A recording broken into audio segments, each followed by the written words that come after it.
Chapter 1. Thaden threw himself around the corner of the tailored finery shop, pumping his legs as he utilized all 16 points of his celerity into his run. Ripping out the arrow that was only marginally buried in his shoulder thanks to his higher physicality, he quickly cast Major Mass Healing on himself to fix the minor damage as he threw it away from himself. Behind him, he could hear the shouts of dozens of individuals who were coordinating together to chase him down, but he somehow managed to stay ahead of them. How in the world did they hurt me? I thought they weren't able to attack me until they were level 21. That was the reason he hadn't cast his protective fields when he attempted to slip out of the Coalition building just a minute ago, which resulted in the surprise attack as he was spotted. He thought the other contenders might do something to corner him, either asking for or demanding help, but it appeared as though they wanted to kill him. As much as it wasn't something that he would ever want to do, the whole ranking system that was part of this world was apparently important enough to many of the other contenders that they were willing to kill over it. As he ran down the alleyway between two buildings that he found himself in, he quickly noticed the other end was suddenly cut off by a sizable group of contenders. At the same time, he realized that it didn't matter how the contenders were able to hurt him, only that they were more than capable of doing it.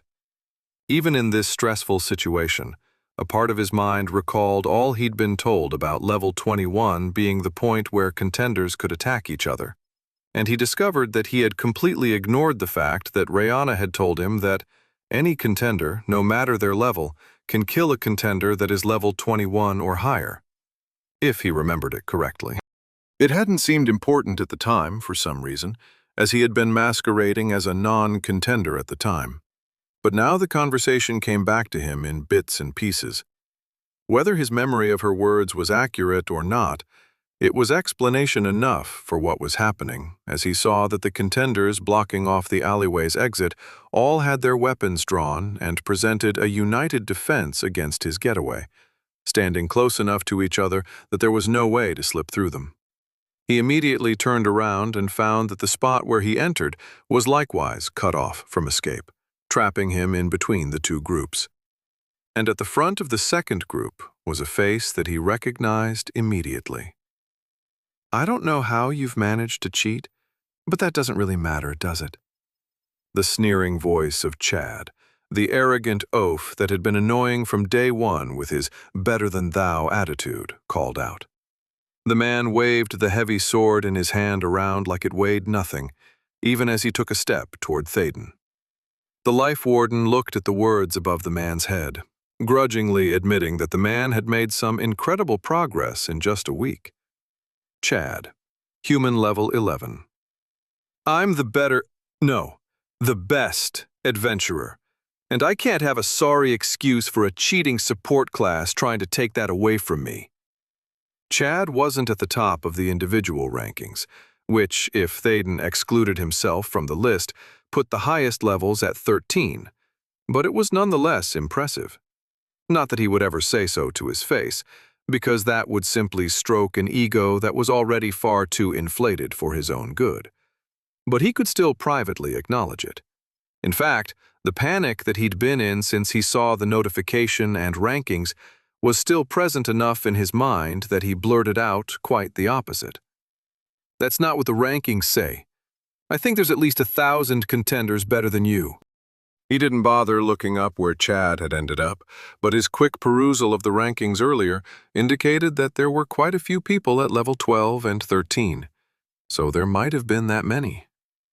I probably shouldn't have said that, he thought a split second after the last word left his lips. It turned out he was right, as he witnessed the fighter class's skin turn red with anger, and a snarl emerged from behind bared teeth.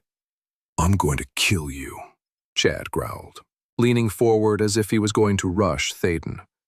While the Life Warden wasn't exactly scared that he was going to get hurt or killed, he was worried that all these people would be able to find a way to keep him trapped in one place. His protective fields were both active, and it was unlikely that anyone would be able to even touch him. But the same could be said for Thaden.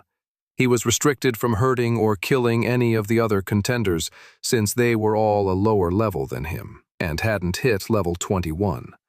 Not that he could really kill any contender anyways, considering that he didn't have any obvious offensive abilities. But as he'd inadvertently learned, the reverse didn't apply, as any of them could kill him. Which was a portion of the reason he'd wanted to flee as quickly as he could, after learning that the secret of his contender status was revealed by the system. Because all it would take for him to be vulnerable was a bunch of people trapping him somewhere and physically blocking him from leaving with their bodies. Then all they would have to do was wait until he got too tired to stay awake, and then kill him after he wasn't able to keep his defenses active. It might take a day or more for Thaden to get to that point, but an early elimination of a rival from the rankings seemed like it was worth it to most of these people. Since his protective field spells only prevented damage inflicted on him by others, he couldn't simply ram his way out because self-inflicted injuries weren't exactly covered by the spell's effects. He didn't want to take the chance that the contenders holding their weapons would simply let him impale himself. It was only when they actively struck out at him that the major repulsion field would come into effect. Though I wonder if the spell would consider the fact that they are being held in a threatening manner and activate anyway. He was about to take his chances, but before Chad could take more than a step, a commotion behind the life warden made him whip his head around toward the other end of the alley, only to find that the group there was now a disorganized clump of contenders. Not wanting to ignore what might be his only chance of escape, he immediately leapt into action, running from the disturbed group. He heard the sound of footsteps following after him, including a fairly intimidating roar from Chad as his victim escaped, but he managed to stay ahead of them. Thaden was nearly to the end of the alley when he identified what was likely the catalyst of the disorganized mob. More accurately, it was a who. He recognized Sarah, Diallo, Aki, and Rihanna, the 4 contenders he had partied with in the Mausoleum of Despair, and they were pushing around the ones that had been blocking his escape. They were also joined by the support class member whose mental trauma Thaden had been able to heal, allowing the formerly broken man to party with the others. He was still a little hesitant in his confrontation of the line of contenders, not pushing them quite as hard as the others, but he was at least participating. "Get out of here, quickly!" Sarah shouted at him, seeing him close by. But that simply turned the attention of the ones they were pushing around toward him. Weapons were leveled once again directly in his path, and while they wavered around as Sarah's party continued to push and shove at them, they were still an obstacle. It was at least better than it could have been, and he deliberately shoved himself forward, trusting that his protective spells and physicality stat were high enough to see him through. His major repulsion field deflected the first spear tip that stabbed out at him, as well as a sword blade that chopped at him from the side. Their owners were pushed back enough that they stumbled backwards, unhurt but reeling from the reaction of the field, which gave Thaden an opportunity to push through the others. Unfortunately, he ran right into a sword that wasn't aimed in his direction, as it was held away from Sarah and the others, distracting them, and he felt as it cut through his shirt and scraped along his ribs. As he flung himself away, wincing at the shallow wound, he mistakenly threw himself onto the blade of a battle axe that cut deeply into his leg as his momentum basically forced his appendage onto it. Somehow, the reaction from these 2 impacts shoved the defending contenders away from him far enough that he was able to spot a way through the line of remaining defenders. Stumbling forward, the force of the impact against the battle axe ripped it from the fighter's hand, and he nearly fell as he managed to somehow wriggle his way through the gap he spotted a second ago. Limping from the wound and hissing in pain as the cut along his ribs bled profusely, he ripped the axe out of his thigh and immediately dropped it. As soon as it was free, he cast Major Mass Healing and Major Regeneration, which immediately healed all but a few health from the damage he had taken. As he stabilized himself and took off down the street, heading for the town gates, he glanced behind him and nodded a quick thanks at Sarah, who was looking at him running away with a brief wave. He also noticed that at least a half dozen of the fastest contenders had also navigated their way through the blockade and were following him, and he let everything he had loose as he broke out into the main street that led toward the western gate. Apparently, there were those that had a higher celerity than him, because it didn't take them long to catch up to him. As blows rained down on his field, doing nothing to stop him, he ignored them as best as he could, though he broke his nose when one of them simply stopped right in front of him and Thaden slammed into a shield that was held up in front of his face. "Halt! No fighting inside the town walls!" The life warden looked up from trying to avoid yet another of the contenders who had stopped in front of him with her spear angled toward his heart, and saw Virlo, the town guard, jumping down from the top of the walls, blocking access to the gate. "This is none of your business," Chad's voice shouted from behind him, and Thaden realized the delaying tactics that the other contenders were using had allowed the homicidal maniac to catch up. "You're in my town, so it is my business." Virlo had his bow out, and he pulled back on the string, ready to release a barrage of arrows. Or so Thaden assumed, since he'd seen him do the same before. Of course, at that point, it had been against monsters outside the walls that had followed the assistant healer at the time, but he figured that it would work the same against people. "No, the cheating bastard needs to die." "Take it outside, then. You have 5 seconds to comply." "Shut up, old man." That did it. "You done messed up, idiot." All during the conversation, the others who were surrounding Thaden as he ran continued to try and hit him with their weapons, but were, of course, ineffective. It still counted as an attack, though, which was all the town guard cared about. The bowstring of the guard's bow thwacked as it released a single arrow that split into multiples, and each of them went toward a different contender. They weren't kill shots, however, but only designed to cripple.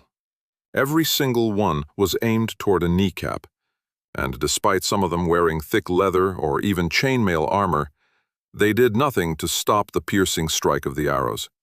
They cried out in pain from the strike as their kneecaps were practically blown apart. It wasn't anything that a simple healing spell couldn't fix, but all of them collapsed to the street in agony even as they attempted to stand up to continue the chase. As for Thaden, it wasn't long until he came even with the town guard, who casually stepped in front of the life warden so quickly that he was forced to stop rather than hit the man. "I still don't like you," Virlo said abruptly, staring him in the eyes, his voice carrying over the cries of those who he'd shot. "Then why?" "They broke the rules," he replied immediately, before Thaden could finish his question. The town guard looked him up and down. "You leaving?" "Yes." "Good. Get out." Virlo moved to the side and impatiently waved him out, leaving the gate wide open for the life warden to run through. Needless to say, Thaden didn't hesitate to do just that. As he passed through the wooden gates, the screams of those injured by the town guard cut off abruptly as the strange noise-canceling effect of the town to those outside got to work, and he ran off down the road without stopping. He debated going toward the area where the Mausoleum of Despair was located, thinking that he could easily lose whatever pursuers were after him there, but he decided against it. While it wasn't likely, the knowledge that he had frequented the area could be discovered by those chasing him, and he didn't want to go any place where they might look for him. What he needed was a new start, somewhere, some place where he wasn't known on sight. As much as he had wanted to alter the appearance of his name tag and level over his head while he was still in town, thanks to his "Stay There, I've Got This" achievement, which granted him that ability, he was now glad that he hadn't. Revealing that he could do so would only make it harder for him to blend in elsewhere if it was known, because he didn't have a way to alter his face.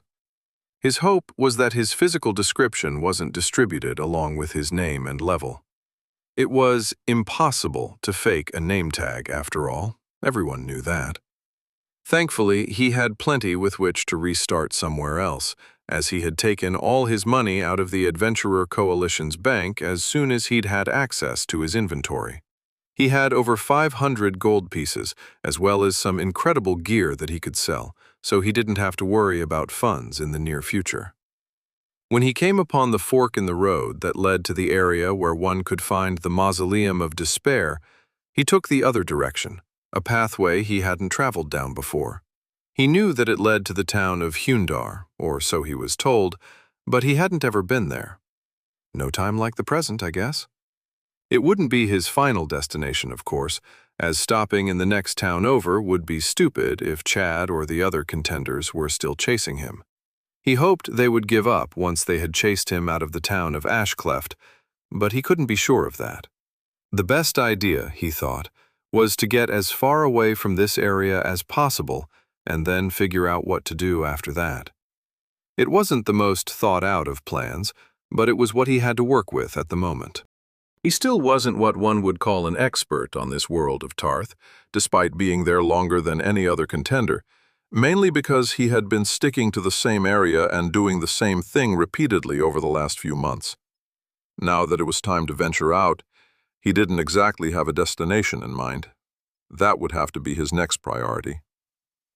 He'd seen a small map of the immediate area around Ashcleft while he had been in the Adventurers Coalition, but hadn't been interested enough to ask if they had anything with a wider range.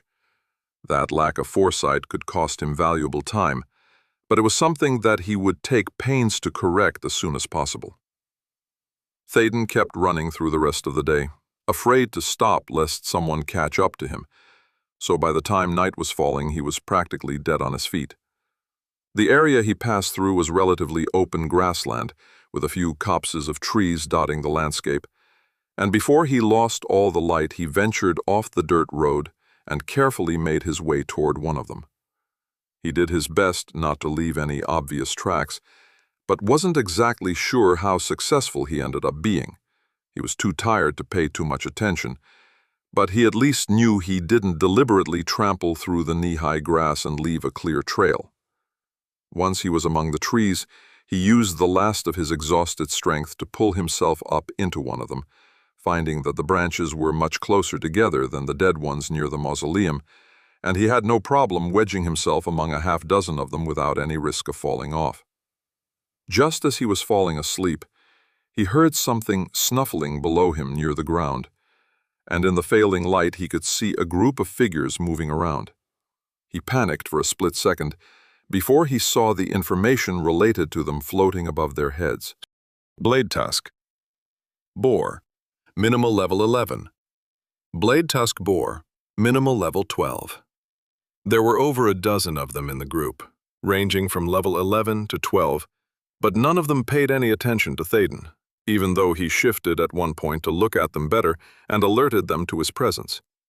Just like any other monsters that were far below his level, they wouldn't attack him unless he attacked them first. While it wasn't the most comfortable knowing that there were monsters roaming around underneath him while he slept, he had to admit that it was probably for the best that they were there. It was less likely that he would be ambushed by solitary pursuers in the night with these boars moving around through this small copse of trees, and any larger groups would have to fight the monsters in order to get to him, which would hopefully wake him up. With the thought of what the future might hold for him heavy on his mind, Théoden let sleep overtake him. Chapter 2. Jerking awake in the morning at a noise below him, Théoden nearly fell out of the tree.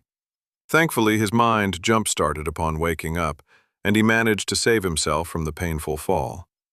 He quickly remembered where he was and what had happened the night before. As the early morning sun filtered through the trees, a particularly bright sunbeam flashed directly into his face.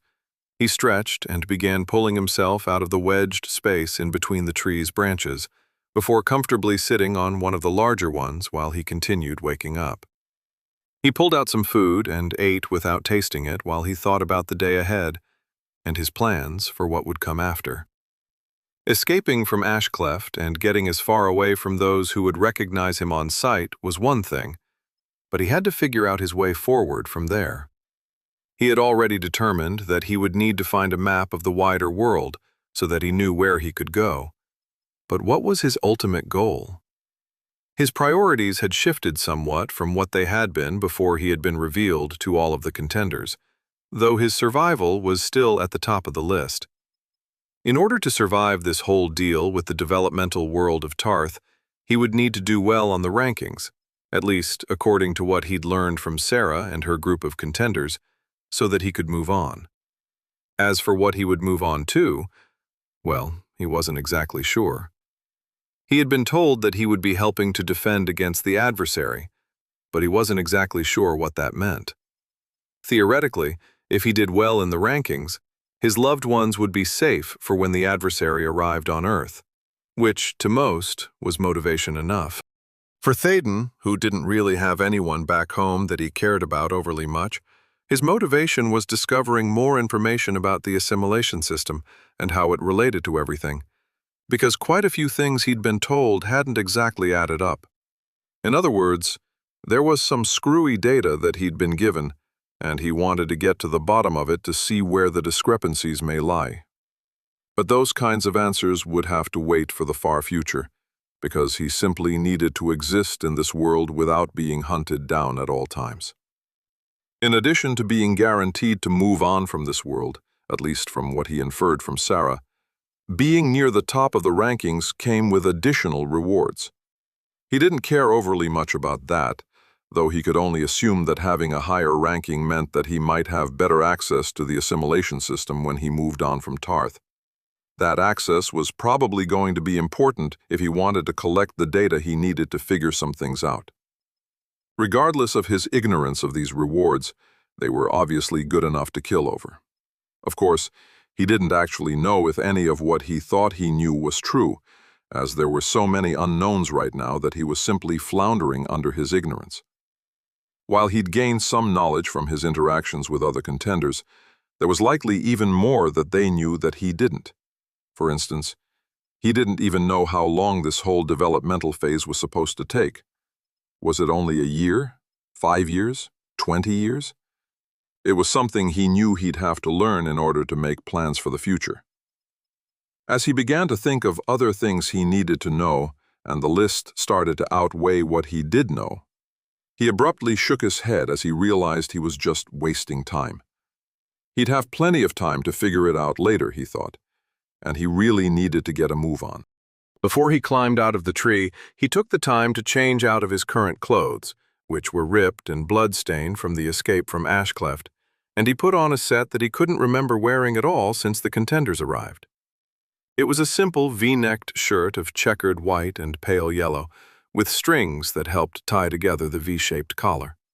The pants were an unassuming light tan, slightly dirty from when he'd worn them before the contenders arrived, and rugged enough to be able to withstand a bit of abuse.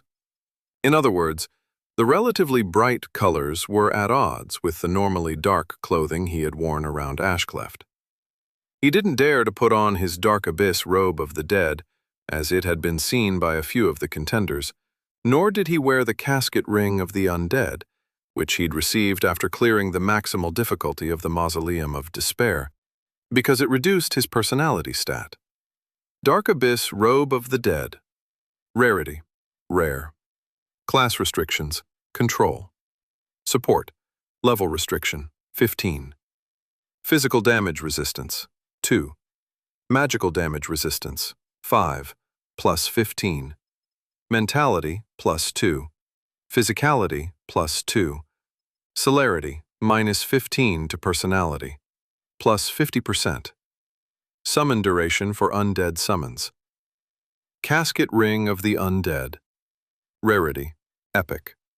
Class restrictions, support. Level restriction, 30, plus 40. Mentality, minus 10 to personality, plus 95%. Chance that all undead will ignore your presence unless directly attacked. Both items, in fact, negatively influenced his personality stat, and if he was going to be traveling through towns and cities on his way out of the area, then he didn't want to call any undue attention to himself. He also decided against wearing his shadow necklace of the grave, the only other piece of equipment that he'd found that he could actually wear, because it helped him blend into the shadows. Shadow Necklace of the Grave. Rarity, rare. Class restrictions, all. Level, restriction, 45 plus 5, physicality plus 5, celerity plus 5, mentality. Makes wearer 66% harder to detect in low-light conditions by blending into the shadows.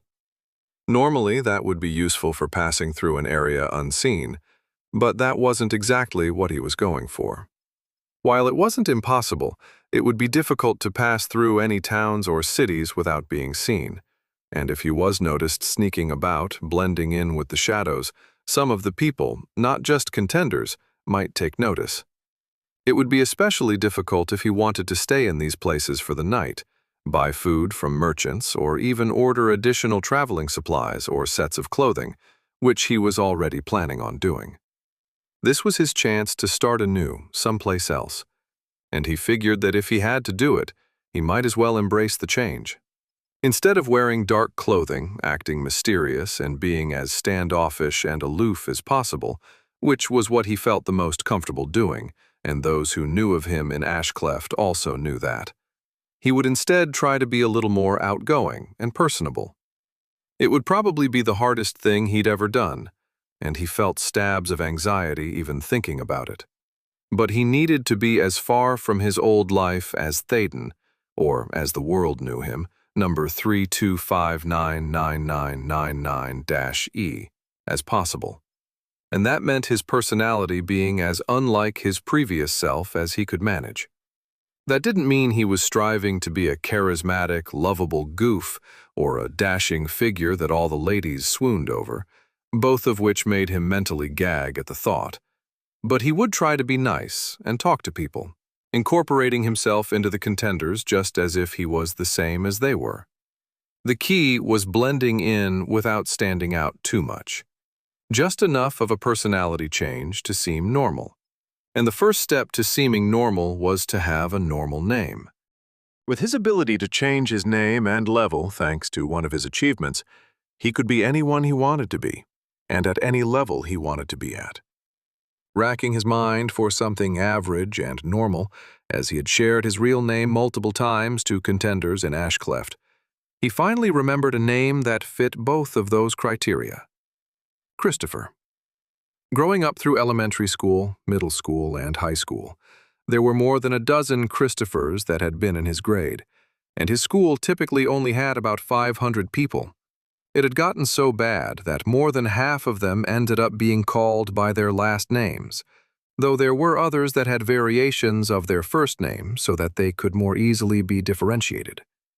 He remembered with a slight chuckle how one of the Christophers had ended up being called Crispy all through high school, because his last name was Pacheco, so Chris P ended up being mashed together into one word. Then there was a Christo, just a plain Chris, another was the full Christopher, and a last one insisted on being called Christoph for some reason. Regardless, the name was common, normal, and average. Exactly what he needed.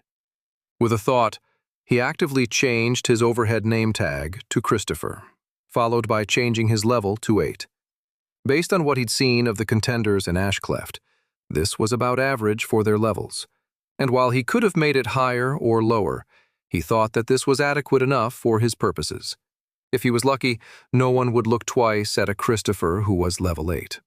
Just a run-of-the-mill support class who had done well enough to keep up with the pack. Just to make sure that it was average and normal enough, he brought up the notification from the assimilation system regarding the rankings. Thaden ignored his place at the top as he found that he could mentally search through the entirety of the support class rankings with a mental thought, and he brought up a massive list of level 8 contenders. A quick glance at it showed at least 24 Christophers at level 8, so he was satisfied that he would blend in quite well. Number 325-99999-E, Christopher, Life Warden. Level 45, Level 8. Progressive Internal Combat Knowledge, PICK, 57 over 13,300. Adventurer Coalition Rank, Bronze 450 over 450, RP. Health, 310 over 310. Mana, 1670 over 1670. Physicality, 31. Celerity, 16. Mentality, 167. Personality, 11. Fortuity, 111. Spells: Lesser Resurrection, single cast. Lesser Aura of Life, reserved. Lesser Regrowth, channeled. Lesser Protective Barrier, single cast. Lesser Healing Circle, channeled. Lesser Mana Rejuvenation, single cast. Lesser Damage Shield, single cast. Major Repulsion Field, channeled. Major Regeneration, single cast. Major Absorption Field, channeled. Major Mass Healing, single cast. Major Mass Regeneration, single cast. Major Protective Guards, single cast. Major Cure Physical Affliction, single cast. Major Death Ward, single cast. Major Cure Mental Affliction, single cast.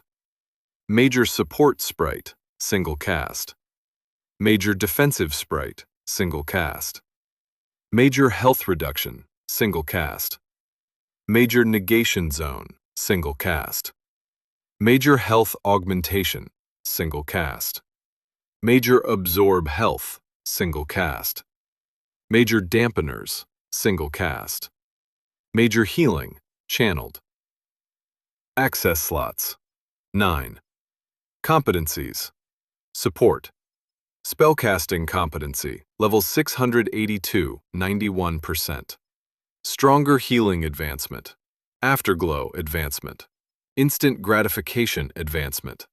Ready to Go Advancement. Defensive Spellcasting competency, level 695, 42%. Even Harder Protection Advancement. Extended Protection Advancement. Double Team Advancement. Natural Regeneration competency, level 11. 18%. Goes both ways. Advancement, Mana, Management, Competency, NA. Achievements: Monster Hunter 1, WF. Monster Hunter 2, WF. Monster Hunter 3, WF. Monster Hunter 4, WF. Monster Hunter 5, WF. No Fear 1, WF. No Fear 2, WF. No Fear 3, WF. No Fear 4, WF.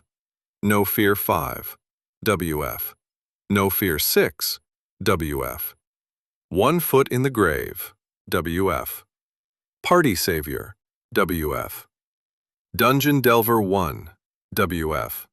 Dungeon Delver 2, WF. Dungeon Delver 3, WF. Dungeon Slayer, WF. Quester 1, WF. Quester 2, WF. Quester 3, WF. Quester 4, WF. Special Agent 1, WF. Special Killer 1, WF. Special Killer 2, WF. Special Assassin 1, WF. Class Act 1, WF. I Don't Play Well with Others, WF. Dungeon Addict 1, WF. Dungeon Addict 2, WF. Dungeon Addict 3, WF. Big Game Hunter 1, WF. Big Game Hunter 2, WF. Big Game Hunter 3, WF. Dungeon Expert, WF. The Dead Should Stay Dead, WF. Stay there, I've got this, WF. Bonus traits: Natural Regeneration, Competency, from 1 Foot in the Grave, plus 10%. Permanent casting time decrease for all support-based spells, from Party Savior. As a party leader, you can choose to delve through any difficulty of any dungeon without having to complete them in order, from Dungeon Slayer.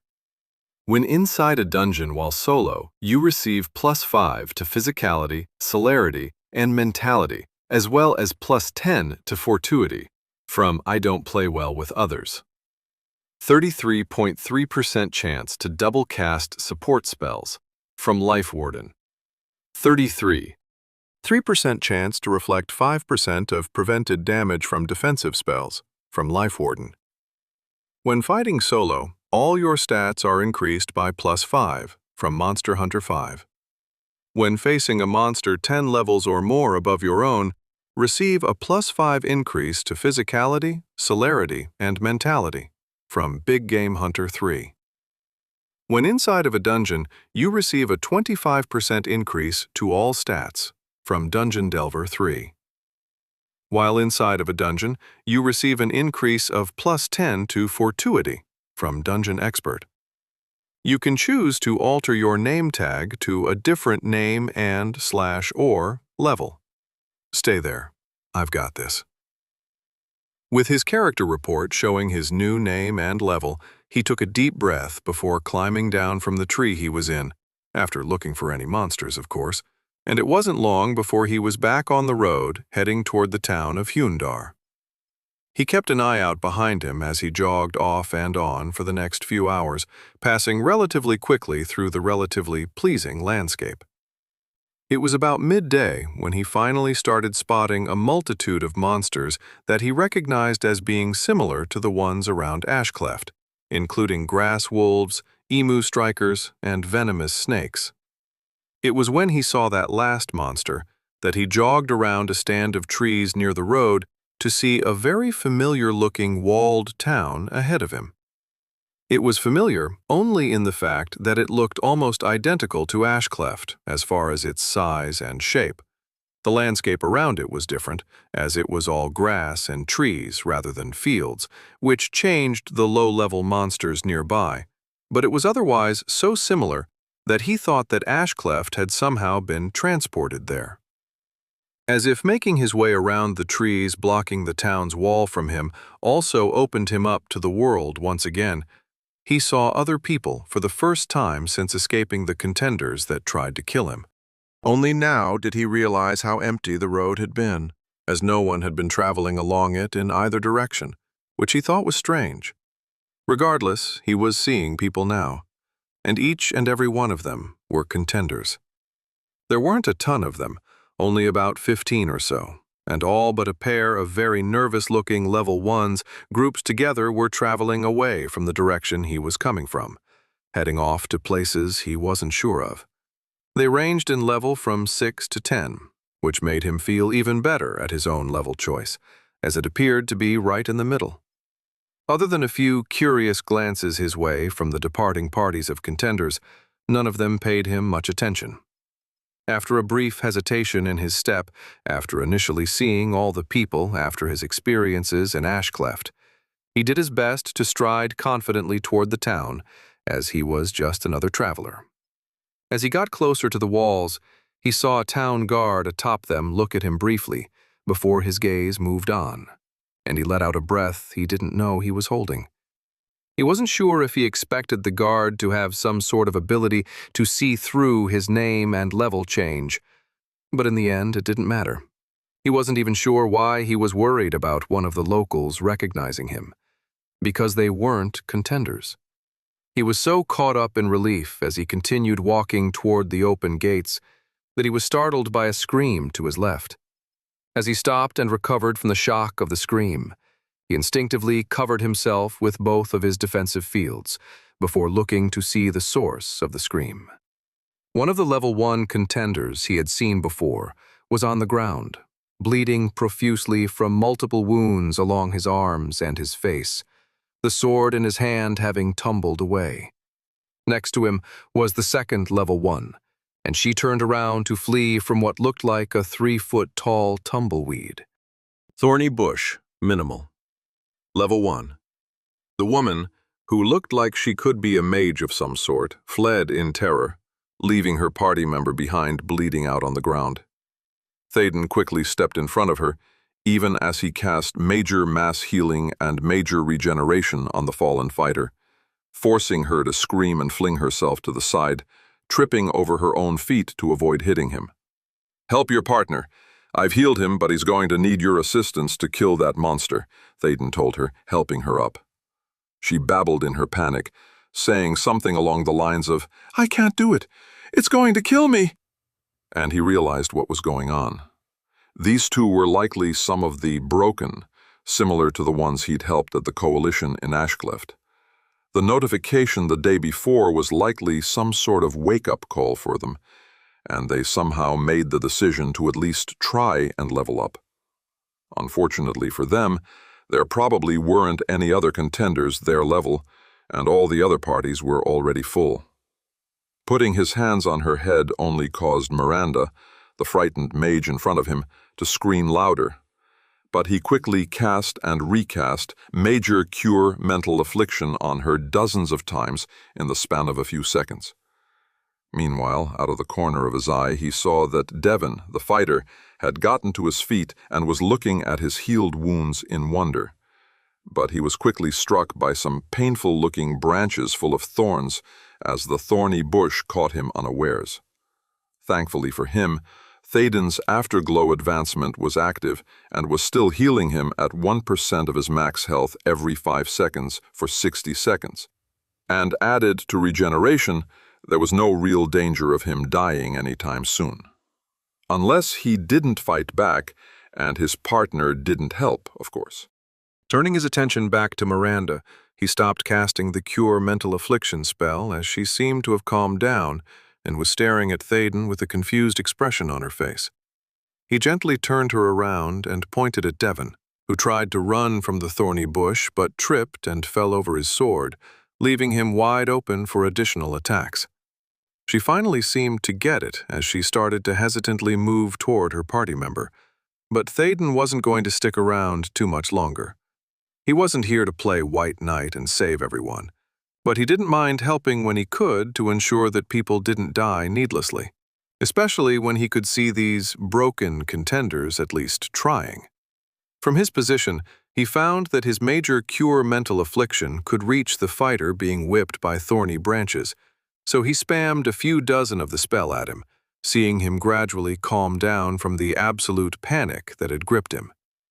Once he saw that happening, Théoden turned around and left, not wanting to stick around to answer any questions or receive any thanks from these contenders.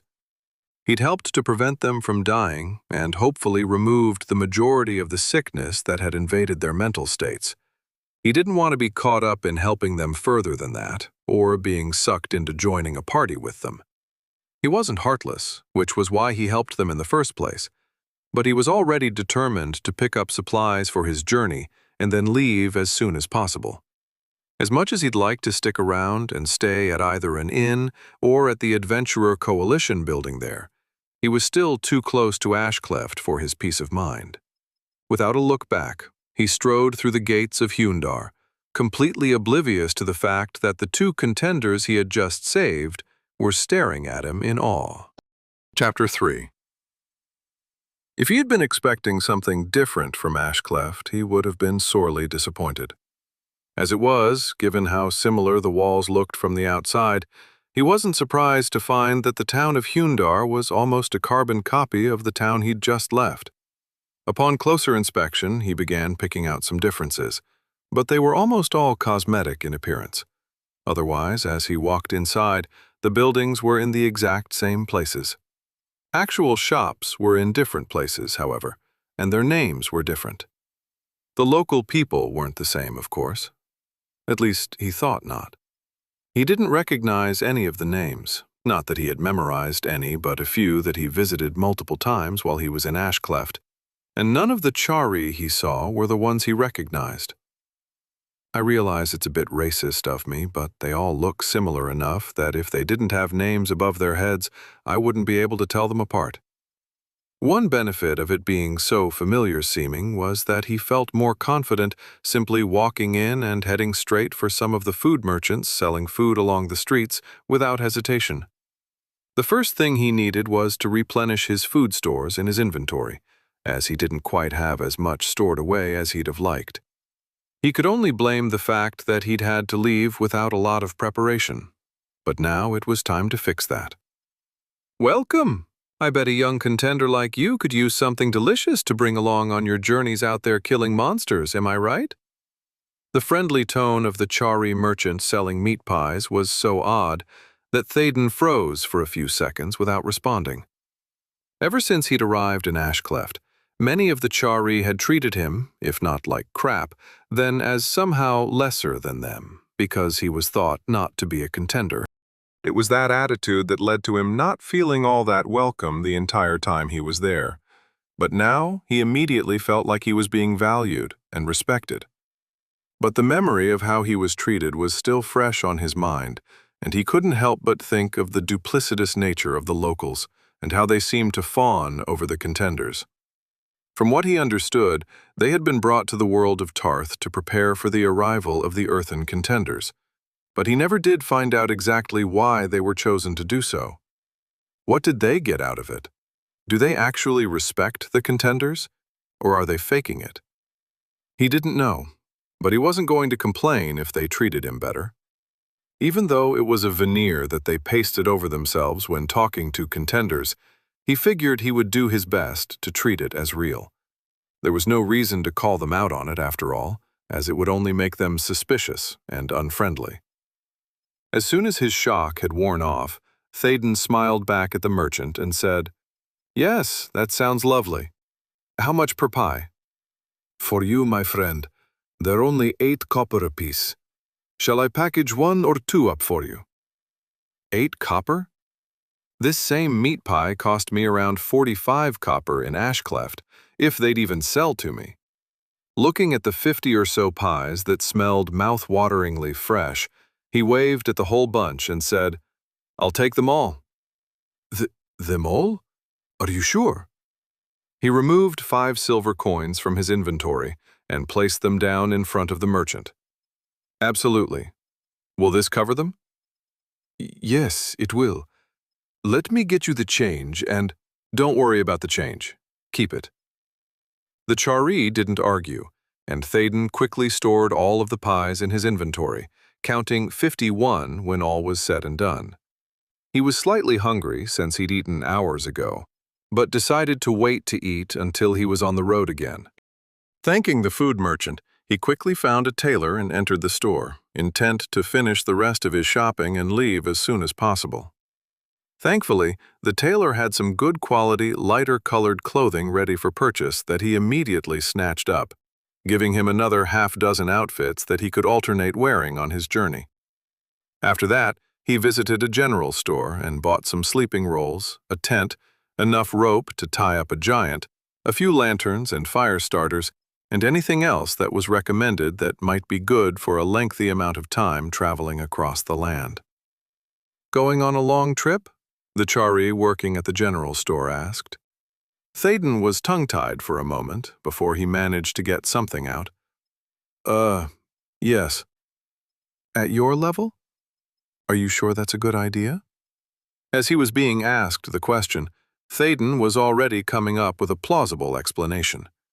He wasn't sure how plausible it actually was, but he figured if he was going to come up with a story, using it with a non-contender that he would probably never see again was a good way to practice.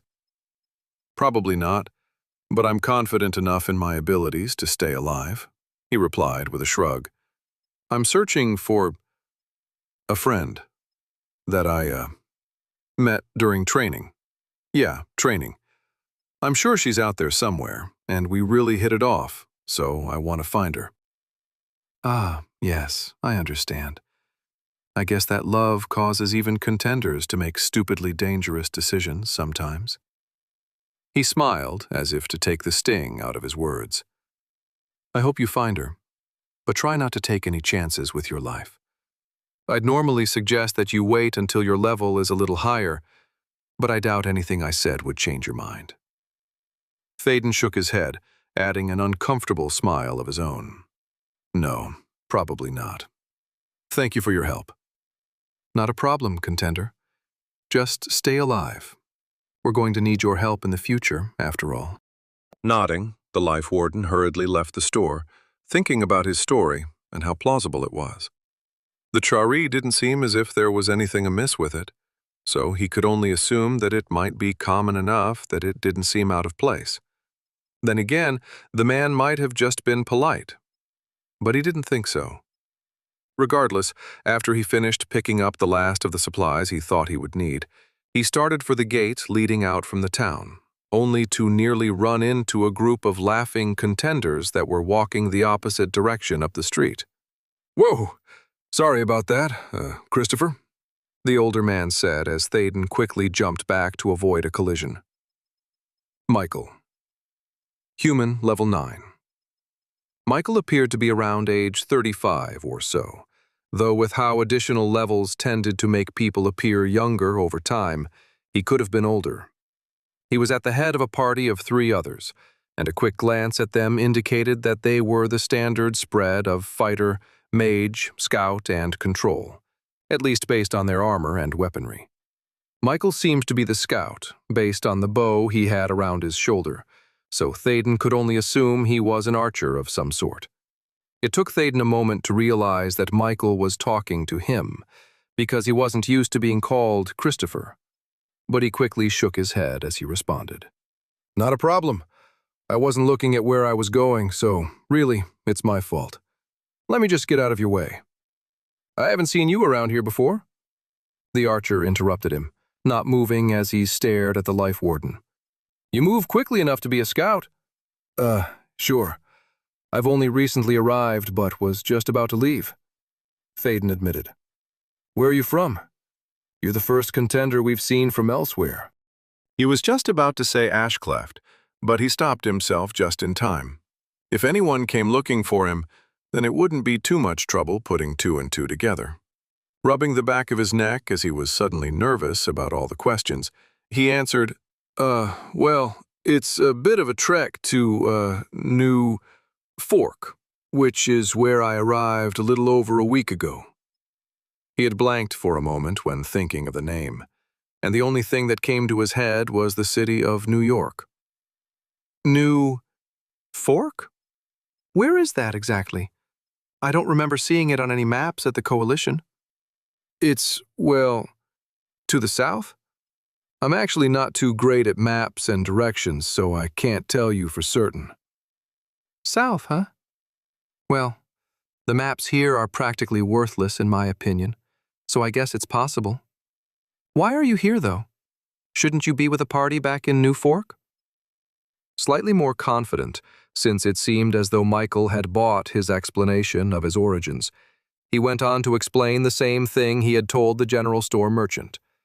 The archer shook his head and sighed at his admission that he was looking for a woman he had hit it off with, though he saw that the mage of Michael's party, Lacey, was smiling at him. How romantic. Just don't get yourself killed over love, Christopher. You're better off waiting until you level up a little more, even if you manage to get this far on your own. That was the second time he'd been given that advice, which made him wonder how dangerous it really was out there. True, he'd seen some of those boars which were above his foe level, but he hadn't really seen much else that looked to be much of a threat. Yes, well, I'll keep that in mind. Thank you. How are you expecting to cross? Michael began to ask, seemingly not done with his questions, but one of his other party members shook his shoulder. Enough. Let the kid be. You promised me a drink after we were done, if you remember. The archer snapped his mouth shut and nodded. So I did. Fine, let's go, he said to his party before turning back to Thaden. Good luck out there, Christopher. You're going to need it. Thaden let out a relieved breath as soon as they walked away, and he hurried toward the town gates, on the lookout for any returning contenders. While he saw a few more, as it was already late in the afternoon by this point, he took care to avoid them for the most part, as he didn't relish another confrontation.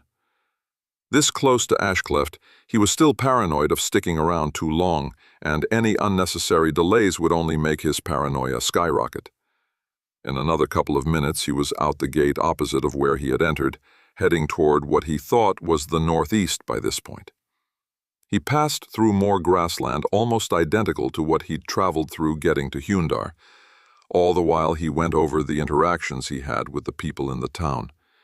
He still wasn't as comfortable adopting a new persona and essentially lying about everything as he'd liked, but the experience he obtained was nevertheless beneficial.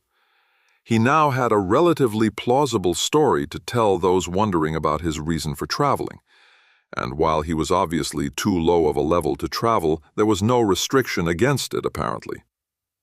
But what he'd really learned was that no matter what town he went to, he was going to be the odd one out, as all the contenders in those towns knew each other, if not personally, then by at least sight. Moving far enough away from the town or city you started in wasn't at all common, and just being a new face was enough to call attention to himself. His paranoia reared its head again as he realized that if he stopped by each and every town he encountered along the way, it would be easy enough for someone to track his movements, even if he was going by a different name and level now. All it would take was a simple question about any strangers passing through town, and he would be traced so easily that even Chad could do it. What he needed was some place where he wouldn't be noted immediately upon entering. Either that, or he needed to move so far away that it hopefully wouldn't matter if anyone was trying to track him down. Or am I going too far with this? Are they really going to follow me from Ashcleft? Will they do everything they can to find me? Why? Just so that they can kill me? Is it really that important? He wasn't sure. With how many of the contenders in Ashcleft acted, especially their bloodthirsty manners, he was inclined to think so. But logically, it made no sense for them to stunt their own development just to chase him down. Until he knew either way, he wasn't going to take any chances. With that in mind, he decided to err on the side of caution and avoid towns from that point on. He wasn't looking forward to camping out in the open every single night and already missed his bed back at the Coalition, but he thought it was a small price to pay for his own peace of mind. But that would only last until he found somewhere with a lot of people that would allow him to blend in better. Like a city, for instance. He knew they existed, at least according to the rankings, and he could only assume that they had thousands of contenders rather than just a few hundred, meaning that it was less likely that the other contenders would know everyone on site. If he was able to integrate himself into a city like that, then he would be better able to establish his persona better, throwing off all suspicion that he was the person at the top of many of the rankings. Then, and only then, would he be able to contemplate his next steps. It was only a few hours before he was forced to camp as darkness fell, and unfortunately he didn't see any climbable trees anywhere near him.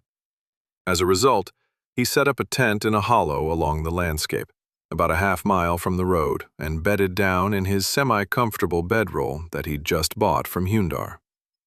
He ended up waking up a few times during the night when loud rustling, heavy footsteps, and low growls could be heard outside of his tent. But after a quick look outside, he went back to sleep shortly thereafter. A bunch of level 14 meadow bears were scary-looking, since they weighed at least a ton and stood 6 feet tall at the shoulder, but they completely ignored his presence, just like every other low-level monster that he'd seen thus far.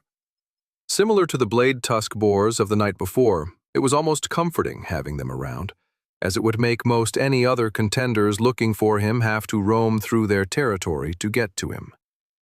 Over the next 2 weeks, he followed a routine of waking up, eating a meat pie from his inventory, jogging along the road until he saw another town, giving it a wide berth as he avoided it and any other contenders he saw, and then resuming his jog down the road once he was past it.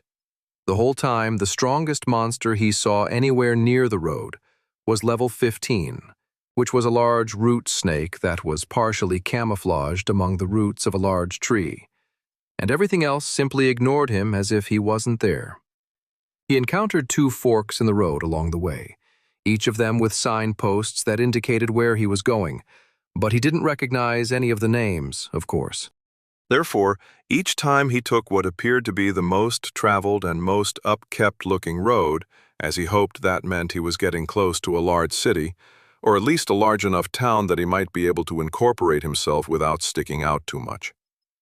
The environment didn't change much over the weeks he journeyed.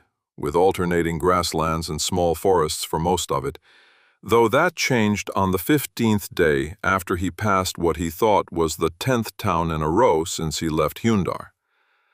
As he broke through the forest that surrounded the town like a pre-planned border, he was shocked to see in the distance a massive man-made, or at least Chari-made, structure, seemingly carved right out of the side of a mountain that rivaled the one he had fallen down shortly after his arrival.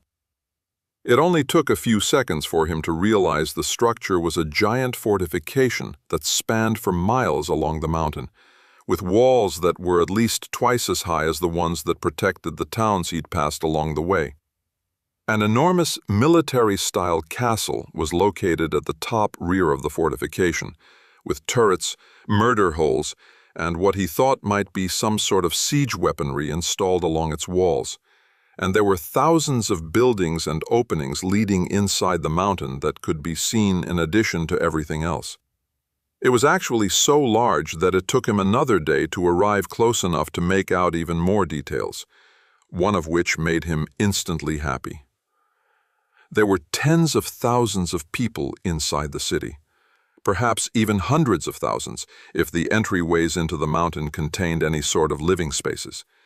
Even better, as he passed dozens of contenders leaving out of and arriving at one of 5 different gates that led into the massive stone city built into the side of the mountain, not a single one so much as glanced at him for more than a split second.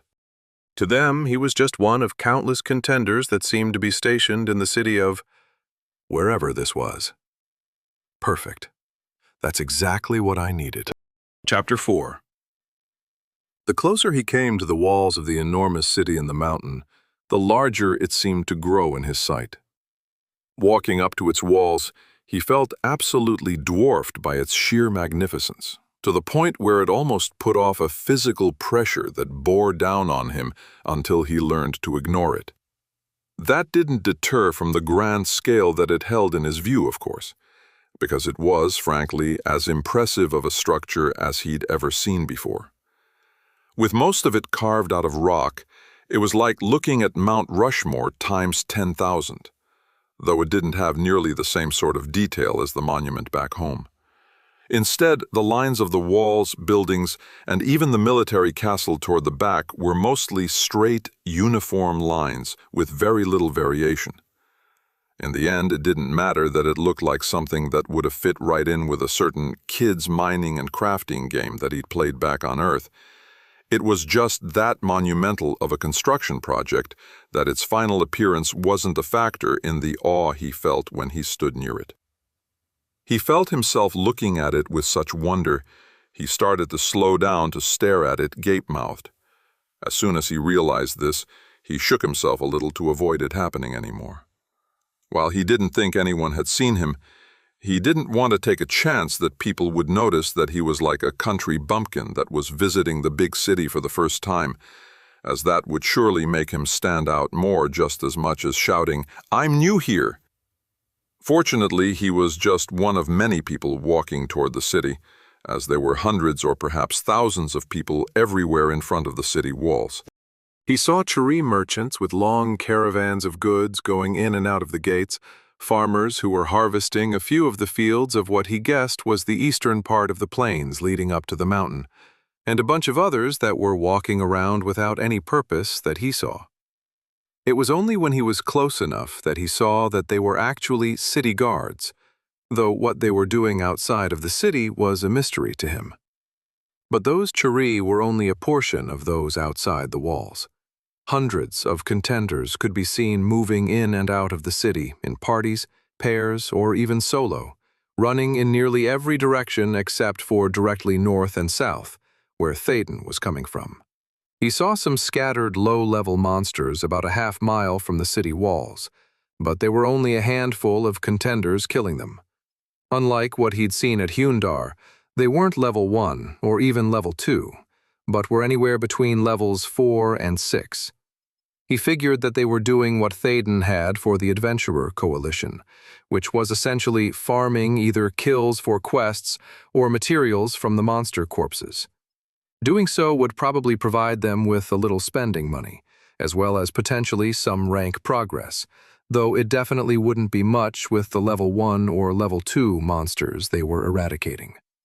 As for the rest of the contenders he saw, Phaedon could only assume they were heading off to complete other quests, or possibly to delve through some dungeons.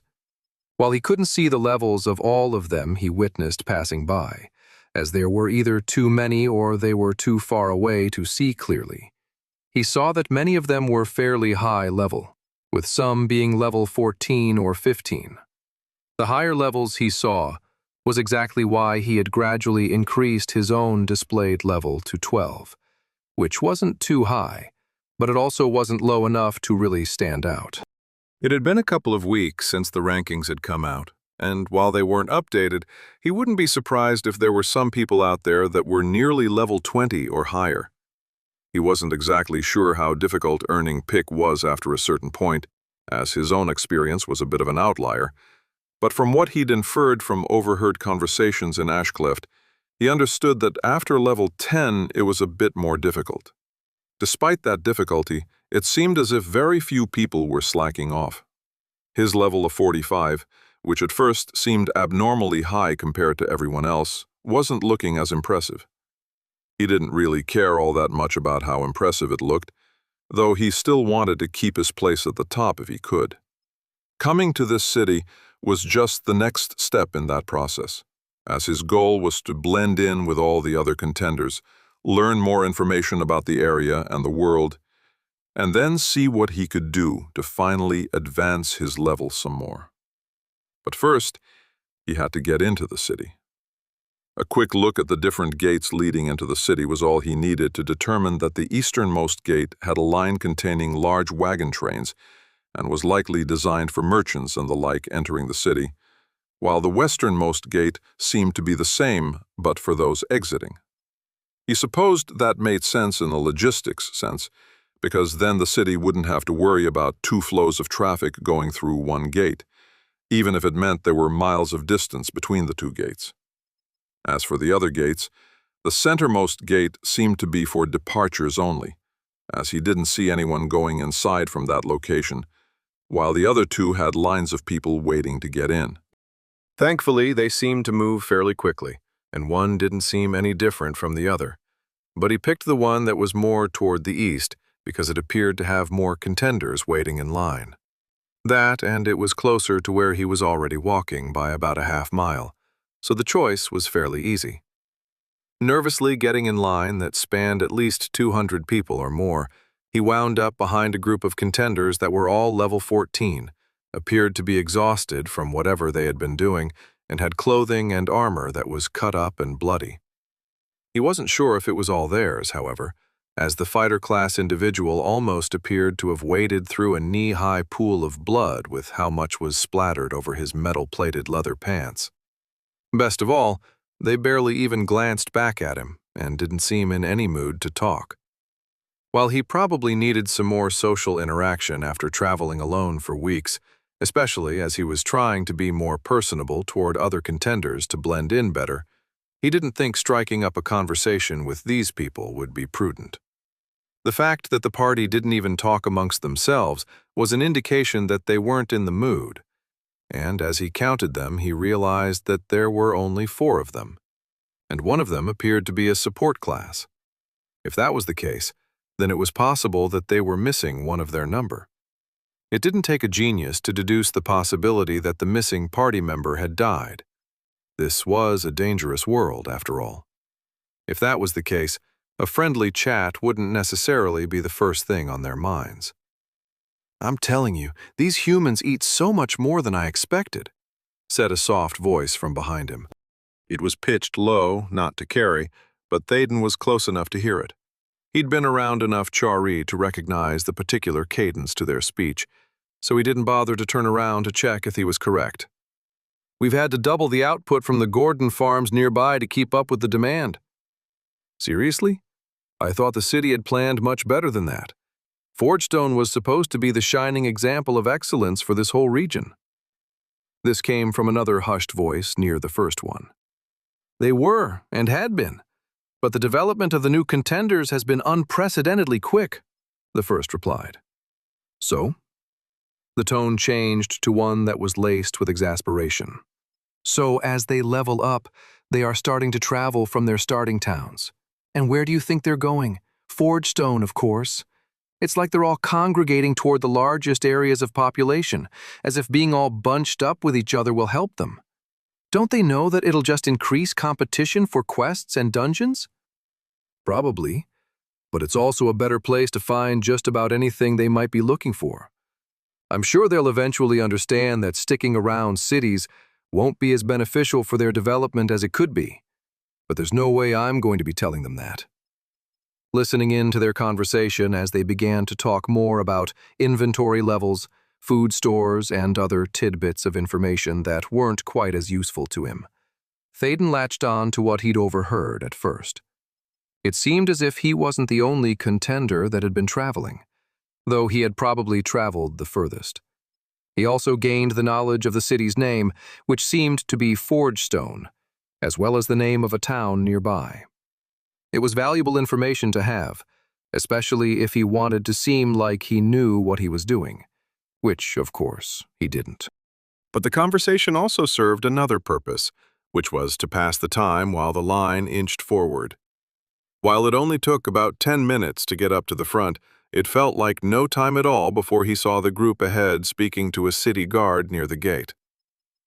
Gradi, city guard. Chiri level 85. Wow, that's the highest level I've seen, even higher than the boss of the maximal difficulty Mausoleum of Despair. Was your expedition outside the city successful? The Chiri guard asked, his tone bored but professional. Yes and no. We lost Daniel. The same blood-covered fighter class he'd looked at earlier answered hesitatingly, and Thaden's suspicions were confirmed. He was glad that he hadn't tried to speak with them. I'm very sorry to hear that.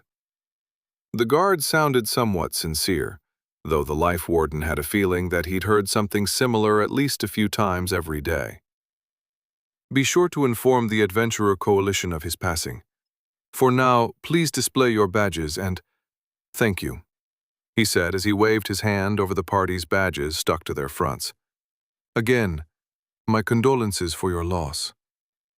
The guard bowed his head shortly and then dismissed the group, who were already moving into the city. Next! Thaden stepped up and removed his badge from his inventory, where he'd been keeping it lately, before sticking it to his shirt. If the guard saw this, he didn't say anything. Instead, he asked, New arrival? Or are you returning? Having seen Gradi wave his hand at the badges belonging to the party ahead of him, he hesitated on trying to pass himself off as being from the city. Encouraged by what he'd overheard from the Chiri behind him, he said, New arrival. Another one, huh? We're going to crack our walls with how many new contenders are arriving, the guard started to say with exasperation, before his eyes fell on Thaden's badge. He immediately clapped his mouth shut and cleared his throat before straightening his shoulders. I apologize for my words, sir. You may go on in, he said abruptly after a quick wave of his hand over the confused life warden's badge. If you're new here, there are 5 separate Adventurer Coalition locations inside of Fortstone, which are all easily found by following the signs. Have a wonderful day. Huh? What was all that about? His feet carried him through the gate almost without his own volition as he left the city guard behind. Before he looked down at his badge, the change that came over the Chari had happened as soon as he actually looked at it, and seeing the shiny bronze metal of it made him realize what it might be. Of all the other contenders he'd seen and largely avoided, only a few of them had a copper-colored badge, which was 2 rankings below his own. Most of them were wood or leather ranked, and with his own bronze-ranked badge, it stood out quite a bit. Quickly taking it off and stashing it back into his inventory, he realized that having such a ranking would look extremely out of place on a level 12 support class contender. It was almost as bad as walking around with his real level on display. What was even worse was that he had enough rank progress to reach silver rank at least, but he hadn't been able to get that rank change accomplished by the coalition leader back in Ashcleft. He was planning on getting that done when he got to the city, but now he was beginning to think twice. No, I'm going to do it. I earned that rank progress, so it's about time I get rewarded for it. I'll just make sure to keep it out of sight as much as possible. It probably wasn't the smartest idea, but if he wanted to be able to take on any silver-ranked quests in the coalition, then it was necessary. From his experience at the Ashcleft branch, which only had up to bronze-ranked quests, he would likely need at least bronze-ranked or silver-ranked quests to make it worthwhile for him to complete them. Besides, keeping his badge out of sight was easy enough, as he'd seen many other contenders keeping theirs safe in their inventories. The only time he saw them displayed back in Ashcleft was when someone managed to increase their rank up to leather and they wanted to brag a little, but it disappeared quickly into their inventory when they left town. Shaking his head at the bizarre nature of the city guard, he looked around the city for the first time, and wasn't exactly in awe of what he saw. That was mainly because in front of him was a huge stone building that blocked most of his view, but it also contained a large sign that had a multitude of different destinations listed on it, with arrows pointing the way that he needed to go to reach them. It was so completely unlike the towns he'd been in that it felt like he was visiting a foreign country. Only when he saw the Adventurer Coalition destination and followed the arrow around the building did he get a better understanding of just why the sign was so important. The city was huge. Seeing it from the outside was one thing, but actually being inside the carved stone metropolis was something else entirely.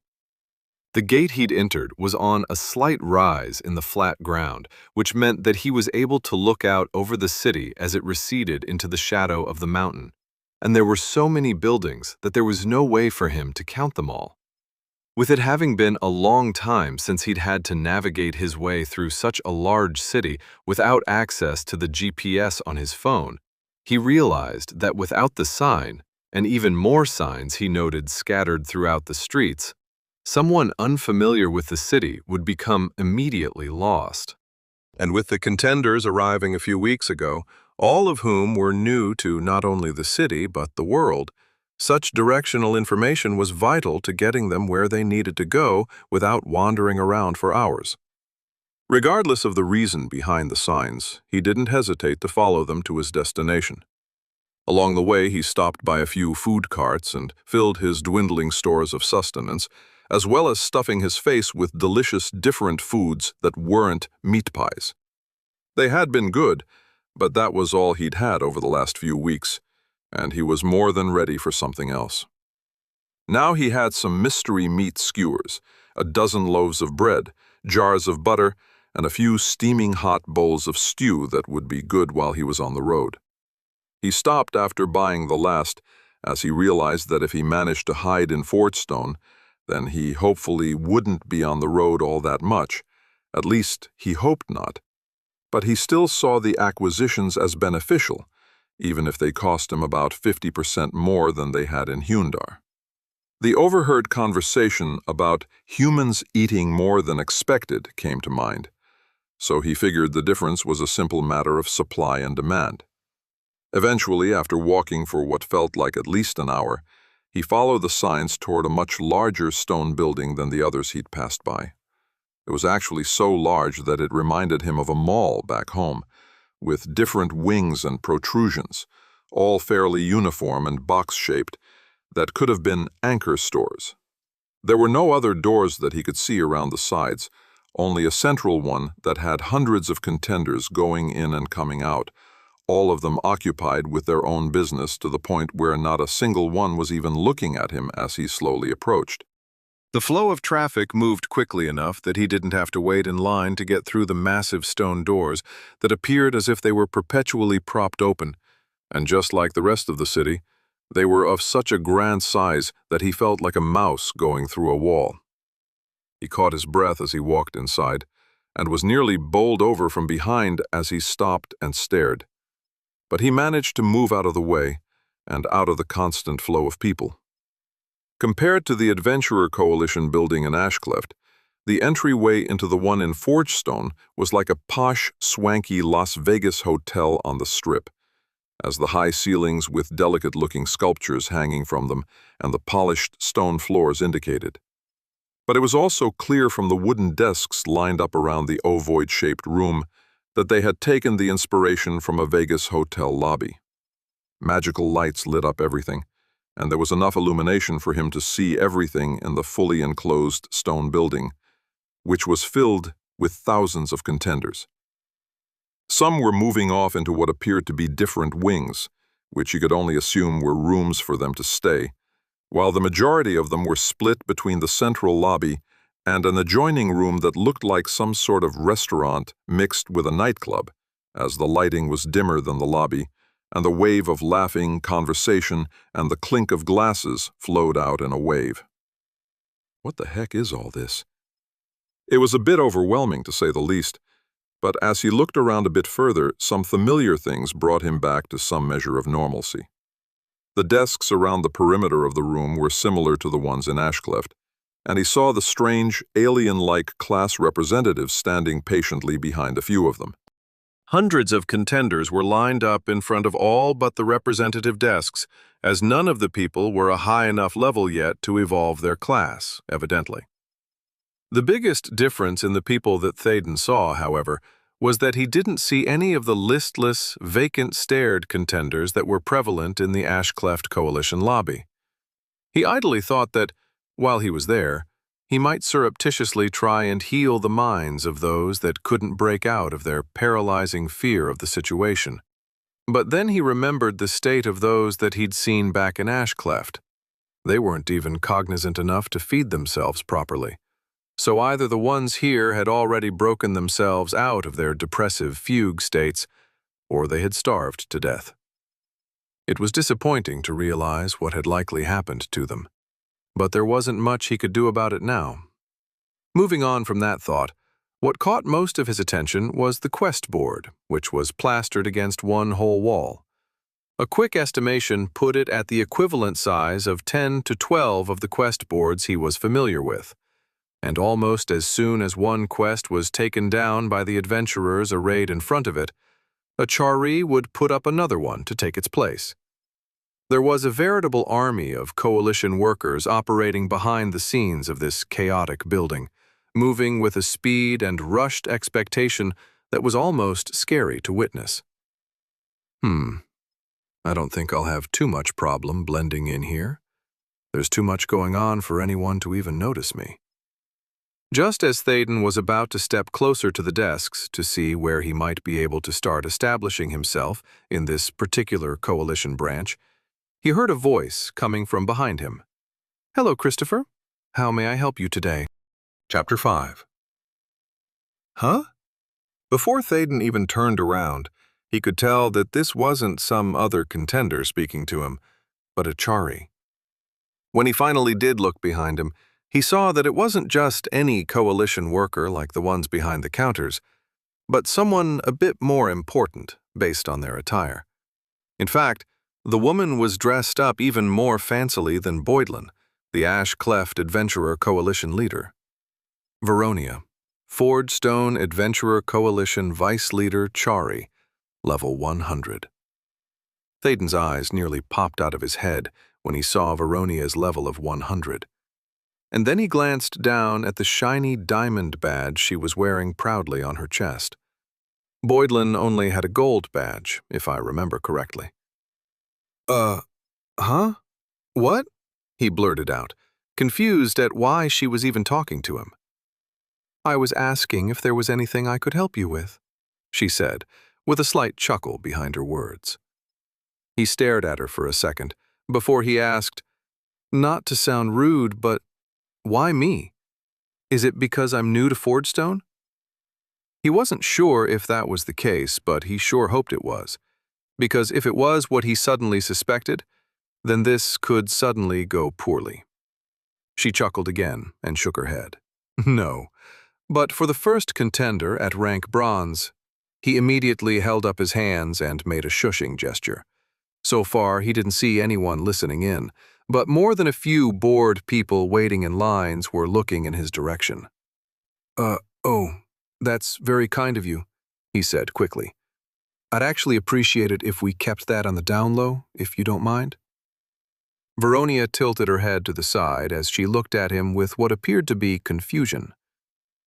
"But why would you want to hide your ranking? Look, is there any place we can speak privately?" he asked, cutting her off before she could say anything else.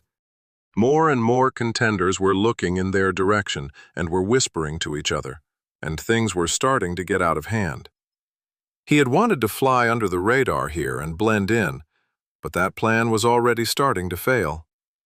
"Absolutely," she answered with a smile, and then she waved her hand. There was an odd zapping sensation that flowed through his body so quickly that he didn't have a chance to react. And by the time he realized what was happening, he looked around to find himself in a completely different room.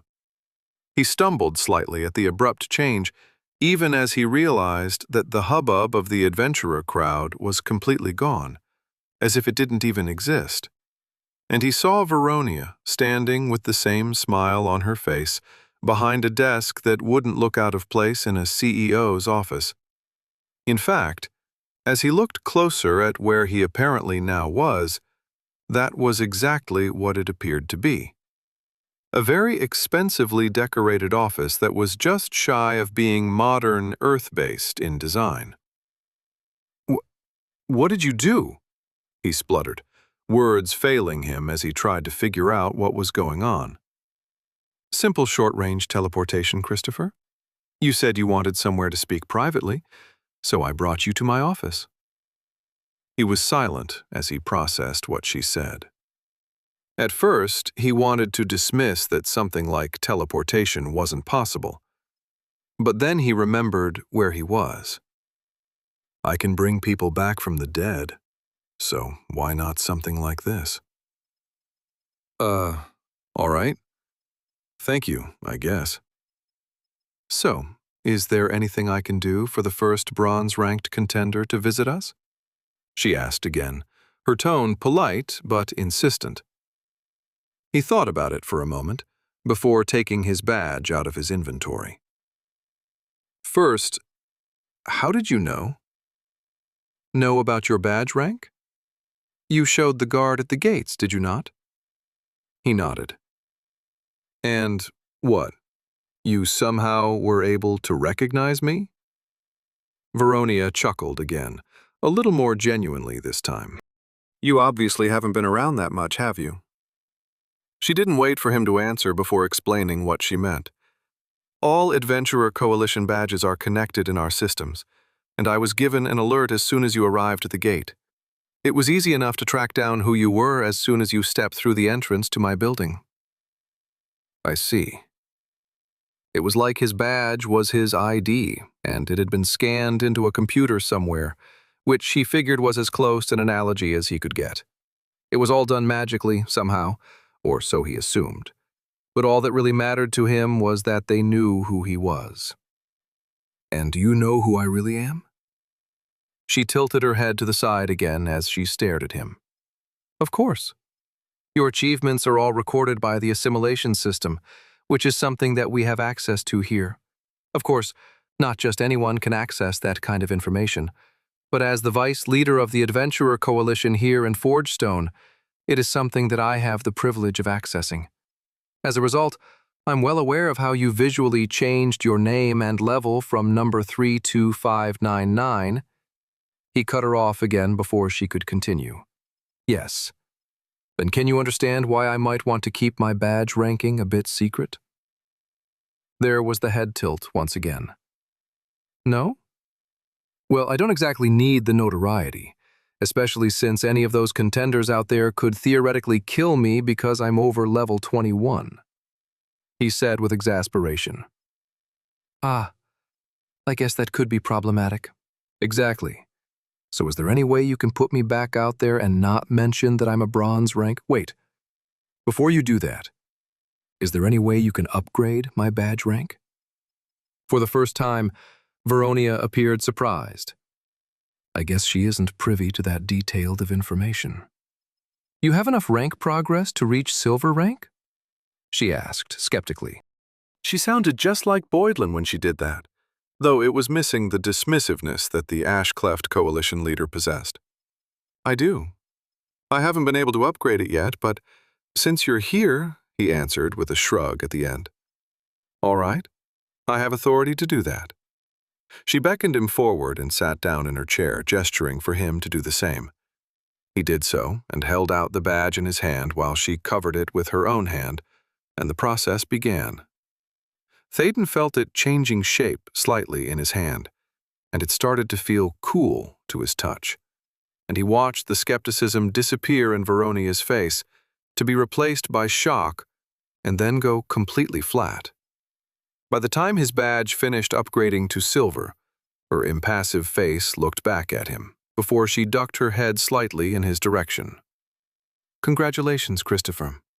Normally, we would have a celebration marking the rise of a new silver-ranked contender to the Coalition, but I'm assuming that you would rather avoid that kind of attention? She asked. Definitely. I have no desire for anyone to know about this yet. The Forgestone Coalition vice leader sighed and slumped in her chair. My bosses won't like that, but they'd like it even less if I were to go against your wishes. Your bosses? She waved away the question as she sat up, all businesslike again. Now, how may I help the first silver-ranked contender to this fair city? The abrupt change in demeanor gave him a little whiplash, but Théoden adjusted quickly. He was going to ask to be put back in the lobby where she had snatched him away, but thought better of it when he realized that this was the perfect opportunity to take advantage of his new rank. First, I need somewhere to stay while I'm here. Done. Bronze rank and above are guaranteed a room here at the Coalition. She answered immediately. The rate is relative to your ranking, of course, which just increased to 3 gold per week. I apologize for the surprise increase, but I can't bend the rules even for esteemed guests. That's perfectly fine, he responded, pulling out the 3 gold from his inventory and placing them on the desk in front of her.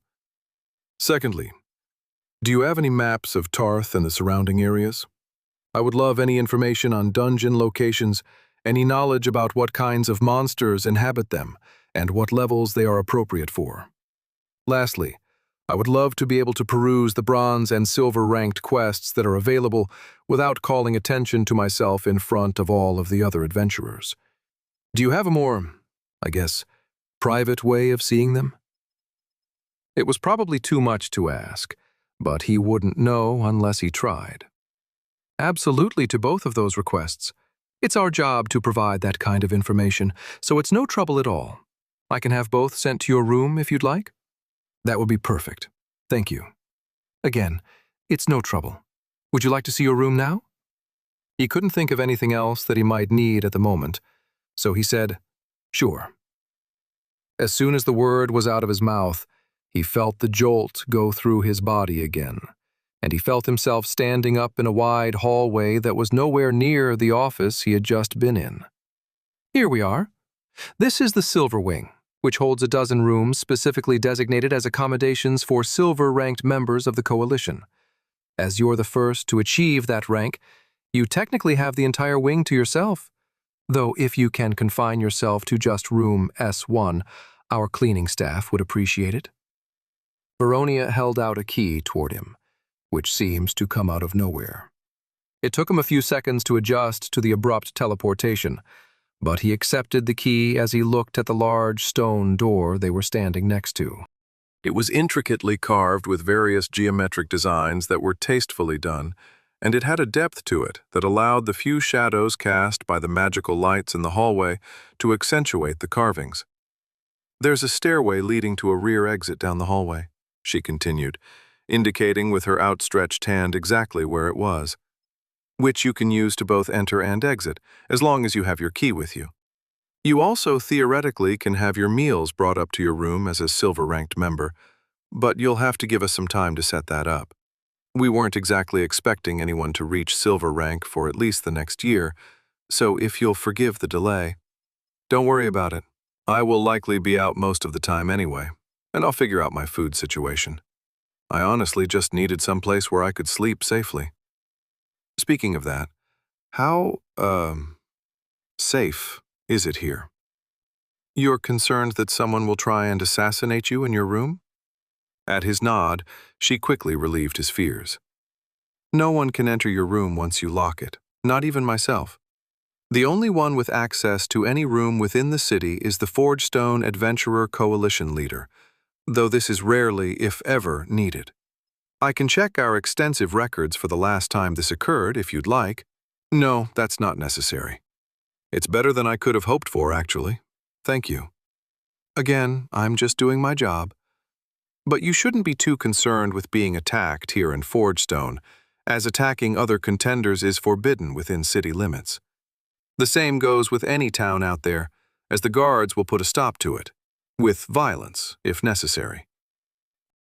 Really? Then how come I was attacked back in Ashcleft? Well, I guess Virlo did eventually help me. Was that what he meant by the other contenders breaking the rules?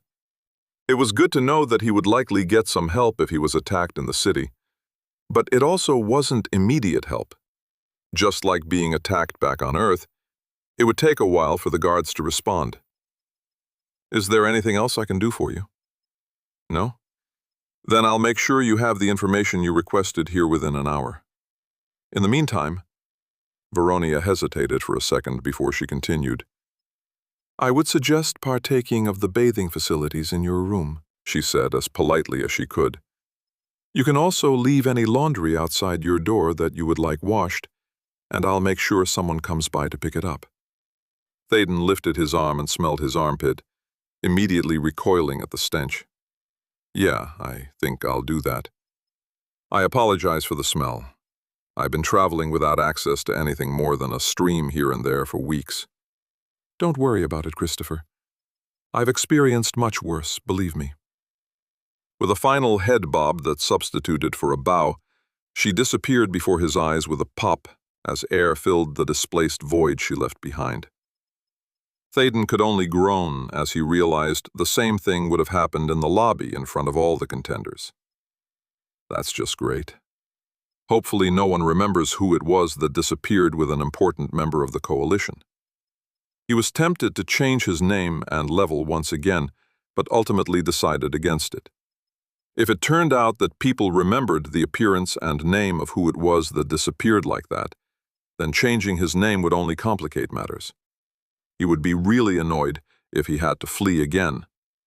But he had to hope that this whole thing would blow over. Inserting the key he was given into room S1, he opened the door to find that the room he was renting was definitely worth the 3 gold a week it cost him. It wasn't the most luxurious space he'd ever seen, especially compared to some of those TV shows based around showing off celebrity homes. But it was certainly the nicest room he'd ever been in. The bed alone appeared large enough to fit 6 people comfortably, and there were plush rugs that he didn't even want to walk over, considering his dirty state of dress. There were also not just 1, but 2 wardrobes and 3 chests of drawers, enough storage to fit all of the loot that was filling his inventory. He wasn't quite willing to transfer it all right now, but if he ended up staying there for a while, then it would be a good way to free up room if he needed it for more loot in the future. The bathroom was equally as luxurious, as it had not only a spacious bathtub, but a shower that he thought at least 20 people could fit into comfortably. All powered by magic, of course. He didn't hesitate to jump into the shower and clean himself fully for the first time in weeks, which was a delectable experience that felt better than just about anything he could think of, other than sleeping in an actual bed later that night. He changed into his cleanest outfit and was opening the door to leave his dirty clothing outside for laundry service when he was momentarily startled by a Chari woman who seemed poised to knock. She began to drop some of the maps she was ponderously carrying, along with a few books, at the abrupt door opening, but Thaden swiftly moved to intercept them before they could hit the ground when he saw that she was a coalition receptionist named Marty. "Ah, thank you, sir. You startled me," she said, juggling the rest of her load until nothing else seemed liable to fall. "Sorry about that. I didn't realize you were there." Are these? Yes, this is the information you requested. Where would you like it? It was a large desk located along the wall, and he directed her to place them down there, doing the same with those he had rescued. She turned to leave, but instead looked at Thaden with confusion. If I may, sir, aren't you a little bit too low-leveled to be a Silver Badge member? She blurted out. I'm just that special, I guess. If you want more information, you can always ask Veronia. Marty immediately blanched as if he had slapped her.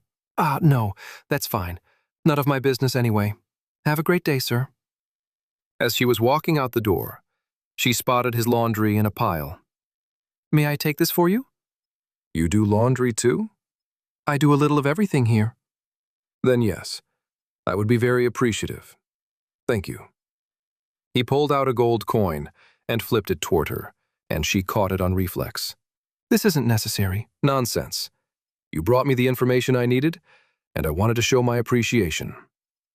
She swallowed and bowed deeply before grabbing the soiled clothes on the floor and departing. Thaden closed the door after her and locked it, and there was a very low hum that seems to encapsulate the entire room. Must be the protection against anyone coming in. He hadn't even noticed it earlier when he'd locked up, as he had been too astonished by the room itself to pay attention. But now that he was clean and his head felt clearer, it was obvious. After listening to the hum for about a minute, it started to fade into the background, and he turned his attention to the desk that held quite a few sources of knowledge that he was lacking. There was still more that he needed to learn, but for most of those he thought he'd have to talk to actual contenders.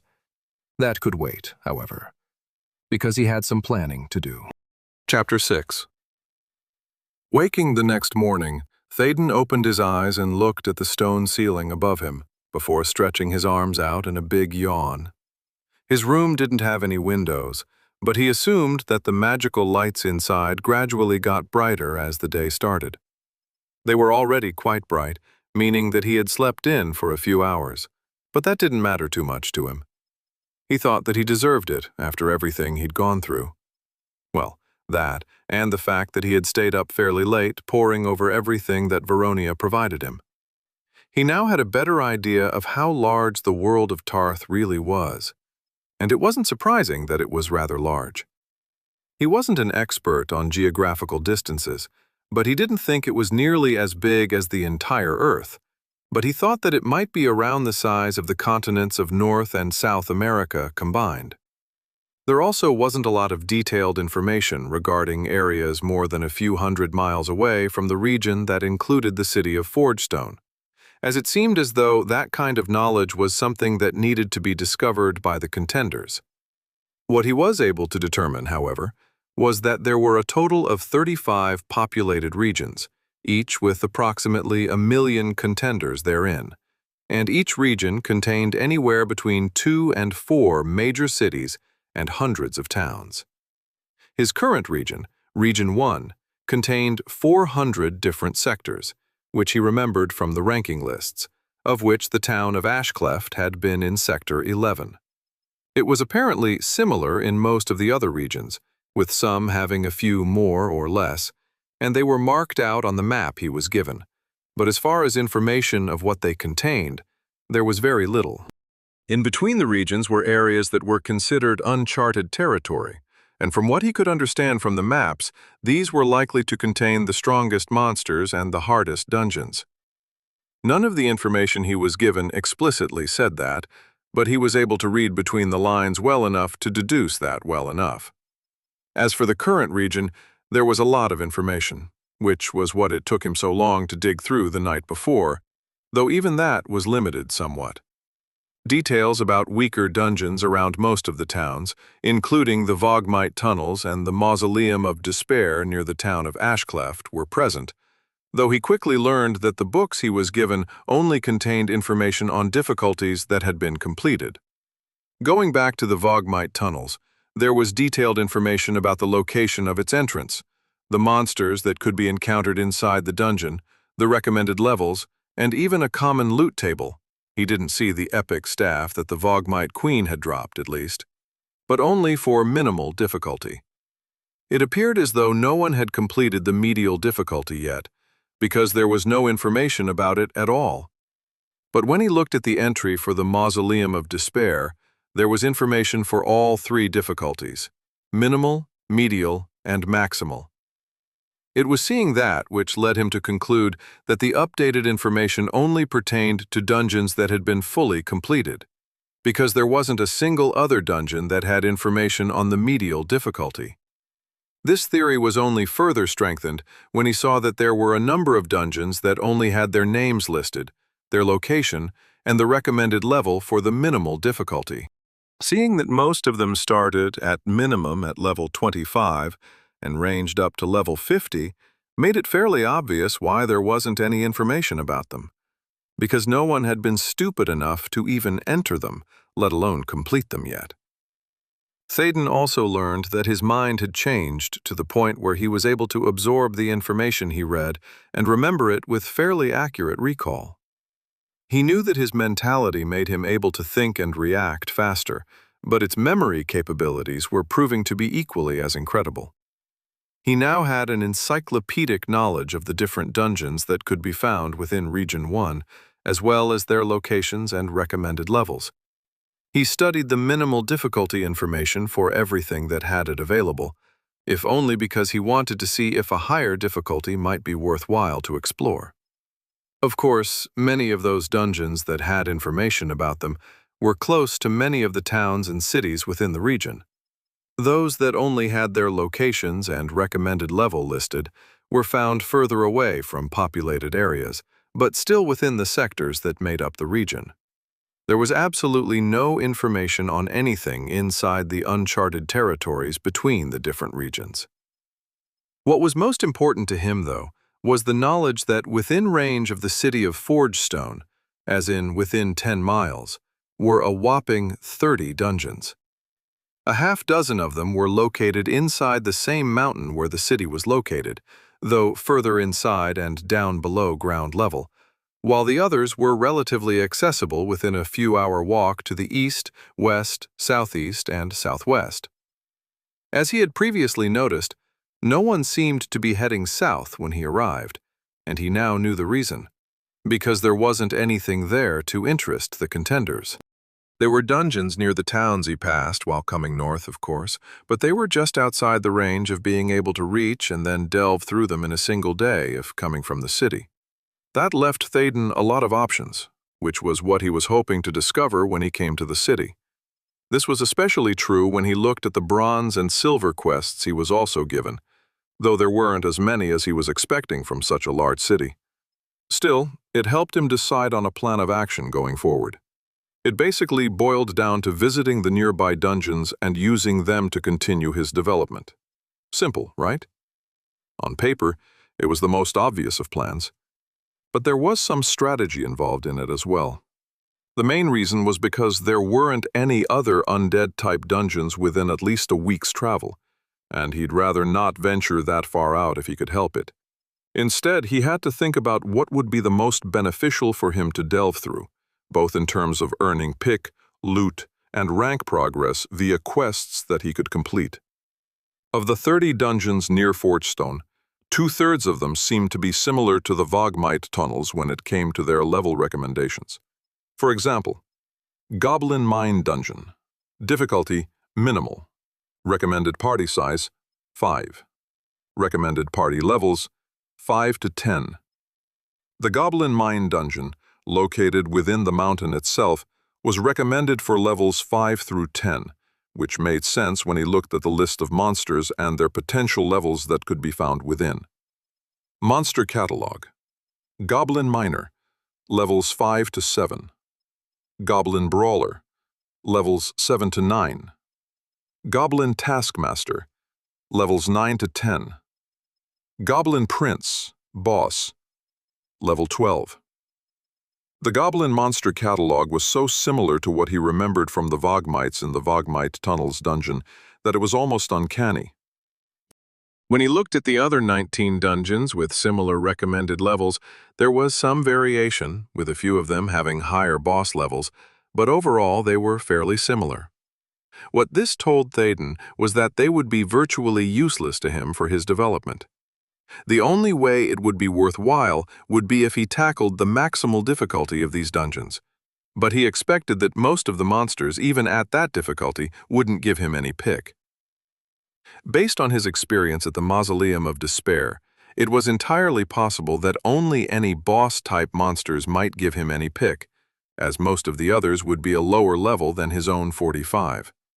He could be wrong, and he figured he would at least attempt one of them to confirm this, but in the end, they wouldn't be very beneficial to him. Except when it came to quests. There were bronze rank quests to kill the monsters found in the maximal difficulty version of these dungeons, as well as bonus completion requirements to clear it completely. Quest type: Dungeon Maintenance, rank requirement, bronze. Quest: Time limit: 30 days / repeatable every 20 days. Quest difficulty: High medial. Minimum: Recommended level: 35. Minimum recommended party size: 5. Quest description: The goblins in the Goblin Mine dungeon are a menace and need to be stopped before they become strong enough to break out. Delve through the Goblin Mine dungeon, maximal, and kill at least 1,000 goblins to halt their eventual advance into the upper world near Forgestone. Completion requirements: Kill 1,000 goblins in the Goblin Mine dungeon, maximal. Quest rewards: 5 gold, 5,000 pick, and 10 rank progress up to silver. Bonus: Completion requirements: Completely clear the Goblin Mine dungeon, maximal, of all goblins. Bonus quest rewards: All prior rewards in addition to 10 gold, 15,000 pick, and 30 rank progress up to silver. The rewards weren't as great as the special quests he'd completed before, but they did provide quite a bit of gold and pick. As far as he understood it, however, this only applied for as long as he would actually obtain pick from the monsters inside. Unlike resource collection or item retrieval quests, which could be completed no matter your level, dungeon maintenance and monster extermination quests didn't provide rewards if you essentially out-leveled the challenge they represented. So, while he might be able to complete a few of these, eventually he'd acquire enough pick to make delving through these weaker dungeons essentially a waste of time. More than that, the rank progress he would receive from them only allowed him to advance to silver, which he'd already achieved. If a side plan was to acquire more RP, then these particular bronze quests wouldn't work toward advancing that goal. And based on the advantages he'd already experienced that came with being a silver rank badge member of the Coalition, that was definitely something he wanted to advance. Unfortunately, after he acquired his silver rank badge, his RP toward gold was only 30 over 540, so he had a long way to go. As for the remaining 10 dungeons near Forgestone that weren't lumped into the prior category, 7 of them were similar to the Mausoleum of Despair as far as recommended levels went, if not slightly more difficult. One good example was the Bear's Den dungeon, which had starting recommended levels that were higher than the Mausoleum, but not abnormally so. Bear's Den Dungeon. Difficulty: Minimal. Recommended party size: 5. Recommended party levels: 12 to 17. With monsters that ranged from 12 to 20, the latter of which was the boss, which also told him that there were already some parties of contenders out there that could kill a monster that high of a level, he extrapolated that the maximal difficulty would probably be more appropriate for his own level. There were also bronze rank quests for the medial difficulty version of these dungeons, with low medial quest difficulties, but there were none for silver rank and the maximal difficulty for some reason.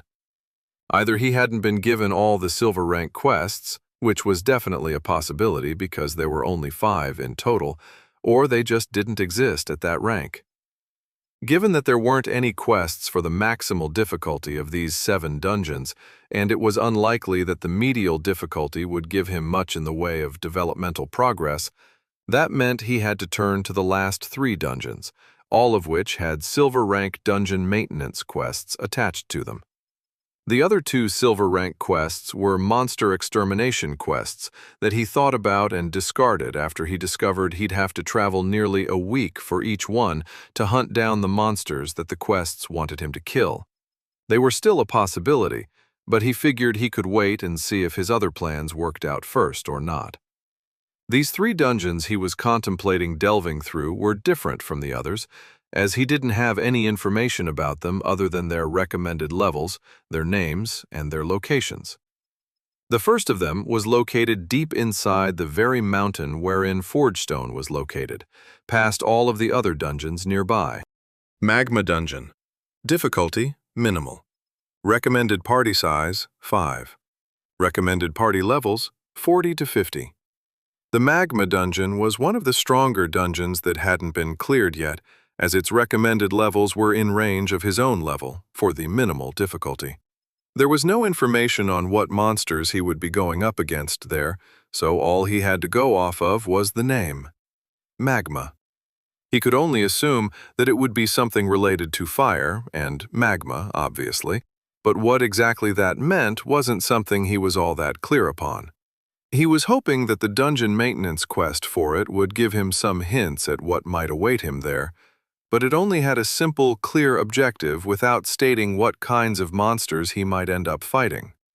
The second dungeon he was contemplating was located to the east in a large forest past all of the weaker dungeons, and it would take Thaden at least a few hours to run there. Forest's Wrath. Dungeon. Difficulty, minimal. Recommended party size, 5. Recommended party levels, 45 to 55. With a name like Forest's Wrath, he had even less information on it than the Magma Dungeon. Its level range started right at his own level, which meant that there was a chance to grow with it for a while at the minimal difficulty. The quest for Forest's Wrath was similar to the Magma Dungeon, in which clearance of the dungeon was its only objective, so it again didn't help to clarify what he might expect. The last of the dungeons was something that he immediately disregarded because it was too dangerous. The Stone Burrow Dungeon. Difficulty, minimal. Recommended party size, 5. Recommended party levels, 80 to 90. Thaden's field spells protected him from up to level 80 sources, and with his even harder protection advancement, thanks to his defensive spellcasting competency, he could block up to level 90 sources. With the recommended levels for the dungeon at the higher end of that range, it was entirely possible that he would encounter something that could actually hurt him. With the other dungeon possibilities nearby, he decided that it wasn't something he wanted to risk, so he therefore crossed it off his list. With all the possibilities considered the night before, there was only one thing left to do once he woke up. Figure out which dungeon to try first. Both silver-ranked quests were nearly identical in their rewards, so it was more of a coin flip than anything else.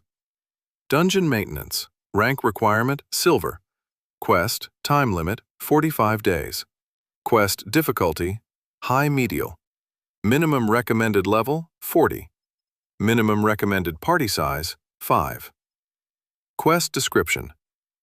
The Magma Dungeon needs to be explored more thoroughly so that a threat assessment can be undergone to determine the danger to Forgestone. Completion requirements. Completely explore and clear the Magma Dungeon. Minimal. Quest rewards. 10 gold, 10,000 pick, and 15 rank progress up to gold. Dungeon Maintenance. Rank requirement, Silver. Quest, time limit, 45 days. Quest difficulty, High Medial. Minimum recommended level, 45. Minimum recommended party size, 5. Quest description. The Forest's Wrath dungeon needs to be explored more thoroughly so that a threat assessment can be made to determine the danger to Forgestone and the surrounding environment. Completion requirements. Completely explore and clear the Forest's Wrath dungeon. Minimal.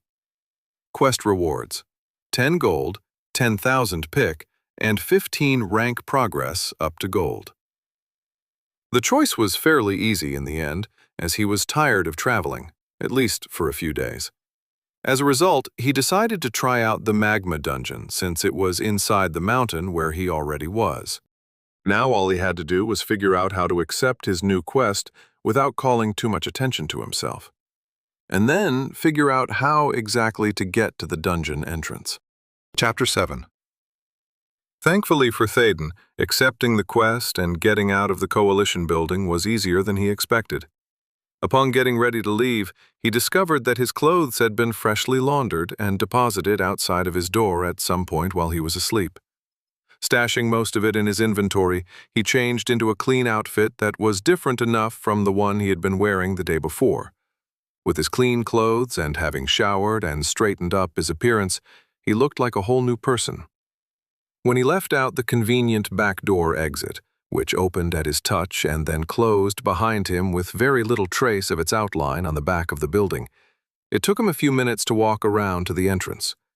He walked inside without any hesitation, doing his best to act like he belonged there, before getting in line where he saw a dozen or so other contenders holding quest papers from the quest board.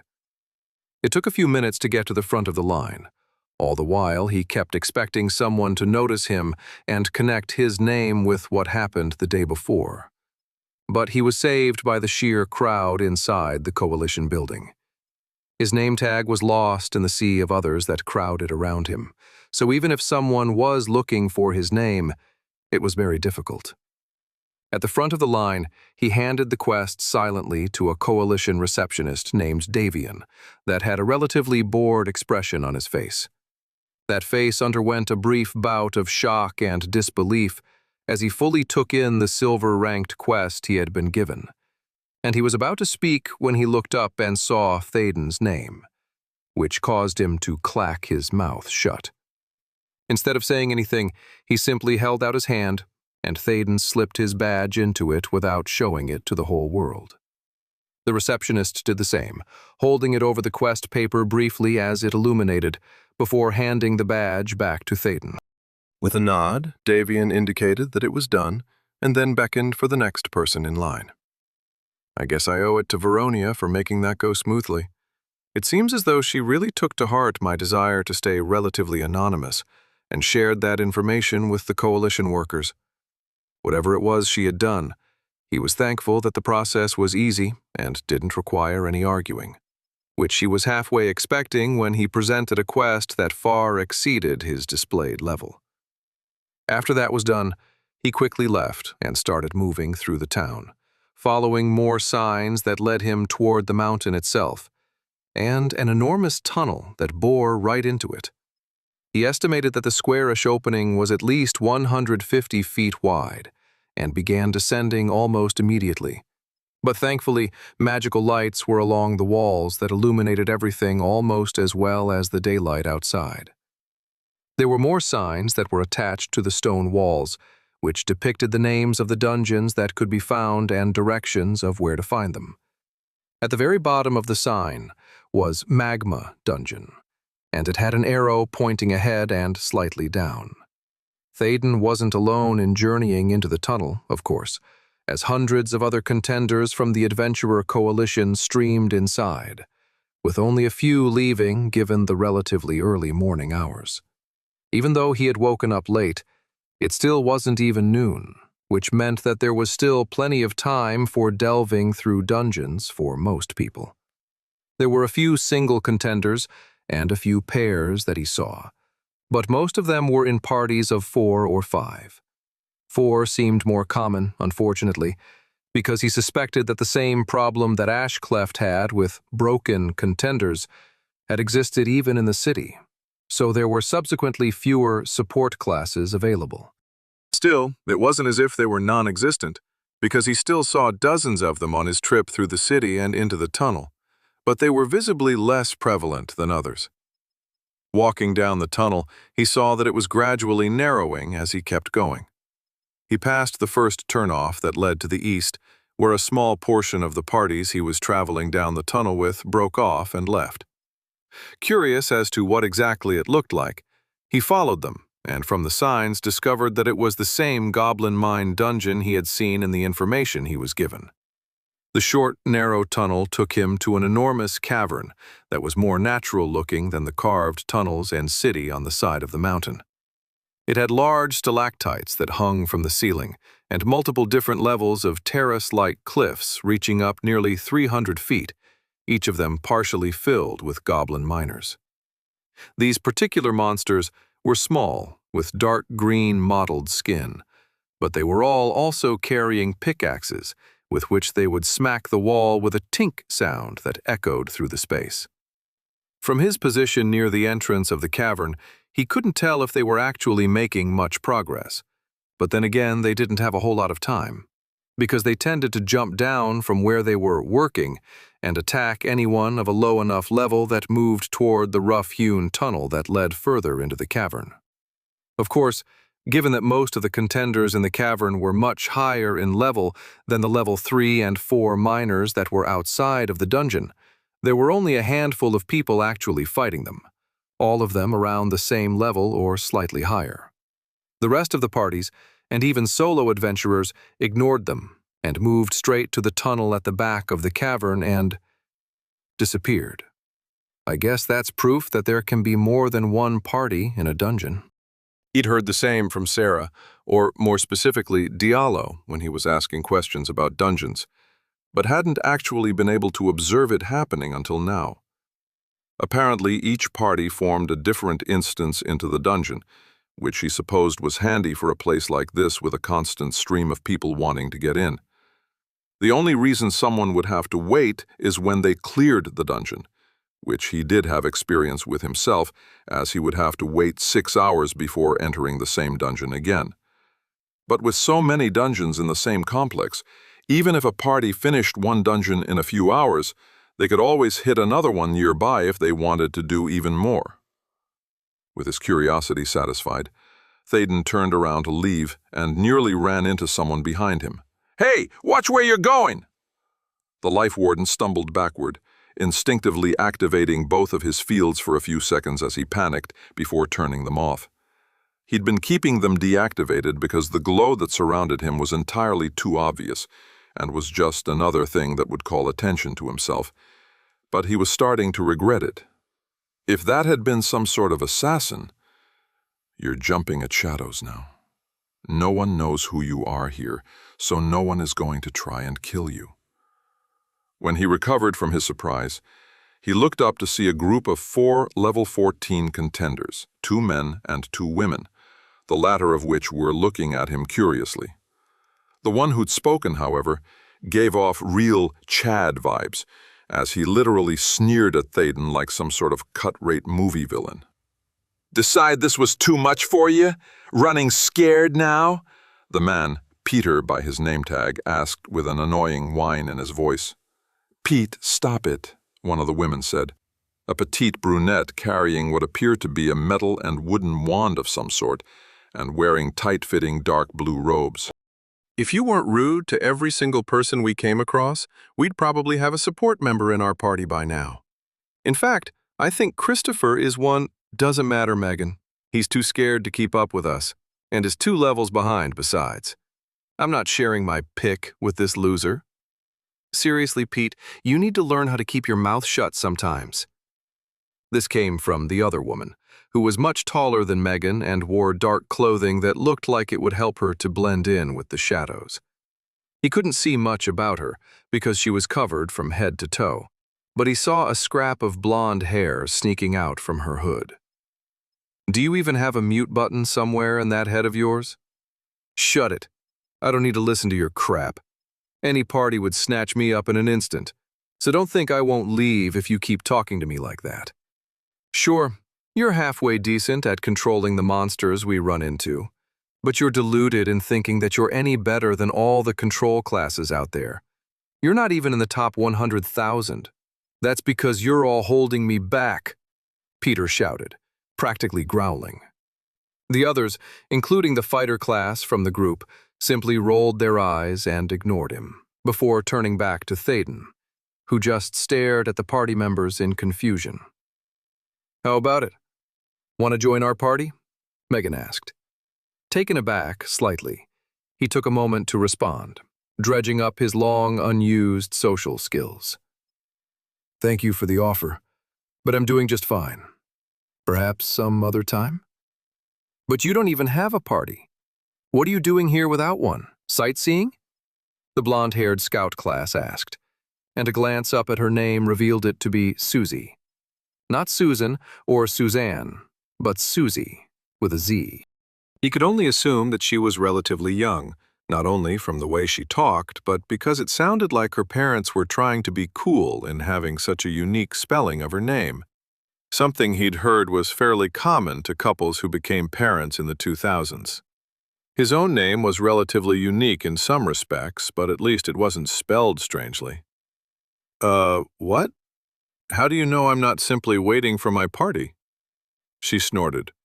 "Because I can still invite you to my party, which wouldn't happen if you were already in another," she explained slowly, as if he was a child.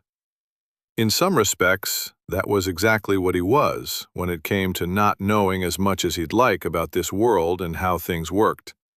But he also didn't like her condescending tone. "So how about it? We're fairly generous on our loot split, and we're slowly making our way through the beginning rooms of the medial difficulty here."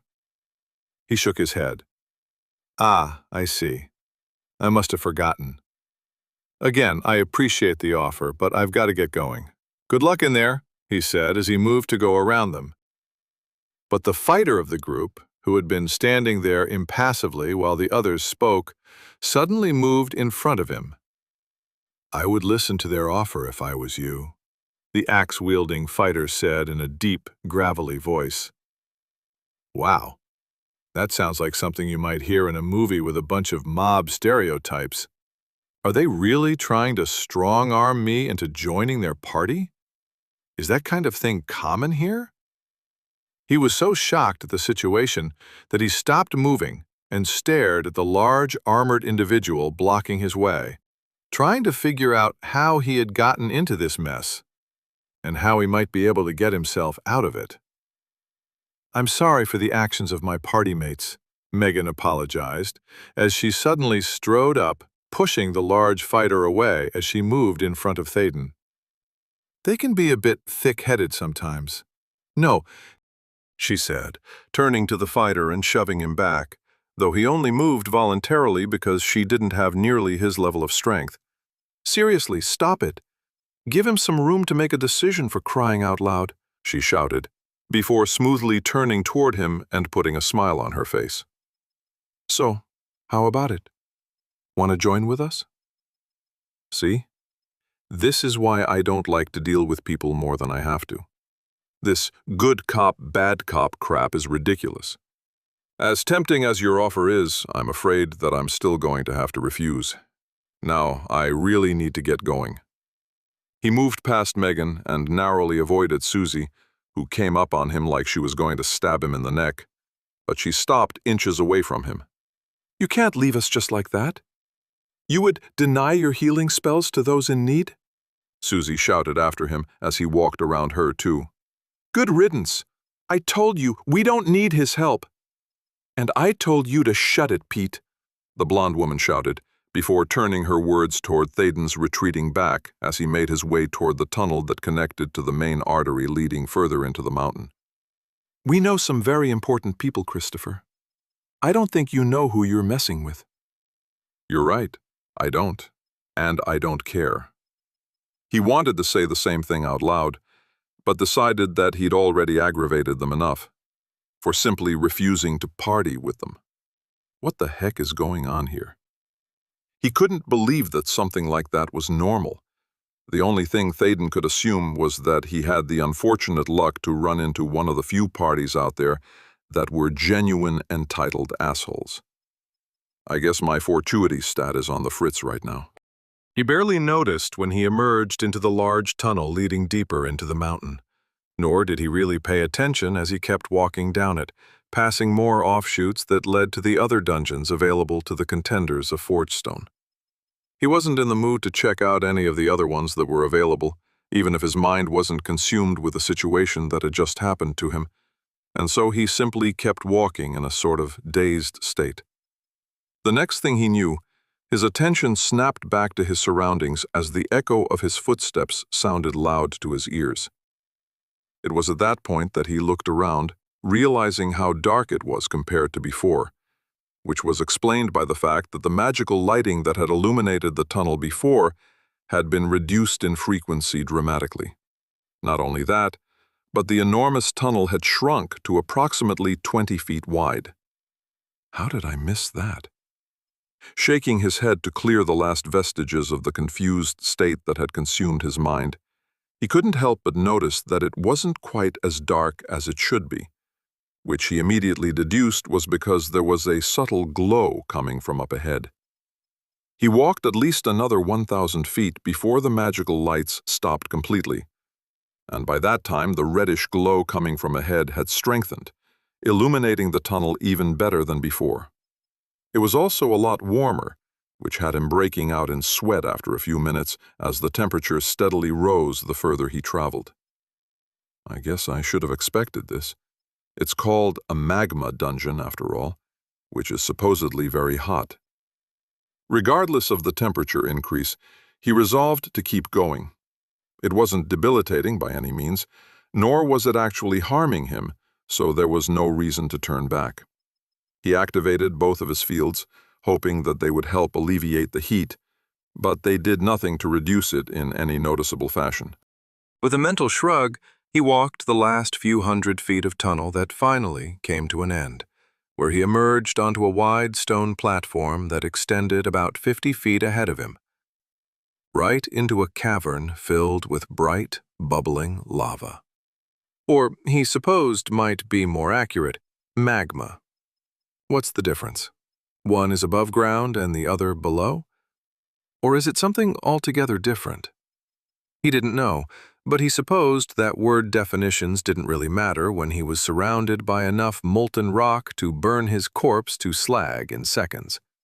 And, unfortunately for him, this kind of environmental obstacle wasn't something he thought his fields would prevent from hurting him. If he fell into the magma, then it would just be like him jumping off a cliff. And this time, there would be no coming back. A sudden flashback of the active volcano that the assimilation system had dropped him into in order to dispose of his body paralyzed him for a few minutes as he stared out over the superheated flows of liquefied stone. But he eventually shook it off. It's just another obstacle, that's all it is. It was more than that, he knew, but he wasn't going to let it stop him from doing what he wanted. When he finally got a hold of himself to keep looking around, he discovered that the room wasn't as filled with magma as he thought it was. A series of stone platforms acted as small islands in the sea of red, bubbling death, all connected to each other with a narrow stone bridge, reaching 15 feet or so above the surface of the magma lake. At the other end of the cavern was a waterfall of dripping magma, and just past that was a tunnel that appeared relatively similar to the one that led to the actual dungeon at the goblin mine. Thankfully, there didn't seem to be any monsters around, so at least he didn't have to worry about them getting in his way. So I've got to carefully walk across all these bridges and islands to get to the actual dungeon? Not exactly my idea of a good time. But I suppose that there's no other choice if I want to check it out. His first few steps were shaky, and his breathing was ragged, as every breath felt like he was inhaling hot fumes. But he took it slow, and eventually got himself moving at a decent pace. He didn't run, as that might have invited an accidental slippage, which was the last thing he wanted to do. Instead, he walked as swiftly as he could across the entrance platform and onto the 6-foot-wide stone bridge leading to the first island. It was nerve-wracking, to say the least, but he eventually made it over without any issues. As soon as he stepped foot on the island, however, a gout of magma shot into the air, carrying with it something that proved that he wasn't quite as alone in the cavern as he originally thought. Chapter 8. Globs of magma splashed off the major repulsion field Thaden had protecting him even as he took a step back, watching what looked like a giant black lizard with glowing red veins covering its exterior land on the island. Magma salamander. Minimal level 40. Thankfully, the excess magma that erupted from the pool below when the salamander shot onto the stone skittered off the surface like water in a hot pan, falling back into the roiling pool below. Meanwhile, the life warden stared at the monster, which abruptly lunged at him with a sharp, tooth-filled mouth dripping with burning saliva. At nearly 5 feet tall and twice that in length, it didn't have to strain to aim straight for his face, which made Thaden flinch slightly. But the salamander was repulsed as soon as it came in contact with his defensive field. It didn't get pushed back much, but it was enough for it to reset and try again, only for it to be pushed back a second time. It wasn't until the third strike that it flinched back after smacking into the field, and he could tell that one of the bonus traits from his Life Warden class had activated. 34.8% chance to reflect 5% of prevented damage from defensive spells, from Life Warden. His high fortuity stat was the only reason why there was a little bit over a 1 in 3 chance to reflect the damage from a monster, which was important for Thaden, especially when he couldn't deal damage normally. Against the undead in the Mausoleum of Despair, he was able to cast healing spells that did damage to them, but for everything else, that wouldn't work. But with his ability to reflect 5% of the damage that what prevented, he had a way to kill things. Eventually. As an experiment, Thaden simply stood still while the salamander continued to attack him with repeated bites to the face before it backed up and basically spit up flaming goo at him, which ended up being blocked by his major absorption field. This was then followed up by more biting, then more spitting, and again with the biting. There wasn't much variety to its incessant attacks, but that was just fine with him, because he used this time to check on his spells and the access slots that were being filled. Having recently fought against the undead, his spells were focused on doing as much damage via healing spells as possible. With this new dungeon, however, that was definitely not the priority. So he decided to rearrange some things. Thankfully, while he was doing this, he realized that the heat wasn't quite as stifling as it was before being attacked by the salamander, which he quickly found was because his physicality was increased by +5 due to another bonus trait from another of his achievements. When fighting solo, all your stats are increased by +5 from Monster Hunter 5. If he was inside the actual dungeon, the bonuses from his stats would have been even higher due to multiple achievements, but he hadn't even gotten there yet. He was tangentially aware that it was only due to his physicality being so high, for a support class at least, that he wasn't dying from the extreme heat in the cavern already, and any little bit would help. Focusing his attention on his access slots, he looked at what was already assigned, and what he had available. Available spells. You currently have 0/9 access slots available. Lesser Resurrection, single cast, 2 access slots. Lesser Aura of Life, reserved, 1 access slot. Lesser Regrowth, channeled, 1 access slot. Lesser Protective Barrier, single cast, 1 access slot. Lesser Healing Circle, channeled, 1 access slot. Lesser Mana Rejuvenation, single cast, 1 access slot. Lesser Damage Shield, single cast, 1 access slot. Major Repulsion Field, channeled, 1 access slot. Major Regeneration, single cast, 1 access slot. Major Absorption Field, channeled, 1 access slot. Major Mass Healing, single cast, 1 access slot. Major Mass Regeneration, single cast, 1 access slot. Major Protective Guards, single cast, 1 access slot. Major Cure Physical Affliction, single cast, 1 access slot. Major Death Ward, single cast, 2 access slots. Major Cure Mental Affliction, single cast, 1 access slot. Major Support Sprite, single cast, 1 access slot. Major Defensive Sprite, single cast, 1 access slot. Major Health Reduction, single cast, 1 access slot. Major Negation Zone, single cast, 1 access slot. Major Health Augmentation, single cast, 1 access slot. Major Absorb Health, single cast, 1 access slot. Major Dampeners, single cast, 1 access slot. Major Healing, channeled, 1 access slot. Obviously, he wasn't going to touch the 2 defensive fields, as they were the only spells that were keeping him alive while he was being attacked. He also wanted to keep Major Death Ward, despite it requiring 2 of his access slots, just in case something went wrong and he made a mistake at some point. Both Cure Affliction spells were also important, because he wasn't sure what he would encounter inside the dungeon that might end up afflicting him with something that would require curing, but he wanted to be ready. Those spells, when added all together, totaled 6 access slots, leaving him 3 more to play with.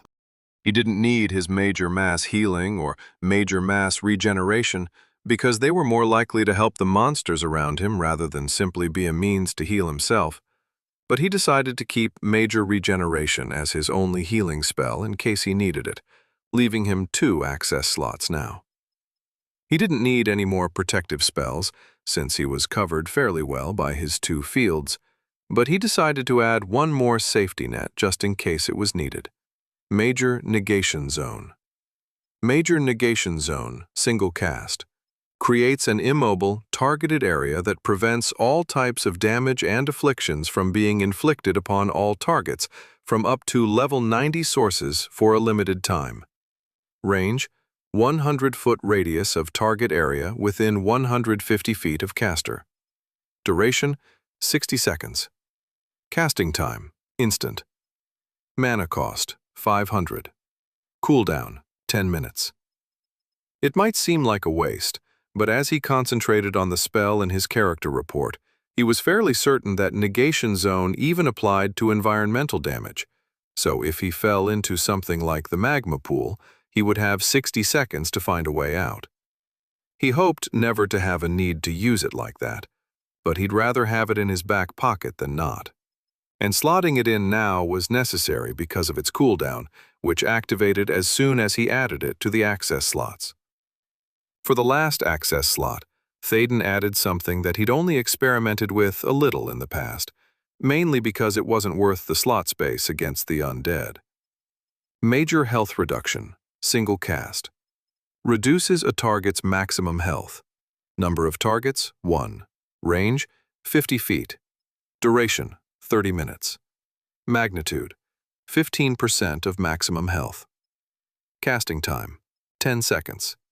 Mana cost, 180. It wasn't much, but a 15% decrease in a monster's maximum health was better than nothing, especially when all the damage he could inflict was a chance to reflect 5% of the damage prevented by his fields. Thinking about that, and now that he had adjusted his access slots to something more appropriate, he realized that he hadn't thrown on his equipment yet. He hadn't worn them in a while because of their hit to his personality stat, but now there was no one around to see him. It felt strange getting half naked while he was actively being attacked, but he slipped the Dark Abyss Robe of the Dead over his head, placed the Casket Ring of the Undead on his right pointer finger, and managed to get the Shadow Necklace of the Grave around his neck. Almost immediately he felt the 60 extra points in his mentality as his mind cleared, the extra 7 physicality that reduced the feeling of the heat in the cavern even further, and he experienced a slight increase in his movement speed from the 7 points in celerity. Of course, his personality was in the crapper at 1 now, but that didn't matter if there was no one around. Thaden turned his attention back to the salamander, which was still trying to attack him. Looking closer at the level 40 monster, he noticed that the information above its head was faded in color. Not quite gray, but not as vibrant as something would be if it was the same level as or higher than his own. He remembered Diallo telling him that, in a party at least, anything 5 levels or below didn't give any pick to him. But now he was wondering if that was different for when he was solo.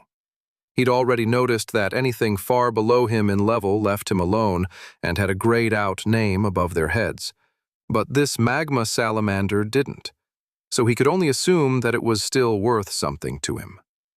After approximately 10 minutes of constant attacks while he simply stood there, the salamander was looking ragged from the reflected damage imposed upon it, and it was even bleeding from multiple bite wounds that seemed to open all along its body, as if some invisible ghost was biting it. He could only assume that the damage reflected took the form of the actual attack, which he guessed made sense instead of it being general damage. However, that was also slightly worrying because he didn't see any burn marks over its body from the flaming goo that he was sure had been reflected at least a few times over since the fight started. He could only assume that the creature was immune to fire and heat because, well, it had literally shot out from the magma pool near the island. Regardless, it only took another minute or so of it essentially killing itself with reflected damage before it collapsed onto the stone of the island. Normally, he waited to see his notifications until later, but he was curious as to what exactly he earned from this monster. You have slain a magma salamander. Minimal. Level 40. You have received 4 pick. The magma salamander gave him pick, all right, but it was only 4. When he needed over 13,000 in order to get to the next level, he would have to kill thousands of them to get there. He was slightly surprised that he didn't earn any additional pick for being solo, as he was used to seeing, but he could only assume that the salamander being a lower level negated that kind of bonus. Before he did anything else, he leaned down next to the corpse of the salamander and said, "Extract," remembering what he'd been taught by Sarah and her crew about looting monsters, which he was still sore about even now, as he had passed up looting thousands of undead in his time in the mausoleum. Still, there was no going back and changing things, but at least he could start doing things correctly now. Within seconds, the corpse of the salamander faded into nothingness, and he felt an addition to his inventory, as more than a single something was dropped into it. Extraction complete. Loot obtained. 6 silver, 10 copper coins. Reduced reward for level discrepancy. 1 heat-resistant salamander hide, uncommon. Reduced reward for level discrepancy. 2 magma salamander teeth, common. Reduced reward for level discrepancy. It wasn't great, but it was also better than nothing, which was what he normally would have gotten from a monster before he knew about the inventory and looting system. Thaden wondered how much better of a reward it would have been if there wasn't such a level discrepancy. He supposed he would end up finding out once he got into the dungeon. As he began walking across the stone island and onto the bridge connecting it to the next one, he noticed that it felt slightly hotter. He realized that his bonus to his stats when he was fighting solo was no longer active, but it wasn't so bad as it had been when he first walked in due to the equipment he had put on. It still made him sweat, but he didn't feel as if he was being cooked alive, even if his robe was uncomfortably warm. The next island had another salamander shoot out of the magma to attack him, but he kept walking. As it attempted to maul him from behind, he passed over the island and the next bridge, with it following along like an extremely dangerous lost puppy.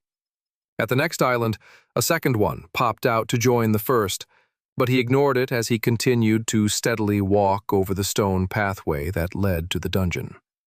He didn't want to spend hours waiting for each individual monster to kill itself on his fields, so this felt like the better idea. 15 minutes later, He was on the last island before the tunnel leading into the dungeon, which was 3 times larger than the others, when a total of 4 salamanders shot out of the magma to land in front of him. Unfortunately for Thaden, they immediately blocked the way forward, meaning that he would have to push his way through them in order to go any further, which he didn't want to have to do and inadvertently harm himself through self-inflicted damage. So he simply stood there and waited for them to hurt themselves on his fields. Well, them and the dozen other salamanders he had picked up along the way, trailing after him with the intent of biting or burning him. It took a total of 30 minutes for them all to kill themselves with reflected damage. The only reason it required that much time was the fact that they were getting in each other's way. He was reminded of when he had been surrounded by undead near the mausoleum, though at that time there had been hundreds of monsters. The biggest difference, though, was that these ones were of a much higher level and had higher health as a result, meaning that they didn't go down that easy. They were also strong and heavy, meaning that the repulsion effect of his major repulsion field didn't really do much to hurt them. All of his damage was now due to the reflective effect of his class. Once they were all dead, he extracted them all, gaining only slight variations in the amount of coins and teeth for each one, but only about every 4th salamander had one of the uncommon heat-resistant salamander hides. In all, he earned just over a gold coin in cold, hard cash, 35 magma salamander teeth, and 5 of the hides.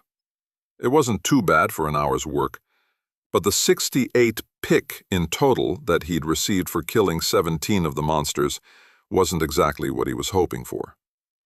He began to understand a little better how difficult it was for the other contenders to level up, because from what he understood, this type of pick earnings was fairly common when in a party, due to the total being split across all members. There were some incentives to encourage partying together, of course, the most important part being that it was far safer. But the drawbacks were equally as impactful. After he'd extracted the loot from all the corpses, and he'd checked his notifications for any other information he might have missed, Thaden was ready to keep going. With nothing now standing in his way to the tunnel, he walked across the last bit of raised stone and made his way up to it. Taking a deep breath, as he would be venturing into the unknown here, he took a step forward and crossed the threshold of the tunnel. When time seemed to stand still for a moment. Magma Dungeon. Please select Dungeon Difficulty: Minimal, Medial, Maximal. Dungeon Slayer World First. Achievement Override. Please select Dungeon Difficulty: Minimal, Medial, Maximal. Thaden wasn't prepared to attempt either of the harder difficulties, so he quickly chose Minimal, and time sped up again as his foot finished its step. Looking behind him, there was a hazy distortion covering the entrance of the tunnel, while ahead of him was the same tunnel that he'd been walking into. You have entered the Magma Dungeon, Minimal Difficulty. Magma Dungeon. Current difficulty: Minimal, Medial, Maximal. Recommended party size: 5. Recommended party levels: 40 to 50. The information he received when he looked at his notifications was identical to what he knew about the dungeon from the information he had been provided, which made him think how that information had been obtained. Did someone visit here just to check it out and then leave? He could only assume that was the case, though that would also mean that someone high-leveled would have had to have done it, as any of the other contenders would probably die getting even this far at their current levels. It made sense when he remembered seeing level 100 under the vice leader's name.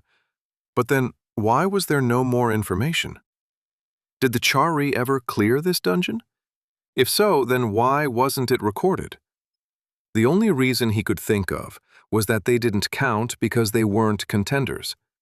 Everything he'd learned told him that the Chari, and any other race that had been transported to Tarth, were simply caretakers until the humans showed up. Shaking his head at all of these untimely thoughts, he instead focused on what was ahead of him as he took another step into the magma dungeon. Chapter 9. As he could have guessed, there was magma in the magma dungeon. There was, in fact, a lot of it. Similar to the Mausoleum of Despair, his path through the entrance tunnel was relatively short before it opened up into a room.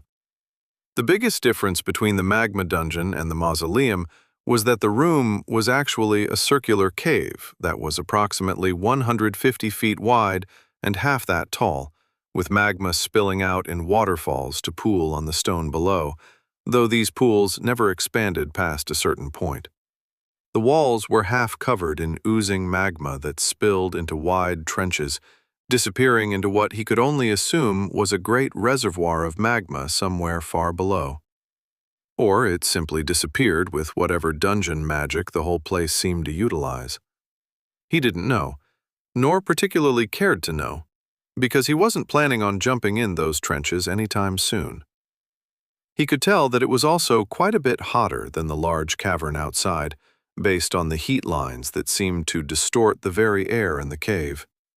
Thankfully, as soon as he entered the dungeon, the bonus traits from a few of his achievements kicked in and gave him large boosts to his stats, a good chunk of them coming from Dungeon Delver 3, which boosted them all by 25% of their base value. Health, 560 over 560 mana. 2,790 over 2,790. Physicality, 56. Celerity, 37. Mentality, 279. Personality, 1. Fortuity, 164. Even with the bonuses, his personality was still at 1 because of his equipment, but that was, again, fine with him. His mentality had gone up by more than 100, though he'd already been able to cast all of his spells with no trouble. What made the most difference, however, was that his fortuity was up to 164, which equated to a 49.2% chance for his fields to reflect 5% of the damage prevented. He also had a 49.2% chance for his support spells, such as healing, to be cast twice in a row. But he didn't think that was going to matter all that much in the dungeon. He wasn't planning on getting hurt, after all. Looking out around the cave, Thaden didn't spot any monsters. But that didn't mean much when he'd seen the magma salamanders come out of the magma outside.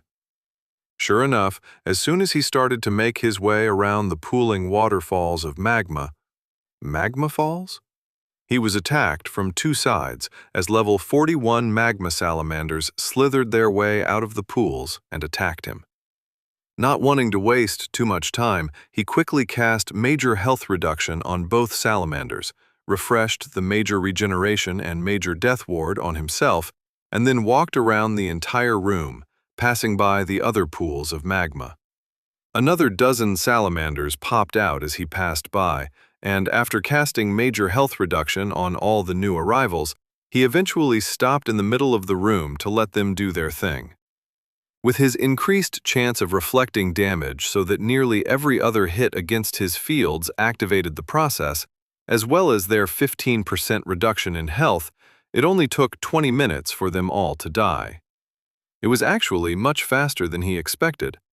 But then he realized that his stronger healing advancement was probably playing a role. Stronger healing advancement. All support spells now heal or reduce 50% more health. So, instead of a 15% reduction in their health, it was actually around 22.5%. The extra 7.5% reduction might not sound like a lot, but it evidently made a difference in the outcome of the fight. Even so, by the time he extracted all the loot from the salamanders and looked at his notifications, which indicated that he'd earned a whopping 5 pick from each of them instead of the 4 pick which he'd gotten from the level 40 versions, and that the loot was only a slightly higher amount of coinage, it had taken him over 25 minutes to go through the entire room. While that wasn't exactly slow, he remembered how many rooms the mausoleum possessed, and it had taken him hours to carefully slog through the entire thing. If the magma dungeon had anywhere near the same amount of rooms, then it could take him more than a day to get through it. And he didn't think he would be able to stay awake and alert that long. Then there was the probability that the monsters would get stronger, meaning that they likely had higher starting health pools and would therefore take longer to kill using reflected damage. He could be looking at an even longer delve through the dungeon to get to the end, if that was the case.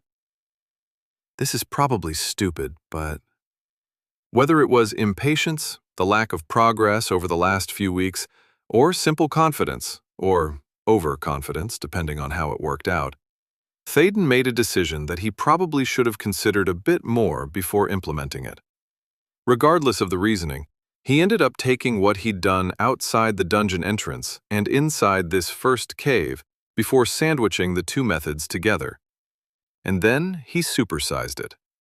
Walking quickly toward the tunnel leading toward what he could only assume was the next cave, he started jogging when he saw that it was only a short passage to his destination.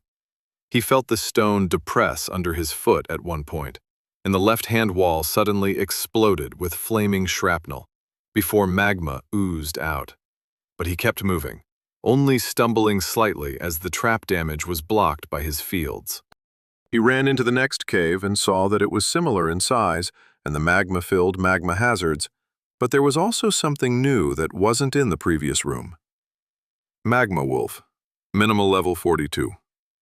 The Magma Wolf was 8 feet tall at its shoulder and appeared to be a molten stone canine-shaped monster with flames flickering around its enormous paws. There were spikes of dark obsidian-looking stone around its neck like a nightmarish collar, and its sharp teeth were also made of the same substance. Its scratchy howl reminded him of nails scraping against the chalkboard, and he winced when a half-dozen of them howled simultaneously as he ran into the center of the cave. The wolves were also quite fast. They almost seemed to flash across the cave as they attacked in a pack, tearing into him with snarls and growls that normally would have intimidated him if he wasn't preoccupied with navigating his way around the magma pools. As he ran through the cave, a half-dozen magma salamanders also appeared and attempted to attack him, but he was already heading toward the exit to the next tunnel with the wolves nipping ineffectually at his heels. He made sure to quickly cast major health reduction on each of the monsters he caught the attention of, so that he wouldn't have to worry about doing it later. The third cave held similar monsters, if perhaps 2 more than the previous cave, and he simply made a lap around the entire thing and kept going. Nothing stepped in front of him to block his way, as they likely thought that it was better to chase down fleeing prey from its unprotected rear, but that inaccurate thinking simply let him continue jogging casually through the subsequent caves without any opposition. While running, Thaden observed how their base levels steadily increased from cave to cave, until he was encountering ones that were of a higher level than he was. Eventually, at about a dozen caves in, he encountered a third type of monster, which almost made him hesitate and stop when he saw it. Magma Elemental, minimal level 47. The magma elemental looked like someone had made a baked Alaska dessert and then let it melt. It was as if someone had dropped an egg on the floor and the heat from the stone cooked it, except that this egg was the size of an elephant and the yolk was actually just a bunch of magma. There was a central hump that rose about 4 feet into the air, but the rest of it spread out up to 15 feet in all directions, and it moved like some sort of ooze as it followed after Thaden. The magma it was comprised of undulated as it moved, as if it was constantly churning inside of it like a cement mixer. What he was getting at was that it was disturbing to look at, especially when it had 2 brightly glowing gemstone-like eyes, each the size of his fist, and a mouth that practically cut it in half when it was opened. It attacked from range initially, flinging large clumps of its body, which it then regenerated magically, at him from across the cave, which thankfully slid right off his fields. When he got close to one, it bunched up a portion of its bulk and attempted to smash him into the stone floor, but that was also ineffective, of course. The problem was that he wasn't even sure if the magma elementals were even being hurt by the reflective damage, because it was moving so constantly that any visible damage was essentially non-existent. But he'd already come that far, so he figured he might as well see it through and find out later.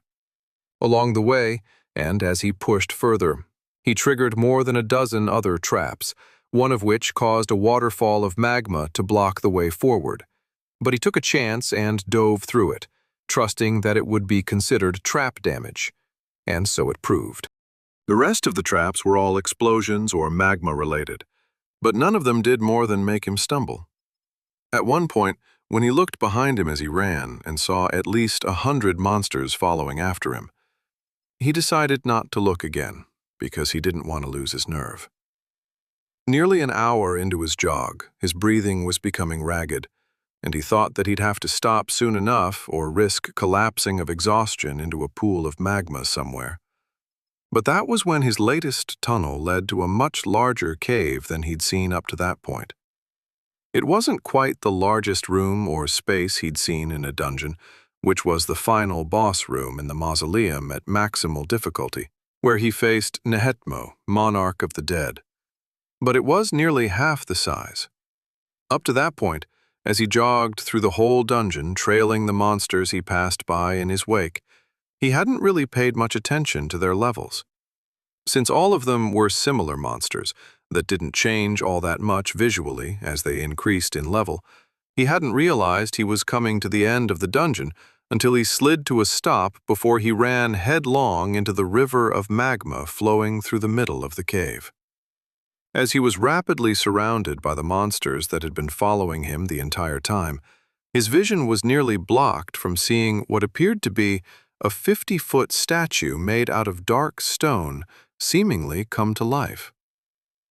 Magma Colossus, Boss, Minimal Level 53. The statue seemed to be a decoration attached to the far wall, but he watched as it started to glow from within, and pretty soon its joints began to seep magma like some sort of lubrication, allowing it to break free from the stone perimeter of the cave. It was technically humanoid in appearance, as it had a head, arms, a torso, and it stood on 2 legs. But that was where the similarity ended. Its face was almost demonic-looking, as it was frozen in an open-mouthed, snarling position with glowing red eyes, and it possessed a total of 6 arms that each had fists that were the size of a compact car. The legs were also extremely thick and more like tree trunks than legs, and they only bent far enough at the knee for the Colossus to move forward. He doubted that it could lift them more than a dozen feet off the ground at one time, though that would be plenty enough to squash him like a bug under its bulk. As it stomped forward, slowly but steadily, the stone floor beneath him shook, threatening to topple him, but he managed to keep his feet. Even with its height, he quickly lost sight of most of it as he was inundated by the monsters, who were finally getting a chance to attack him now that he'd stopped. That being said, he was able to see it set foot in the magma river and splash across it, as the magma proved to be absolutely no hindrance to it. Soon enough, even that side of it was blocked from his view as all the monsters piled on top of each other, getting in each other's way, but also giving it everything they had to bite at him. He was constantly refreshing major health reduction on every single monster he could that surrounded him, but something else was happening that he hadn't planned for. It started to get uncomfortably hot. The stone and flesh of the monsters surrounding him acted like an insulator for all the flames and magma that comprised their bodies, and he began to have trouble breathing, as it felt like he was breathing fire. His skin began to blister as the heat all around him became too great for his physicality to handle, though his constant use of major regeneration and even his afterglow advancement were healing the damage as quickly as it was happening. That was the point where he felt the shaking from the Colossus's steps suddenly stop nearby. He was too busy trying to breathe, and the pain from his constant burns was addling his mind, making it hard to pay attention to what was happening, when an enormous fist appeared from above him and slammed into his fields, which deflected the downward motion off to the side instead of hurting him. The same couldn't be said for the monsters that had been in the way of the strike, however, as a half-dozen salamanders and wolves were practically flattened under the deflected fist. But neither the colossus nor the other monsters seemed to care, as others just took their place. Then another fist came down, then another and another in rapid succession, as all 6 of the giant statue's arms brought down a rain of destruction upon him, and killed dozens of monsters in the process. The reduction of so many insulating bodies around him reduced the heat enough that he felt like he could take a few breaths before he struggled with the heat again, as more monsters replaced those that had died. But it was enough to keep up with the healing his spells were doing. After the first barrage of fists slammed down, Théoden couldn't stand up any longer as the ground shook all around him, and he was forced to sit down and hold on as best he could as the boss continued to rain its fists down without stopping. More and more of the monsters that had followed through the dungeon met their fate at the literal hands of the more powerful monster. But they were so focused on trying to get to the contender in their midst that they didn't try and avoid the blows. The constant heat slowly subsided as the numbers thinned out, but then the slower magma elementals arrived. The pure magma of their bodies coming near him ramped the heat up even further until his robe literally started to ignite. He took it off and stashed it in his inventory rather than risk losing it. But then his hair and skin started to catch fire, and he was suddenly blinded as his eyes started to liquefy in his sockets. Almost insensate from the pain, he managed to scrounge enough thoughts together to spam "Major Cure Physical Affliction" over and over, which helped to eliminate the burning affliction before his regeneration healed the damage. His sight came back to him every once in a while, allowing him to see that despite being made of magma, the elementals couldn't withstand a colossal fist to their oozing forms any better than the wolves and salamanders, and they splashed apart as they were hit by the colossus like a sledgehammer smashing into a watermelon. He lost track of time as he wallowed in pain, constantly healing and curing himself, struggling to stay upright from the constant pounding of the stone near him, until he eventually felt the majority of the heat dissipate over the course of a few minutes. He looked around him for the first time in what felt like hours, only to watch as the last wolf that was somehow avoiding getting flattened by the colossus fell under its fist, joining the carnage of body parts and magma that littered the floor all around him. Looking up, he saw the colossus clearly for the first time, and the damage that had been reflected upon it by his fields was clear to see, as large rents in its exterior were leaking magma at an alarming rate, and it appeared to be on its last legs. Another barrage of fists slammed down on him and was deflected, and he watched as another few cuts sliced through its leg, making it buckle. He expected it to fall at that point, as it appeared ready to collapse, but it did something that confused him thoroughly. It turned around and limped away. What? Is it running from me? I didn't think they could even do that. The confusion lasted for all of a minute as he watched it step into the river of magma and stood there as the molten rock seemed to flow up its legs and over its torso before covering its arms and even its head.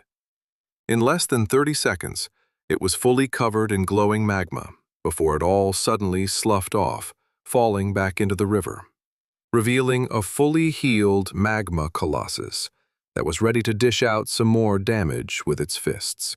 Chapter 10. Well, that sucks. Who would have thought he would go up against something that could heal itself? Certainly not Théoden, obviously, because he was absolutely flabbergasted at the sight of the repaired magma colossus, and he could barely even think straight. Granted, that was probably because he was still recovering from nearly burning alive from the concentrated heat of so many monsters around him. But it was also because he didn't expect to come up against something that defied his expectations so thoroughly. As the boss stomped its way over to him once again, it took until it started slamming its fist down at him again to jumpstart his malfunctioning brain. He quickly contemplated how he might be able to kill the colossus, possibly by preventing it from moving back to the river of magma, or trying to do enough damage to it that it wouldn't have time. But he was stymied at every turn. The problem, of course, was that as soon as it became obvious to the boss that it was damaged, it would simply turn around and heal itself. And if it wasn't trying to hurt Thaden during that time, the Life Warden didn't have any other way to hurt it. Even as the blows continued to rain down, he looked around the area looking for some sort of solution, such as a way to shut off the flow of magma into the cave. But there didn't seem to be anything like that. He could only assume that a normal party of contenders would likely be able to finish it off before it could get to the river to heal, or taunt it to the point where it had no choice but to stay and fight. But Thaden had no such ability. When no visible solution to the healing magma river presented itself, he even looked behind him at the tunnel he had come through to get to the boss, thinking that if he lured it out into a different cave, then perhaps the Colossus wouldn't be able to heal.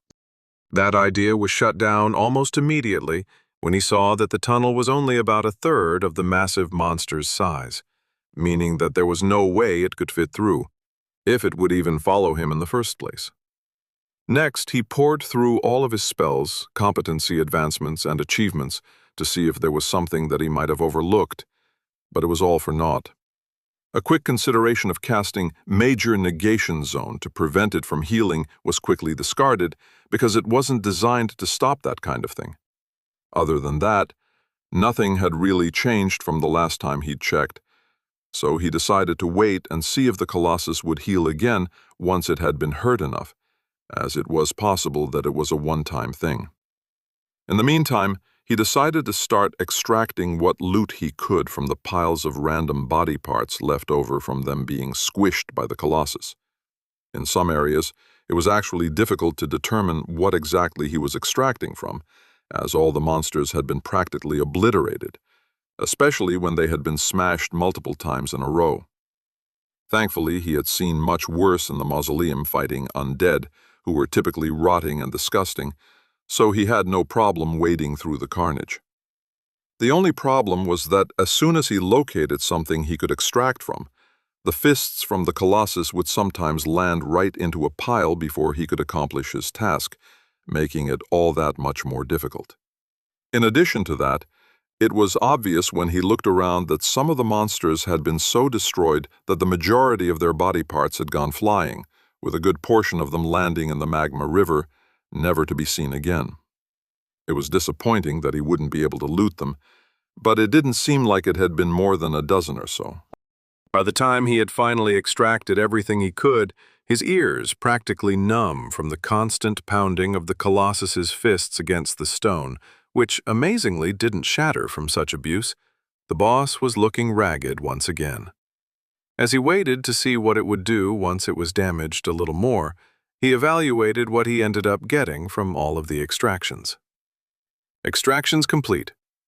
Loot obtained: 62 gold, 37 silver, 10 copper coins, 2 minor heat resistance rings, uncommon, 1 flame sabatons, uncommon, 1 flame breastplate, uncommon, 1 flame gloves, uncommon, 1 flame helm, uncommon, 1 heated battle axe, rare, 1 magma cutter, rare, 1 cloak of burning ash, rare, 1 wand of the blazing storm, epic, 87 heat-resistant salamander hides, uncommon, 56 shattered magma wolf collars, uncommon, 13 magma elemental cores, uncommon, 496 magma salamander teeth, common, 238 magma wolf claws, common,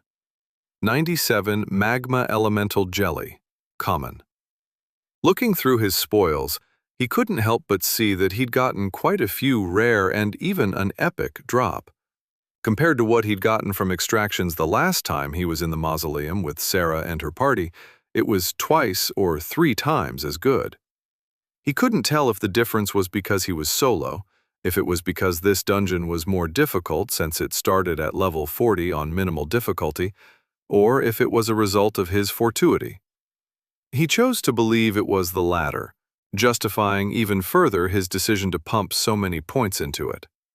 Granted, as he briefly looked at all the items that were able to be equipped by someone, the only ones that he could use were the heat resistance rings. But that was better than nothing.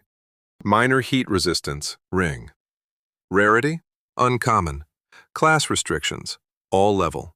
Restriction, 40, plus 15% heat resistance.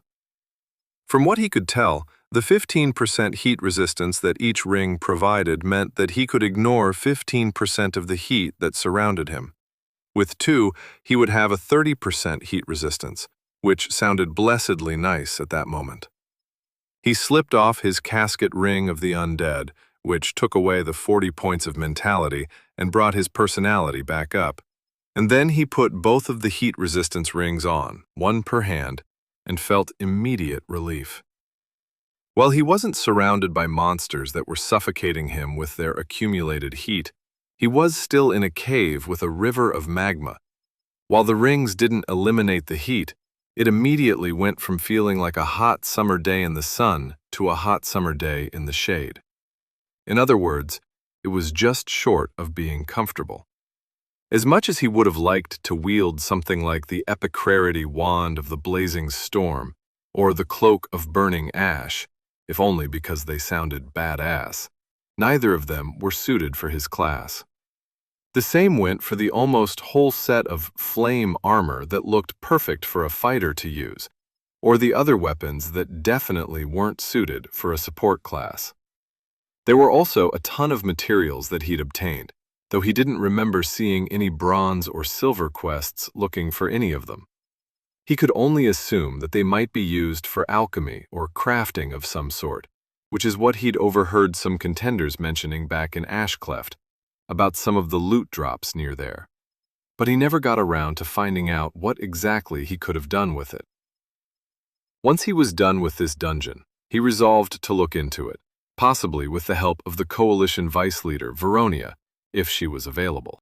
It was about that time, when he was finished looking over his spoils, that the Colossus finally crippled his leg once again, nearly in the same place, and Théoden watched with anticipation to see if it would heal itself again. His hopes rose when it looked like it was going to try pounding him into the floor again with its fists, but it paused in the middle of the strike and put its arms down before turning away from him. Running in front of it as it took a step, he hoped that kicking him would do more damage to it. And it did. Unfortunately, all it did was add another crack to its chest, which ultimately did nothing. He continued to try and get in its way on the path to the magma river, even going right to the edge of the superheated molten rock to get in some more reflected attack damage. But there weren't any more reflected strikes against its legs. As it limped into the river and started to heal, he wondered if he might have more success if he tried again after another round. But he had gotten fairly lucky in his reflected attacks on its journey to heal itself.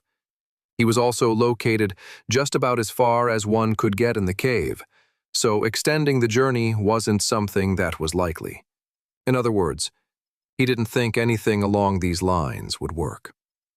With no other options, he debated whether to look at his notifications to see if he earned something that might help.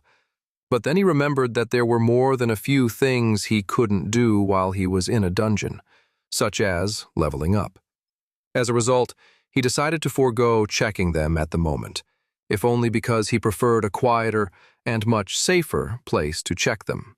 And being the target of violent smashing attacks wasn't exactly the best time to make important decisions. Shaking his head in disappointment, he headed back into the tunnel that had brought him there, wondering again how he could get so unlucky to find a boss that could heal itself. It was only as he was putting his normal clothing on again, since he was still naked after taking off his robe earlier, that he figured out that this type of thing might be more common than he thought at first.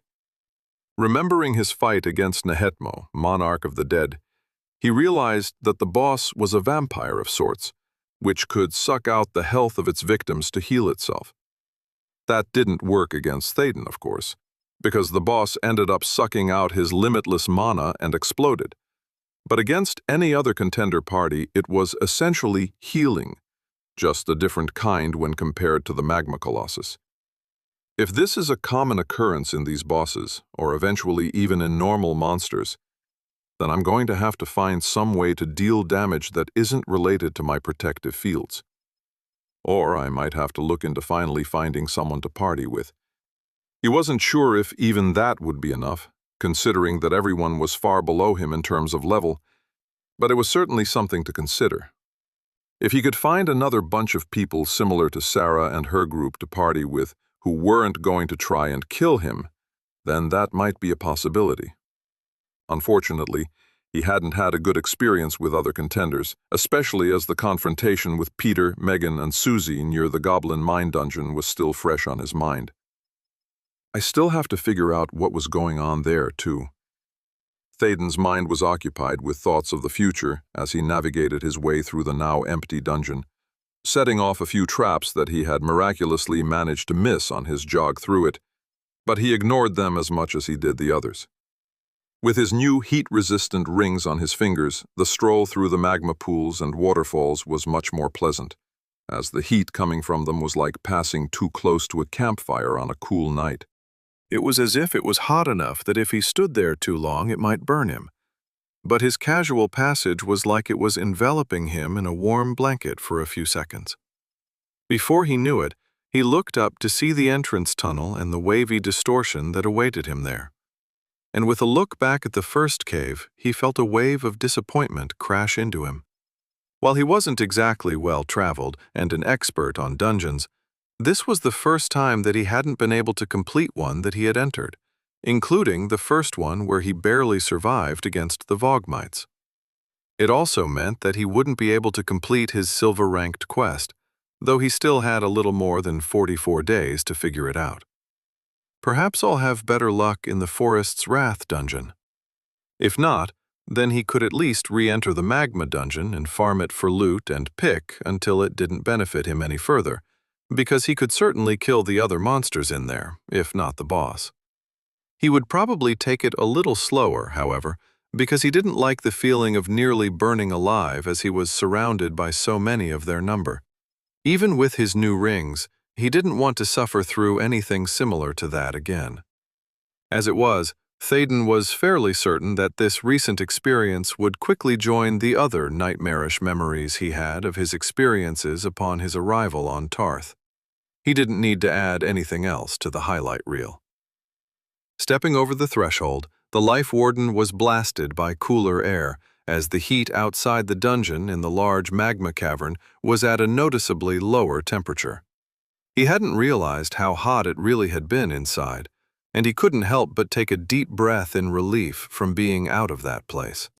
As he made his way over the bridges and islands toward the main tunnel leading to the surface, he was attacked by more magma salamanders. But he simply did what he had done previously, and made them follow him as they tried to bite through his fields. At the end, he stopped and let them work on doing themselves in, using major health reduction to speed the process up a bit. This time it only took 12 minutes or so before they all died, and then he extracted the loot, which was very similar to what he'd received before heading back up the tunnel.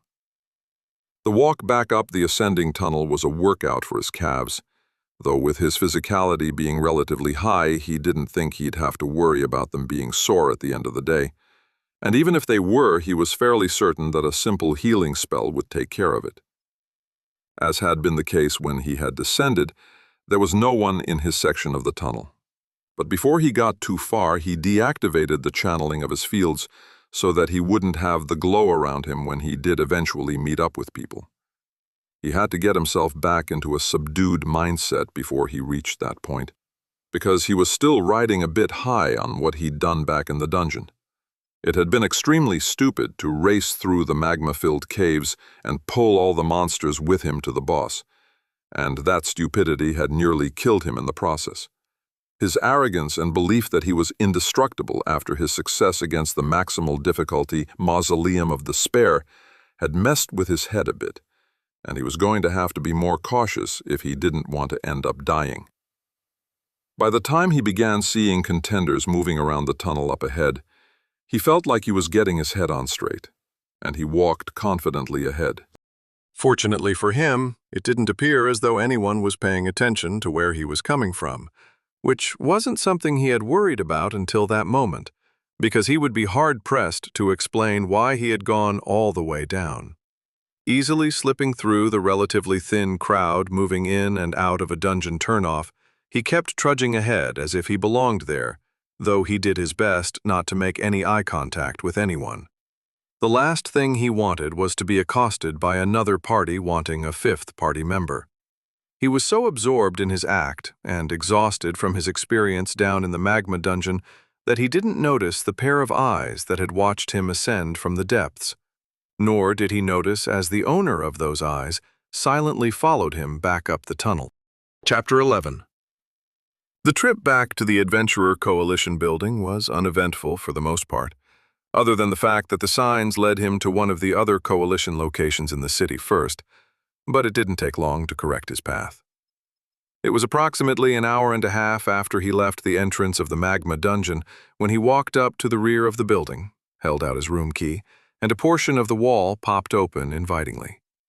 He didn't hesitate to head inside, the wall closing after he passed through it.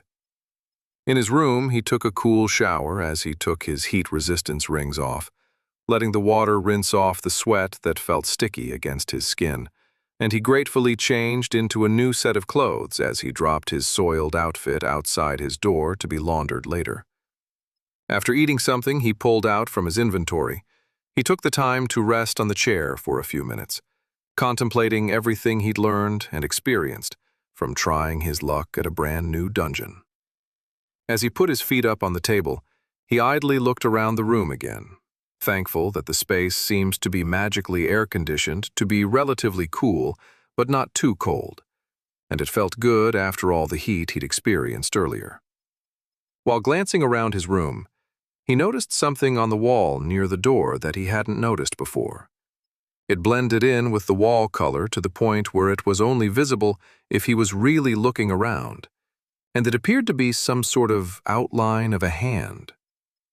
Getting up from the chair, he got closer to the outline and stared at it, trying to see what exactly it was, before shrugging and activating both of his fields just in case. He then placed his right hand inside the outline, noting that it had the same amount of fingers as a human, not missing one like the Chari. There was a brief flash of blue that emerged from underneath his hand for just a second, and he jerked it away in response. He looked at his appendage, but it didn't look like it had been injured, nor did it appear as if anything had actually happened. He was turning away from the wall a few seconds later in confusion when there was a knock at the door. Thaden kept his fields active as he cautiously opened the door, only to find a Chari man standing at attention right outside, wearing what looked like some sort of fancy official coalition attire.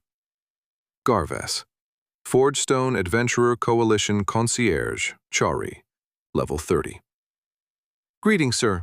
I'm the silver-ranked concierge, here at your service. How may I help you? Thaden was slightly puzzled at the appearance of Garves outside his door, but he was starting to catch on. Did I, call you? Yes, sir. I see. It was easy enough to put things together when he hadn't done anything but touch the hand outline on the wall. Veronia didn't tell me there was a concierge. What exactly are you able to help me with? I've been recently appointed, sir, as of approximately an hour ago, the man explained, his manner and tone stiff and proper, like an English butler but without the accent. This position wasn't supposed to be filled for a while yet, sir, which was why there was no one until after you arrived. As for what I can help you with, you have but to ask, and I will do everything within my power to grant your request. Within limits, I hope you understand. Huh. Neat. I can see why these city branches of the Coalition are so busy if people are treated like this. Granted, I'm pretty sure this is because I'm silver-ranked, but that's beside the point. The Life Warden was about to send Garves away, as he didn't actually need anything at the moment, but then thought better of it. Are you able to help me accept another quest? I'd rather avoid spending too much time in the lobby with the other contenders, if at all possible. I can certainly do that, sir. Is there any other assistance that you require? He shook his head, before snatching the other silver-ranked quest for the Forest's Wrath dungeon off the table. No, just this, he answered, while giving the concierge the paper. As he was handing it over, he mentally slapped himself. Actually, I forgot that I meant to ask about something. Do you know or have any information about how the stuff that I pick up from dungeons are used? Are they crafting materials? Are there people I should be talking to that would buy them from me? He didn't really need the money, of course, but if he could find some way to make use of the relative junk that he'd been collecting, he'd be interested in learning about it.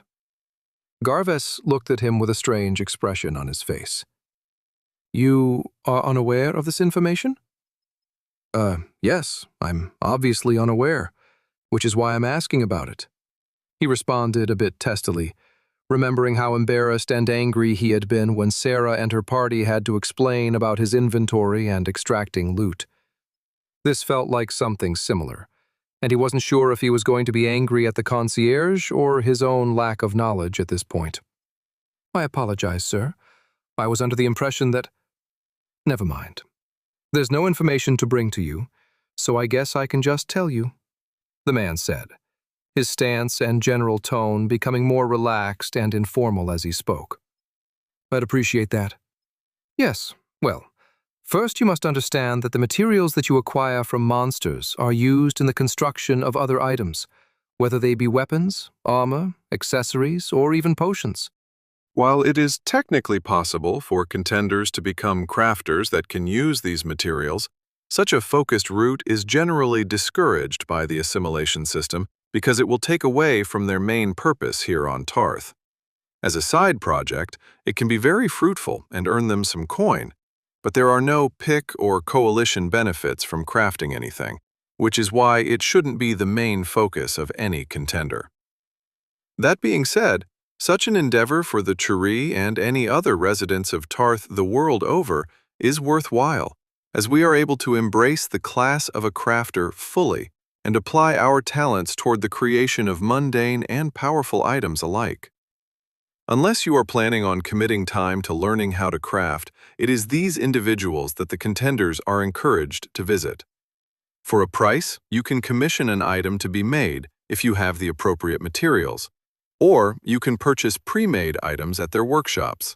In addition, you can sell any unneeded materials to these crafters, though prices fluctuate based on supply and demand. Regardless of what you choose to do, keep in mind that their crafted items are typically stronger than most loot drops that you may find, or any that you might be able to purchase from others at the contender market. He was nodding along as the concierge spoke, thinking that his explanation was along the lines of what he was expecting, but his mind froze at the mention of the last item. Contender market? Yes, the market. You don't know. I see. All right, here's a rundown of the contender market, which is a special privilege given to contenders to buy and sell just about anything in the entire world of Tarth.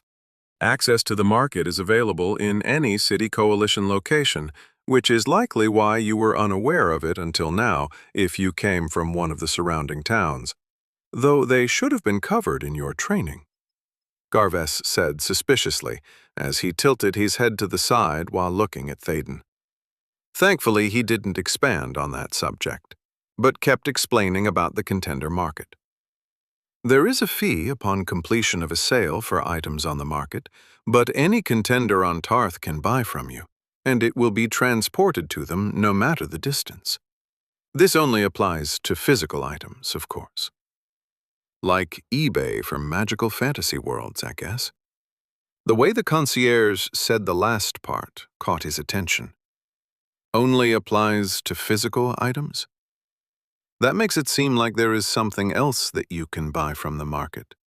Thaden started to say, but he cut himself off when his mind went straight into the gutter and he found himself blushing and furious at the same time. Services, sir. You can purchase the services of anyone who lists their specialties on the market. He almost didn't want to ask. What, kind of services are you talking about? As mentioned before, some contenders spend time learning a craft, whether blacksmithing, leatherworking, fletching, alchemy, enchanting, or a number of other crafting specializations, and they can list their services on the market. They typically charge less than a cherry crafter, for example, but the quality is typically questionable. In addition, any contender can put the services of their class up for sale. For instance, if there is an environmentally dangerous dungeon, such as the Magma Dungeon located under Forgestone. In that case, a higher-level fire mage could cast a spell that would last a few hours and add heat resistance to all the party members heading inside. Or, some higher-level support classes are able to resurrect fallen contenders within a certain time period. They can hire one of these individuals to accompany them to a dungeon and wait outside in case the unthinkable happens, and they would be available to cast resurrection on the body they bring out. Then there are some scout classes that specialize in detecting traps inside dungeons, and they can offer their services to help guide a party through a particularly tricky section. How does that work? Wouldn't the party have to replace their own scout class member to do that? Garves shook his head. Not if they have a contract bond. Seeing the expression on Thaden's face, he explained that term as well. Through the contender market, any purchase of a service is automatically backed up by a contract bond, which does two things. First, it ensures that the purchaser receives what they bought. So in the previous examples, it would be casting heat-resistant spells, resurrecting the dead if they were brought before them, and detecting traps. This ensures that they can't renege on the deal, and it is enforceable with a threat that they can lose up to 10% of their stat points if they fail to provide the service offered. The second aspect of the contract bond does something similar to the first, but it instead limits what can be done and protects them at the same time. In the case of the first two examples, it protects them from being harmed by the purchaser or their party until the service is performed and for up to 6 hours afterward. This prevents the purchaser from trying to get out of paying for the service by killing the servicer, as all transactions are finalized after completion of the service. What it also does, in the case of the scout class detecting traps, is allow the servicer to accompany a party into a dungeon to perform their service. While inside, they are immune from being harmed by any monsters or the purchasers themselves, though environmental dangers and traps can still kill them. At the same time, they cannot participate in doing anything but what they were hired to do. So if a horde of monsters comes and slaughters the entire party, they wouldn't be able to do anything but stand to the side and watch it happen. They could then depart without having to worry about being attacked as well. In essence, their service is a tool that can be used for a specific purpose and nothing else. That's intriguing. Can you hire a service that will fight for you, such as a mage or a fighter? He asked, hopeful that this could be the solution he was looking for to fight the Magma Colossus. Unfortunately, Garves shook his head. No, direct combat is not a service that can be exploited in that way. Neither are there other exploitive services, such as slavery or prostitution, as such transactions are banned. That was a relief to hear. He unfortunately knew human nature enough to realize that even in a situation like the one they were in on Tarth, he wouldn't put it past some sort of criminal underground to try and take advantage of those weaker than them. Not that Thaden could really do anything to prevent that from happening, but he was glad to know that it wasn't something that was sanctioned by the assimilation and contender system. Do you have any other questions? If not, I can have you assigned to this quest immediately. Where might I find access to this contender market? For bronze rank members and above, there are access portals in the rooms. You can find yours at the end of the table right there, the concierge said, pointing at the table that held all the information he had been given the day before. Seeing all the books and maps there, Thaden was reminded that he didn't need them anymore, as he'd already memorized everything he required. so he picked them all up and handed them to Garves. The concierge gave him a short bow and took off after that, promising to have Quest assigned to him as soon as possible. And soon enough, the life warden was all alone again. Once the man had left, though, he nearly touched the handout line on the wall again, because he forgot to ask if he could get food delivered to him, but ultimately decided against it. He still had plenty in his inventory, and there was no need to bother him so soon after being helpful with the information he had imparted. Thinking of that, Thaden looked over at the table he had spent so much time the night before looking up information, searching for whatever access to the market could look like. But he didn't see anything but a strange, blue circle on the wooden tabletop. He had originally thought that it was some errant paint that had fallen on the wood at some point and dismissed it. But now it seemed as if it might have another purpose. Touching his finger to it cautiously, the effect was immediate. Instead of some sort of futuristic computer terminal popping up out of the table like he halfway expected, all that happened was a notification window popped up in his vision. Welcome to the Tarth Contender Market. Please select from your options below. Buy, sell.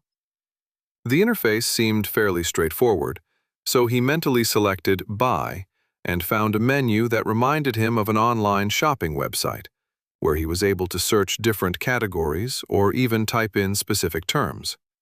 As had been mentioned by the helpful concierge, there were categories for weapons and armor of all kinds, accessories such as rings, cloaks, and necklaces, potions that ranged from health and mana restoration to curing afflictions, materials collected from extractions, and services. He was tempted to look at the services category because he was curious if people were actually doing that yet. But when he saw that he could sort his search results by class, he instead eagerly dug into what was available. Unfortunately, it wasn't a lot at this point. Whether it was because equipment that was usable by support classes were rare loot drops or they were snatched up immediately upon being listed, he was unsure. But what he did find was vastly overpriced and weak, at least when he compared it to something similar for other classes. There were no weapons, which he was beginning to suspect was always going to be the case for his class, and the few robes he saw that were for support classes only were far inferior to his existing Dark Abyss Robe of the Dead. For 35 gold, he could purchase what appeared to be a dark yellow robe that provided +3 to mentality and celerity, and that was all it did. For a little more, he could pay 50 gold for a dark red one that only added +2 to physicality and mentality, but it also reduced the mana cost of support spells by 5%. Needless to say, he didn't need either of them, but he ended up buying the latter for 50 gold anyways, since he had plenty of gold to spare. It was a waste if he was going to solo a dungeon, but it gave him something else to wear if he needed to blend in with other contenders somewhere along the line. As soon as he confirmed his purchase, he felt the gold disappear from his inventory automatically, and a few seconds later, a red bundle of cloth appeared in front of him on the table.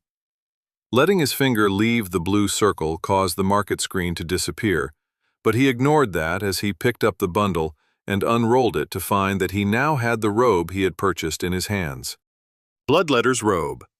Rarity, Uncommon. Class Restrictions, Support. Level Restriction, 10. Physical Damage Resistance, 1. Magical Damage Resistance, 2. +2. Mentality +2, Physicality +. 5% mana cost reduction for support spells. Who needs 2-day shipping when you've got 2-second shipping at my literal fingertips?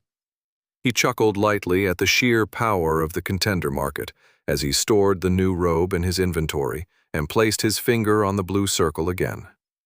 Time to do some shopping, and perhaps list some of this junk I've got sitting around in my inventory at the same time. Chapter 12.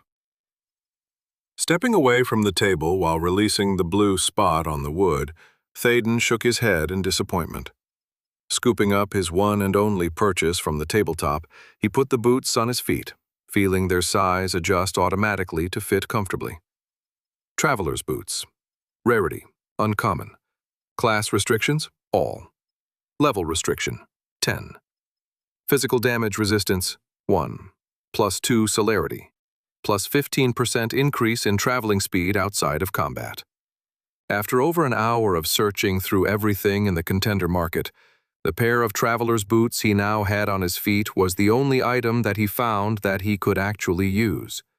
At 35 gold, it was an expensive purchase for what it did, but items that could be used for any class were apparently in high demand. There were very few that were even available for purchase. Even though they were expensive, they were worth it.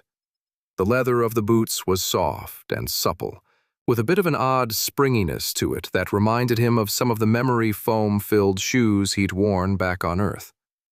He had been all set to sink most of his gold into the market to finally outfit himself, but those dreams were crushed when he noticed that a lot of what was on there were pieces of equipment that were all useless to him. Even if they weren't, they were all relatively low level and were barely better than simple clothing with no stats or bonus traits, which he guessed made sense. With how many parties of contenders that were out there, any new gear that they found would likely be used by their members, and they would then sell their used equipment on the market. Most of it was priced in silver and copper coins instead of gold, and it was only the items that anyone could use, such as the traveler's boots, that were in such high demand that the sellers gambled on a higher price in order to make a huge profit. Thaden was more than happy to provide that profit to them because there wasn't anything else he could use. It was unlikely that many people had the kind of money that he had at the moment, which allowed him to throw his financial weight around a bit. But that mattered for naught if there was nothing for him to buy. Above all, he had searched for a solution to the dilemma he was having with the magma colossus, only to come up empty. He was hoping to find some sort of consumable item, such as a potion he could throw that might explode and do damage, or even a magical component that might freeze the river of magma that allowed it to heal. But there was nothing of the sort. The majority of the consumable items he found were health and mana potions, though there were a scattering of temporary stat boost potions that would increase one of your stats for 30 minutes to an hour by a few points, and some poisons that were immediately interesting to him. He thought that a poison might help, as poisoning a monster could be an answer to his lack of direct damage, but they too were restricted behind class walls to scout and control classes. To say that it was frustrating was an understatement. With the contender market largely a bust as far as discovering a solution to his Colossus problem, Thaden considered his options. As far as he could tell, there were 6 options toward his quest in the magma dungeon. First, he could abandon it, which he didn't really want to do because he remembered hearing from Boydlin at some point that abandoned quests would negatively impact his current rank progress. He didn't think it would be too bad considering this would be his first abandoned quest, but it didn't sit well with him to give up without at least trying again. If he was forced to do it, he would, but he still had over a month before time ran out in completing the quest. Second, he could visit the other dungeon on his list, Forest's Wrath, and hope that he obtained something there that would help him defeat the Colossus. The problem with that option was that it was entirely possible for him to encounter another healing monster there that would cause him a problem similar to the Magma Dungeon's boss, so he couldn't rely on it to provide him what was needed, if it even would in the first place. Third, he could check his notifications and use the pick he'd received from the Magma Dungeon to make himself stronger, and hopefully he would acquire a spell that would allow him to deal damage. This hope was a real long shot, considering that he was supposed to be just a healer, and he'd had no indication thus far that he would ever get an offensive spell. In addition, if he increased his level, then the weakest monsters in the dungeon would provide him with no pick and fewer rewards. On top of that, if he managed to level himself up too far, then if he discovered that his solution was to bring someone along with him to deal damage, they wouldn't be able to enter as a party if he didn't receive any pick from 90% or more of the monsters inside, which, inevitably, brought him to his fourth option: convincing someone to come with him that might be able to do damage to the boss.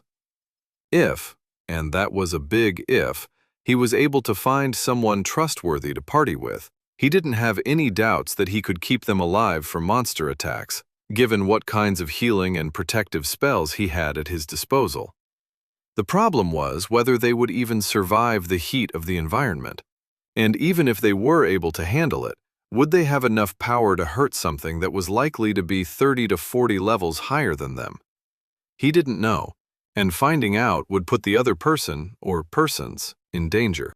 As for his fifth option, he could look into tackling one of the dungeons that were on the list that had a snow and ice theme to it, in the hopes that he would find something that could damage or freeze the magma in the boss cave.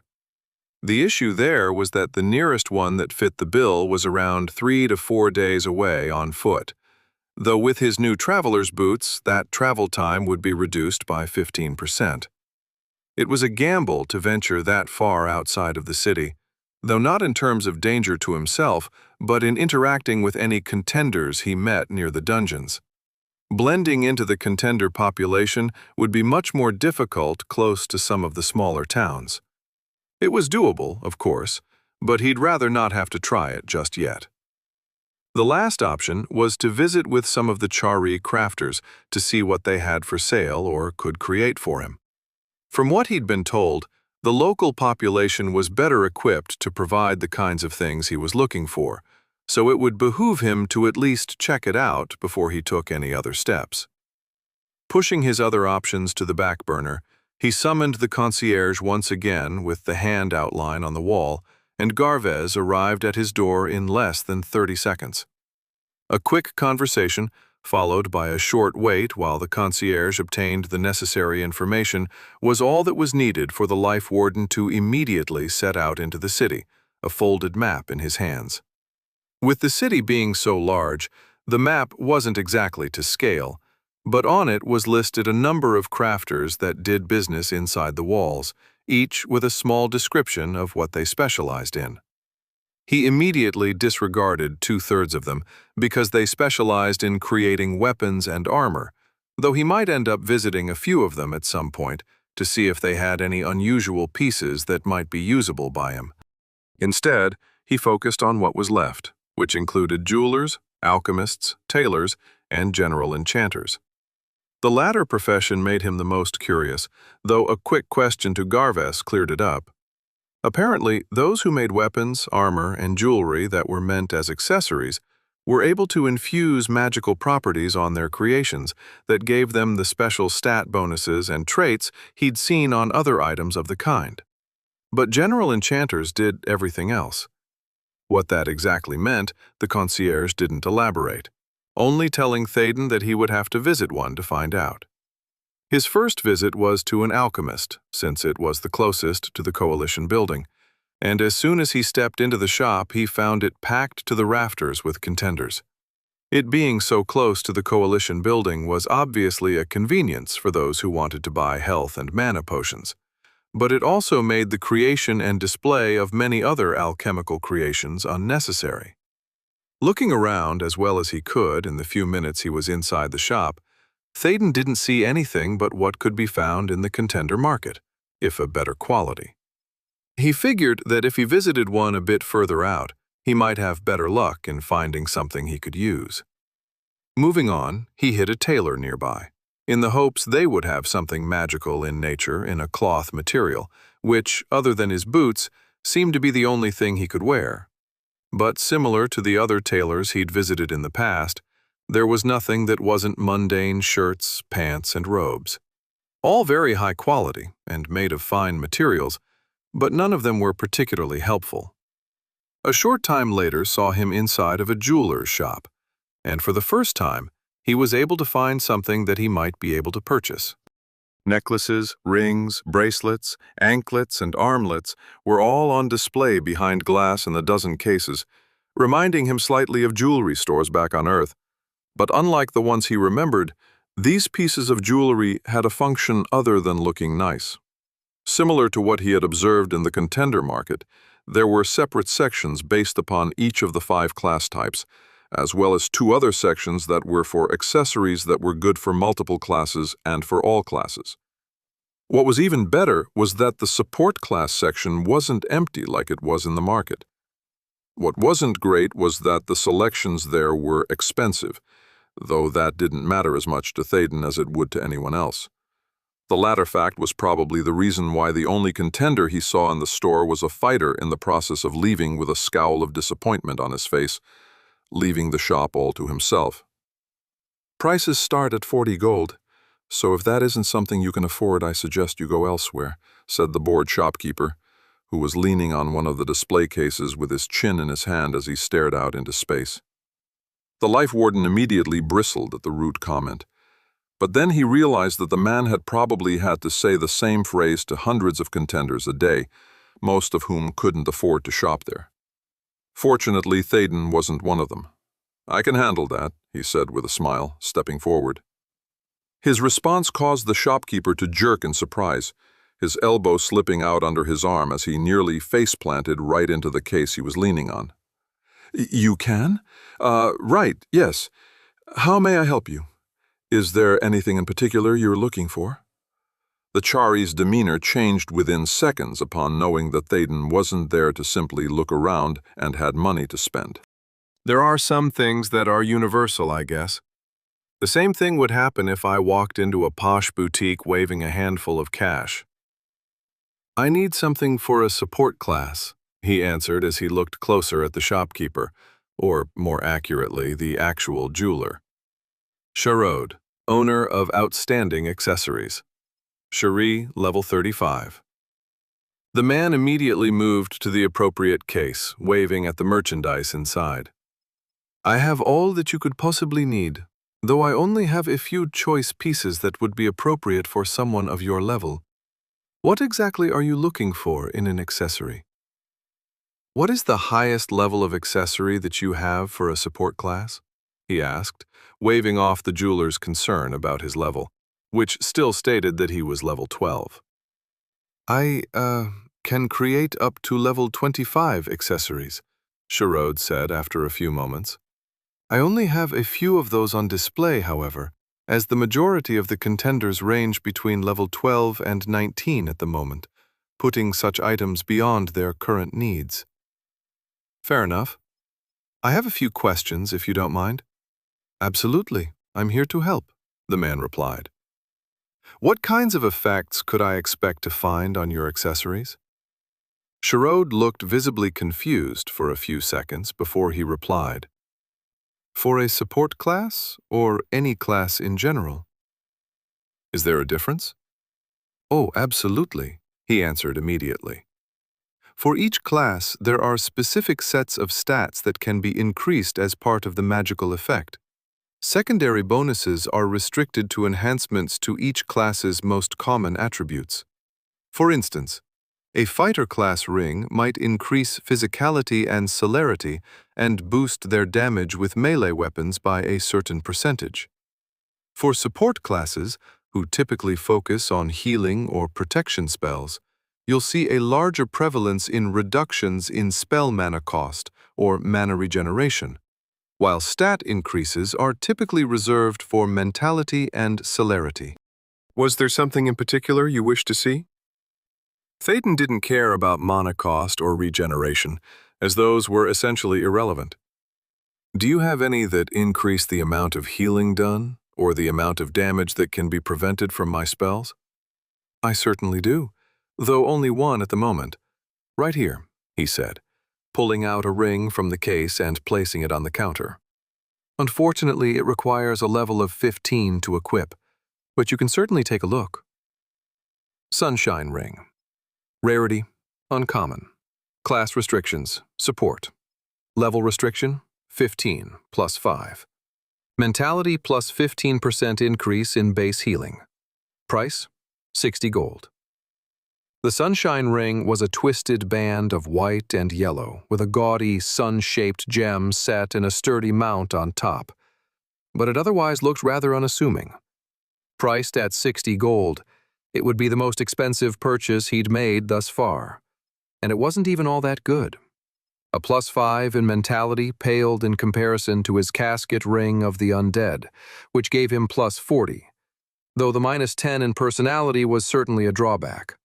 Then again, it was an epic rarity ring from the Mausoleum of Despair, and restricted for those level 30 and over, so it made sense. The 15% increase in base healing was also decent, but more healing wasn't necessarily a priority for him. It would have been nice back in the Mausoleum against the undead, but it didn't really help him now. "That is very nice," he said politely after a moment. "What else do you have for a support class?" Sherrod showed him a number of other accessories in necklace or ring form, but none of them would help him or were any better than what he already possessed.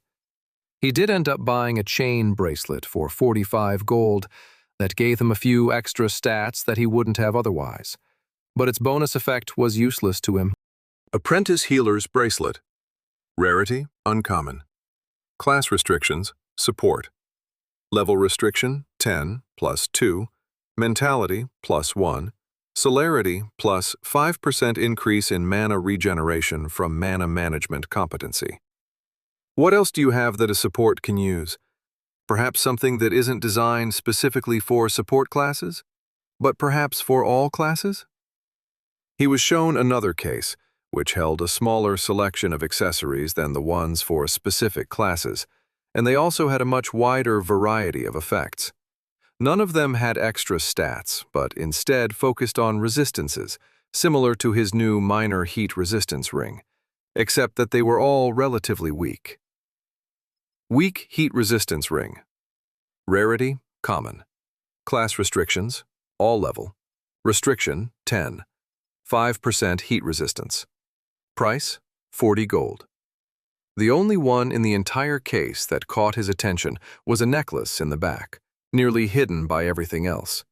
It had a delicate black chain that had different-sized loops, and the medallion was a misshapen snowflake that looked half-melted for some reason. "What is that one?" he eventually asked, as none of the other accessories really interested him. This one? Oh, you don't want this one. It's a failure." "A failure? Why is it in here then?" He wasn't even sure what it meant for something to be a failure. The owner of the shop looked embarrassed. I keep it in here as a reminder not to reach too far above my capabilities and to take a steadier approach to my craft. I made it years ago, and the folly of its creation has helped steady me in my journey to produce better accessories. All I have to do is think back at how much of a failure it was and do the exact opposite of what I did there." "What makes it a failure?" Thaden asked, genuinely interested. Sherrod hesitated for a few seconds before shrugging. "I guess it can't hurt to tell you. Normally, when I infuse my magical essence into my creations, it creates a self-replenishing reservoir of magic that powers itself from the ambient mana in the environment. It's why my creations will last forever, unless they are damaged or destroyed, of course. But with this one, well, I was trying for an effect that was far above my capabilities, and something happened during the creation process. Instead of creating a self-replenishing reservoir of magic, it instead needs a constant stream of external mana from the user to power it." "That doesn't seem that bad," the Life Warden said, thinking that such a thing might be perfect for him. But the jeweler cut him off. "It is when it requires 2,000 mana every second." 2,000 mana every second? That's a lot, even for me. Worse than that, the effect was amplified so much because of my mistake that it's useless for what I had originally intended it for. "And what effect were you trying for?" Sherrod rubbed the back of his neck, clearly embarrassed. I get hot in my workshop, and was trying to develop an aura that would reduce the temperature in the area while I worked. Unfortunately, that reduction in temperature was brought to an extreme level, which means that even if I was able to activate it for a few seconds, it would simply freeze everything around me. As I said, useless. No, not useless. At least not for me. What is the chance that this Chari created something years ago that was an absolute failure, kept it around as a reminder of how not to craft his accessories, and then have it on display, and then have me walk in and see it? I'd say a very, very low chance of that happening.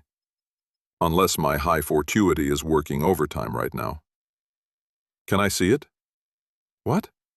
Why? I told you it's functionally useless. It isn't even that pretty, so using it as simple decoration is a poor decision. I'm just curious. For how much would you be willing to part with it? Thaden asked, shaking his head at his customer's stupidity, but not one to pass up a sale since the life warden had already purchased something. Sherrod pulled out the necklace, which was, to put it bluntly, even uglier up close. Like I said, I keep it out as a reminder, so it wouldn't want to part with it for less than 100 gold? He probed, looking at his customer's face as if gauging how much he could charge. For his own part, Thaden kept his face impassive as he looked closer at the necklace. Failed Chilling Aura, Necklace of Extreme Cold, Rarity N/A. Class restrictions, all. Level restriction, 1. Directed mana requirement, 1,450 mana per second. Emits a chilling aura that extends up to 75 feet away. Price? See? I wasn't kidding. Ridiculous, right? Ridiculously awesome, yes. Was the original effect designed to chill you or just the area around you? Just the area around me. A powerful friend of mine activated it once for 2 seconds as an experiment, and it started to freeze everything in his room, leaving him cold but unhurt. The effect faded seconds after he ran out of mana. If I had to guess, if he had been able to keep it going for another 10 seconds or so, it might have started to freeze him too, as the temperature in the environment dropped to dangerous levels. But there's no way to test that theory. No way for you to test it. I, on the other hand, am the perfect test subject. Perfectly understandable. I'll give you 60 gold for it. I can't just give it away. It means too much to me. I'll take 90 for it. How about 70? Sherrod shook his head. 80 gold, and that's as low as I can go. Thaden pretended to think about it for a second before he agreed. I would have paid hundreds more for this. Well then, I guess it's all yours for 80 gold. I have to ask, as I feel like I would be cheating you otherwise, are you sure you wish to purchase this? Absolutely. I'm a bit of a collector of the unusual, and this certainly fits. The life warden smiled as he passed over 80 more gold, noticing that his funds were dwindling, but he still had more than 300 gold left to spend on further purchases. Thank you for your patronage. If you have need of more accessories, please don't hesitate to come back. I will. He paused for a second before he added, if you happen to acquire any more failed accessories similar to this one, save it for me, and I might just buy it off of you. I hope never to fail that badly again, but I'll keep that in mind. Thaden couldn't keep the smile off his face as he slipped his new purchase around his neck, exiting the outstanding accessories store a moment later. He couldn't help but think how lucky or fortuitous he had been to find exactly what he was looking for to, hopefully, defeat the magma colossus. He was again thankful that he had invested so heavily into the stat, despite not knowing exactly what it would do at the time. Of course, now he knew that it was beneficial for one of his class's bonus traits, but when he had at first stuck points in the stat, it was basically to try and survive a meeting with the assimilators as he picked his new class. It had obviously worked then, and it was obviously working now. As he walked down the street with his map in his hands, intending to visit the General Enchanter next, a pair of hands clamped down on his left arm and yanked him into a nearby alleyway. Or maybe it was all just random chance, and that chance just turned against me. Chapter 13. What? Thaden was dragged a few feet down the alleyway and pushed up against the wall of the outstanding accessories shop. His surprise was so great that he didn't activate his protective fields until after his back was against the cold stone of the building, though it did nothing to remove the hands that were still forcefully holding onto his arms. It only took him a second to realize it was because he wasn't being hurt in any way, and besides dragging him into the alley, there wasn't the knife to his gut he might have expected from someone attempting to mug him and take his valuables. Of course, that was a ridiculous thought, considering that all of his valuables were hidden away in his inventory, but he figured that at least some contenders still carried around their money in a pouch or something similar. Otherwise, why would someone drag him into an alley? "Are you number 3259999-E?" The feminine voice with a hint of a French accent startled him, and it took him a few seconds to realize it was coming from the hooded figure in front of him. What?" He managed to get out after a few seconds of trying to come to terms with what was happening. How does she know? Who is she? "I'll take that as a yes," the woman said before she let him go and pushed back the hood of the dark blue cloak she was wearing. Striking long blonde hair framed her flawless face, even as her unbelievably red lips turned down in a frown, her blue eyes staring at him with an intensity that frightened him a little. Figuring out how to breathe again after his first glance at her, he realized that the frown wasn't the only blemish upon her visage, as the bags under her eyes highlighted by dark circles revealed that she was likely going through some stuff. Stuff that he had no desire to get himself into. "I don't know what you're talking about. I think you have the wrong person." His own voice didn't sound convincing to him, but he pushed on. "I'm Christopher, as you can see.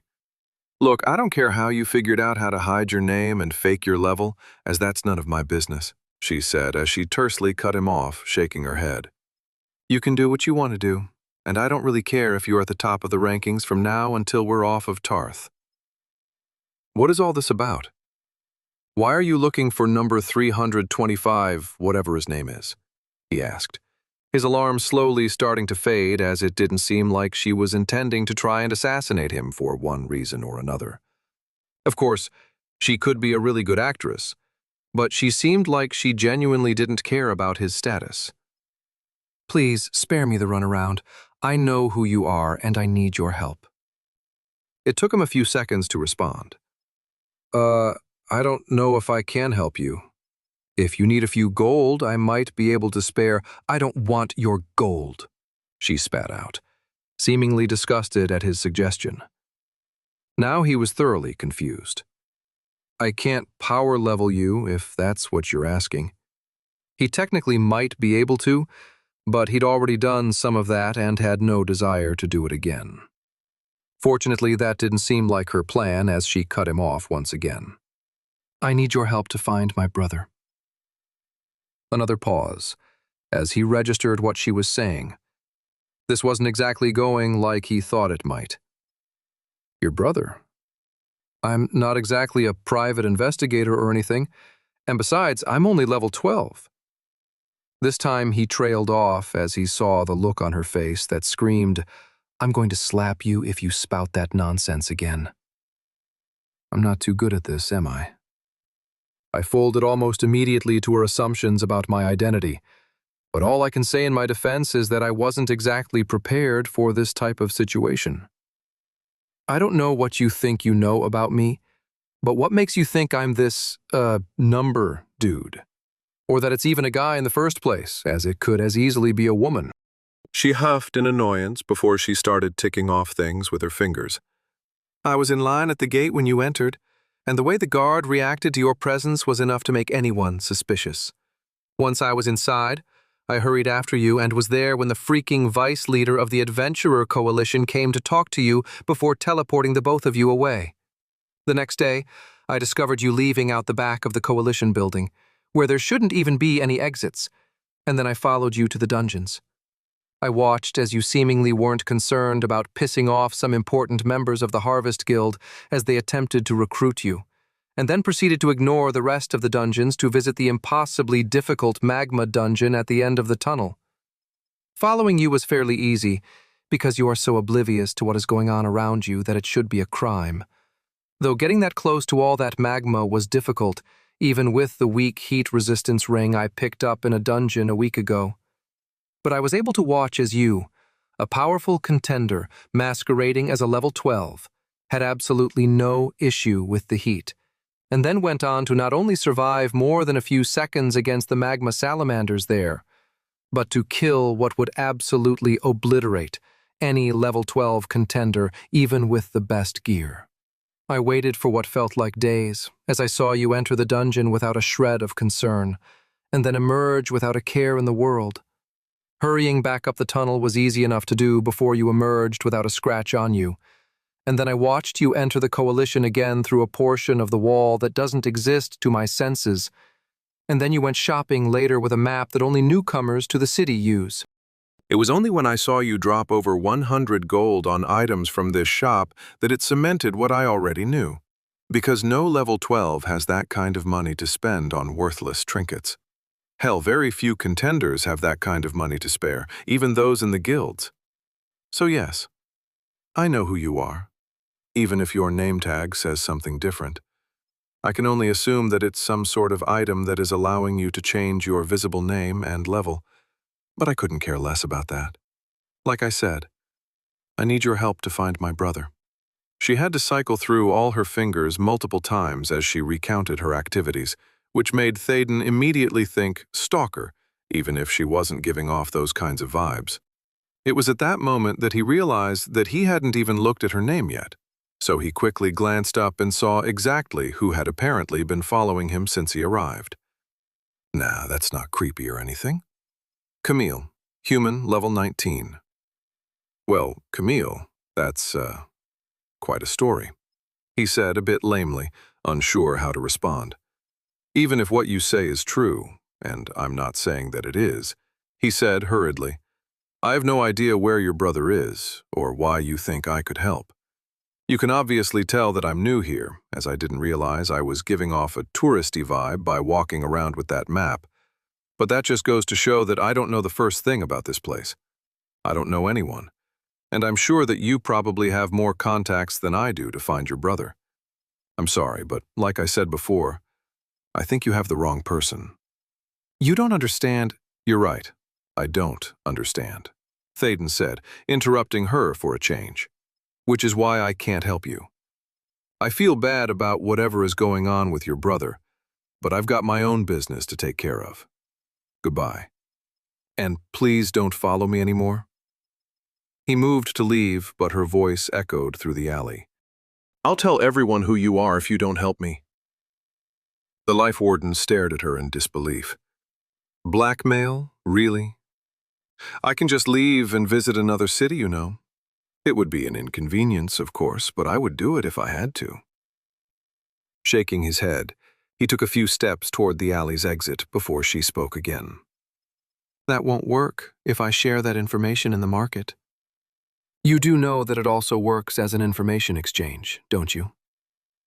He stopped walking and turned back to Camille. Her hands were clenched into fists by her sides, and she had a determined look on her face. He knew without a doubt that she would do as she threatened, even if he wasn't exactly sure what she meant about an information exchange. Not wanting to admit to even more ignorance, he threatened her right back. No, you won't, because I'll make your life a living hell if you do something like that. He had no way to do that, of course, but she didn't have to know that. Unfortunately, she seems to know that already. As if you could, she snorted, before continuing with a flick of her head to move the hair out of her face. You're just a support class. And I'm not even level 21 yet. You can't do anything to me. And you already admitted that you don't know enough about the city to have formed any meaningful connections with anyone. Your threats have no merit, while mine are backed up by knowledge and the desperation to do whatever it takes to find my brother. Thaden was tempted to simply walk away and forget about Camille and her threat to expose him, possibly traveling to another city and starting over with a new name and level. But if there really was a way to share information via the market to a wide range of contenders, which he wouldn't put it past the other people from Earth to have figured out something like that. Then his appearance and his ability to change his name and level could become common knowledge. He preferred his anonymity and would fight to keep it now that he had moved away from Ashcleft and the people who actually knew who number 3259999-E was and what he looked like. It was far harder to change his appearance than his name, though he would do so if he had to. Overall, though, the fact was that she could jeopardize his whole situation by revealing more information that he was comfortable with. With a sigh, Théoden crossed his arms over his chest as he asked, "Fine. What is it that you're asking me to do?" Holding up a hand to stop her before she spoke, he added, "Keep in mind that I'm not agreeing to anything. But if it will stop you from greatly inconveniencing me, then I'll at least hear you out." Camille got right down to it. "I need you to infiltrate the Harvest Guild and find out where they're holding my brother, and then help me free him from whatever bond is keeping him there." Théoden waited for her to explain a bit more than that, but she pressed her lips against each other and didn't say another word. "I have no idea what you just said.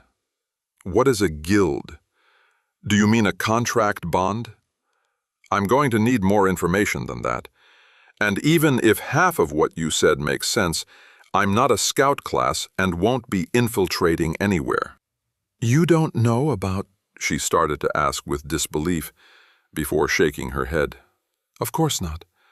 That's why you acted like that near the mine," she muttered, before focusing her attention back on him. "I'm not going to give you a long history lesson, but the guilds in the city were formed by large groups of contenders that wanted some sort of larger organization that focuses on mutual aid, which isn't exactly something that the Adventurer Coalition is set up for. Individual parties excel in the coalition, but what happens when a party needs help to tackle special quests or is unable to advance through a dungeon without the help of a specific type of class? These guilds provide that sort of structure, where party members are a bit more fluid, as they are interchangeable amongst a greater pool to choose from. Not only that, but loot is shared amongst the guild members to ensure that those who need a piece of gear get it when it becomes available, which in turn benefits the guild as each member becomes more powerful. At least, that's the way it is supposed to work. But as you can imagine, there are some that abuse such an organizational structure. Many contenders are so desperate to join an organization that is portrayed as something of a family that they don't stop to think about what they are getting themselves into. And then they are preyed upon by the leaders of the guild.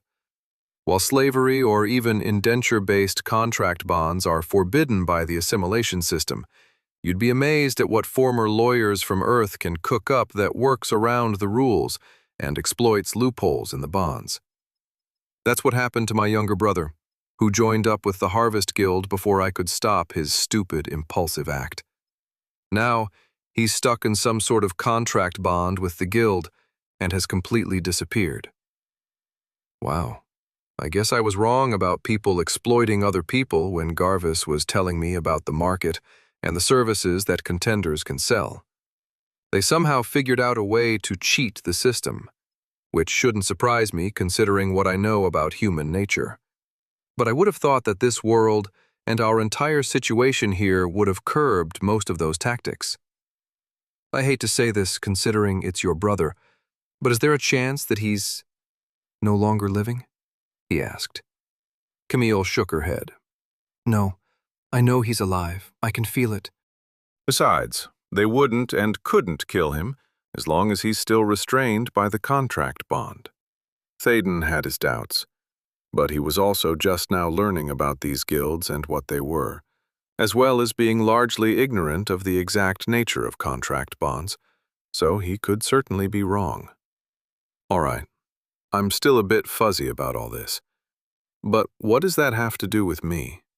I'm not a lawyer, and as I said before, I'm in no way an infiltrating type of person. She smiled at that, and the life warden was fairly certain that it wasn't due to her being happy, unless she was happy to torture him, because that was what the look she gave promised him. That's where things get a bit interesting.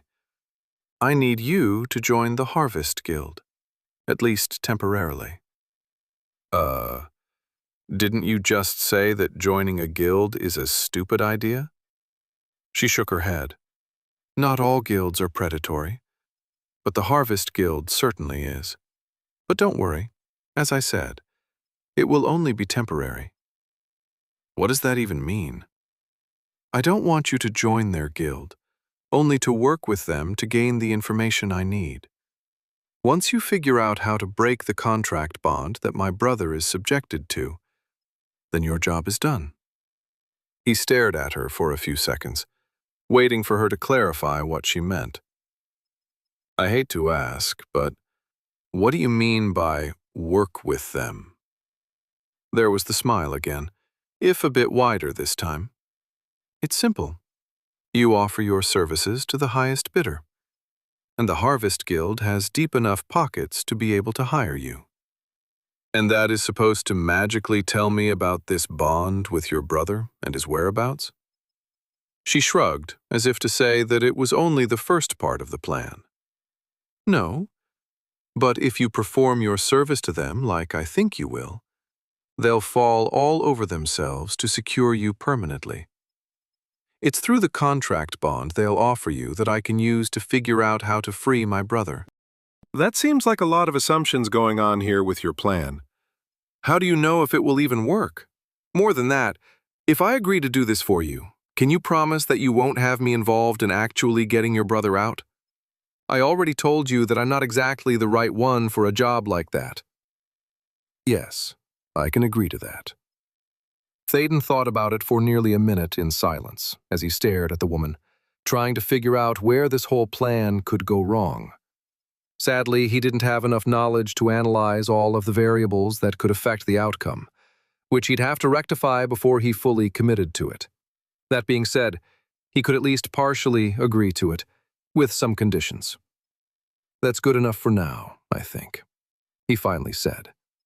I'm still not 100% on board, but I'll need some more information before I start, including how exactly I should put my services up on the market to ensure that I get the right buyers, as well as a deeper understanding of guilds and how they work. I can easily provide that, she replied immediately, relief evident in her stance as her body seems to relax and slump a bit. We can get started. He held up a hand. Not today, though. I still have some shopping to do, and I have a date later. A date? Who is interested in that kind of thing right now? He grinned at her confusion. It's not that kind of date, he replied with a chuckle. Let's just say that me and a certain colossus have unfinished business. Chapter 14. Smiling as he juggled the blue, multifaceted, crystalline orb the size of a baseball between his hands, Thaden strolled down the large tunnel that led to the different dungeons available in the mountain where Fordstone sat, noticing that even if it was getting late in the day, the crowds of contenders hadn't dispersed. If anything, it was even more crowded as he navigated his way through all the people, taking care not to run into anyone or cause too much undue attention upon his presence. Thankfully, he seemed to blend in with his new robe, boots, and accessories that he didn't seem too out of place in a basic shirt and pants anymore. Even so, he casually looked behind him every once in a while to see if anyone was following his progress down the large tunnel. He'd already been tracked down the tunnel once that day and wanted to avoid anyone else snooping on his travels. Once he passed the last groups of contenders heading into a turnoff that led to the last dungeon available in the tunnel that wasn't the magma dungeon, he slipped his shadow necklace of the grave over his head and felt the slight bump in his stats as it took effect. Its real purpose was to take advantage of its ability to make him 66% harder to detect in low-light conditions as he blended into the shadows. It wasn't exactly stealth by any means, but it would hopefully make it harder for anyone tracking him to follow him, as the lights became more and more spaced out the further he went down the tunnel. Camille said she wasn't going to follow him anymore, but that didn't mean there wasn't someone else watching him. Thankfully, he didn't see or sense anyone behind him as he made his way down to the bottom of the tunnel, and he stopped and hid as well as he could near the wall of the entrance, looking back up the way he came to see if anyone was sneaking around just as he had. But after 10 minutes of waiting, he saw absolutely nothing. That didn't mean that there wasn't anyone there, because he couldn't detect some scouts that had really good stealth capabilities. But he was still fairly certain no one had followed him. He knew that once he was done with the minimal difficulty of the magma dungeon, he would have to venture outside of the city to lessen the possibility of someone watching him enter one of the stronger dungeons. But he really wanted to finish this one first. Once he was fairly sure no one was nearby, he quickly swapped his bloodletter's robe with his dark abyss robe of the dead and slipped on the casket ring of the undead, giving him a couple of points in physicality and celerity, but 65 additional points in mentality, expanding his mana pool greatly. He then removed his shadow necklace of the grave and replaced it with his newest acquisition from Outstanding Accessories, the failed Chilling Aura necklace of extreme cold. He hadn't used it yet, mainly because he wasn't sure how powerful it was and didn't want to experiment where people could get hurt. But now that he was all alone, there was no holding back. Casting Major Death Ward and Major Regeneration on himself, as well as both protective fields in case they actually did anything, he gripped the melted snowflake medallion from his necklace in his right hand, while his left held his other new acquisition. Lesser Defensive Focus Stone. Rarity, Uncommon. Class Restrictions, Support. Level Restriction, 30. Physical Damage Modifier, +0/+5 Mentality. Plus 9% decrease in casting time for all defensive spells. It turned out that the general enchanter he visited after he left Camille was basically the catch-all for items that weren't exactly classified as weapons, armor, accessories, or potions. Inside, he found things like wands, hats, robes, shoes, and, like the crystalline stone in his hand, focus stones. Unfortunately, none of the robes, shoes, or hats available to purchase were for his class, mainly because they had all been bought long before he entered the shop. It seemed as though the contenders of Forged Stone were well aware that if they weren't able to find a loot drop for themselves, then a general enchanter was the only place to find something like that. And the prices were fairly inexpensive, ranging from a single gold all the way up to 15 gold. It wasn't cheap by any means, but saving up enough to buy something from there was more than possible through dungeon delving and completing quests, which resulted in stock being rather low as it was sold out. He got lucky that no one had hit level 30 yet, or else the focus stone he'd purchased likely would have been gone. That, and at 50 gold, it was outside the price range of many of the other contenders, so it had still been available. Unfortunately, the stone was a one-off in terms of higher-level items, as either there weren't any other clothing items that were at that level, or they had been preemptively purchased, so there wasn't as much to choose from as he'd have liked. The few wands he saw for sale were slightly higher level, but they were only for mages and control classes, so even if they were available, he couldn't use them. But now he had something he could carry with him in his hands, boosting his mentality even further. The 9% decrease in casting time for all defensive spells was also beneficial because his defensive spells weren't instant cast like his support spells. Even though he rarely used any defensive spells with casting times when he was solo. That could definitely change if he went ahead with Camille's plan to infiltrate the Harvest Guild, which he was still on the fence about. Thankfully, he had until the next day to decide if he would do it, which was when he was supposed to meet up with the desperate, blackmailing woman to go over more details.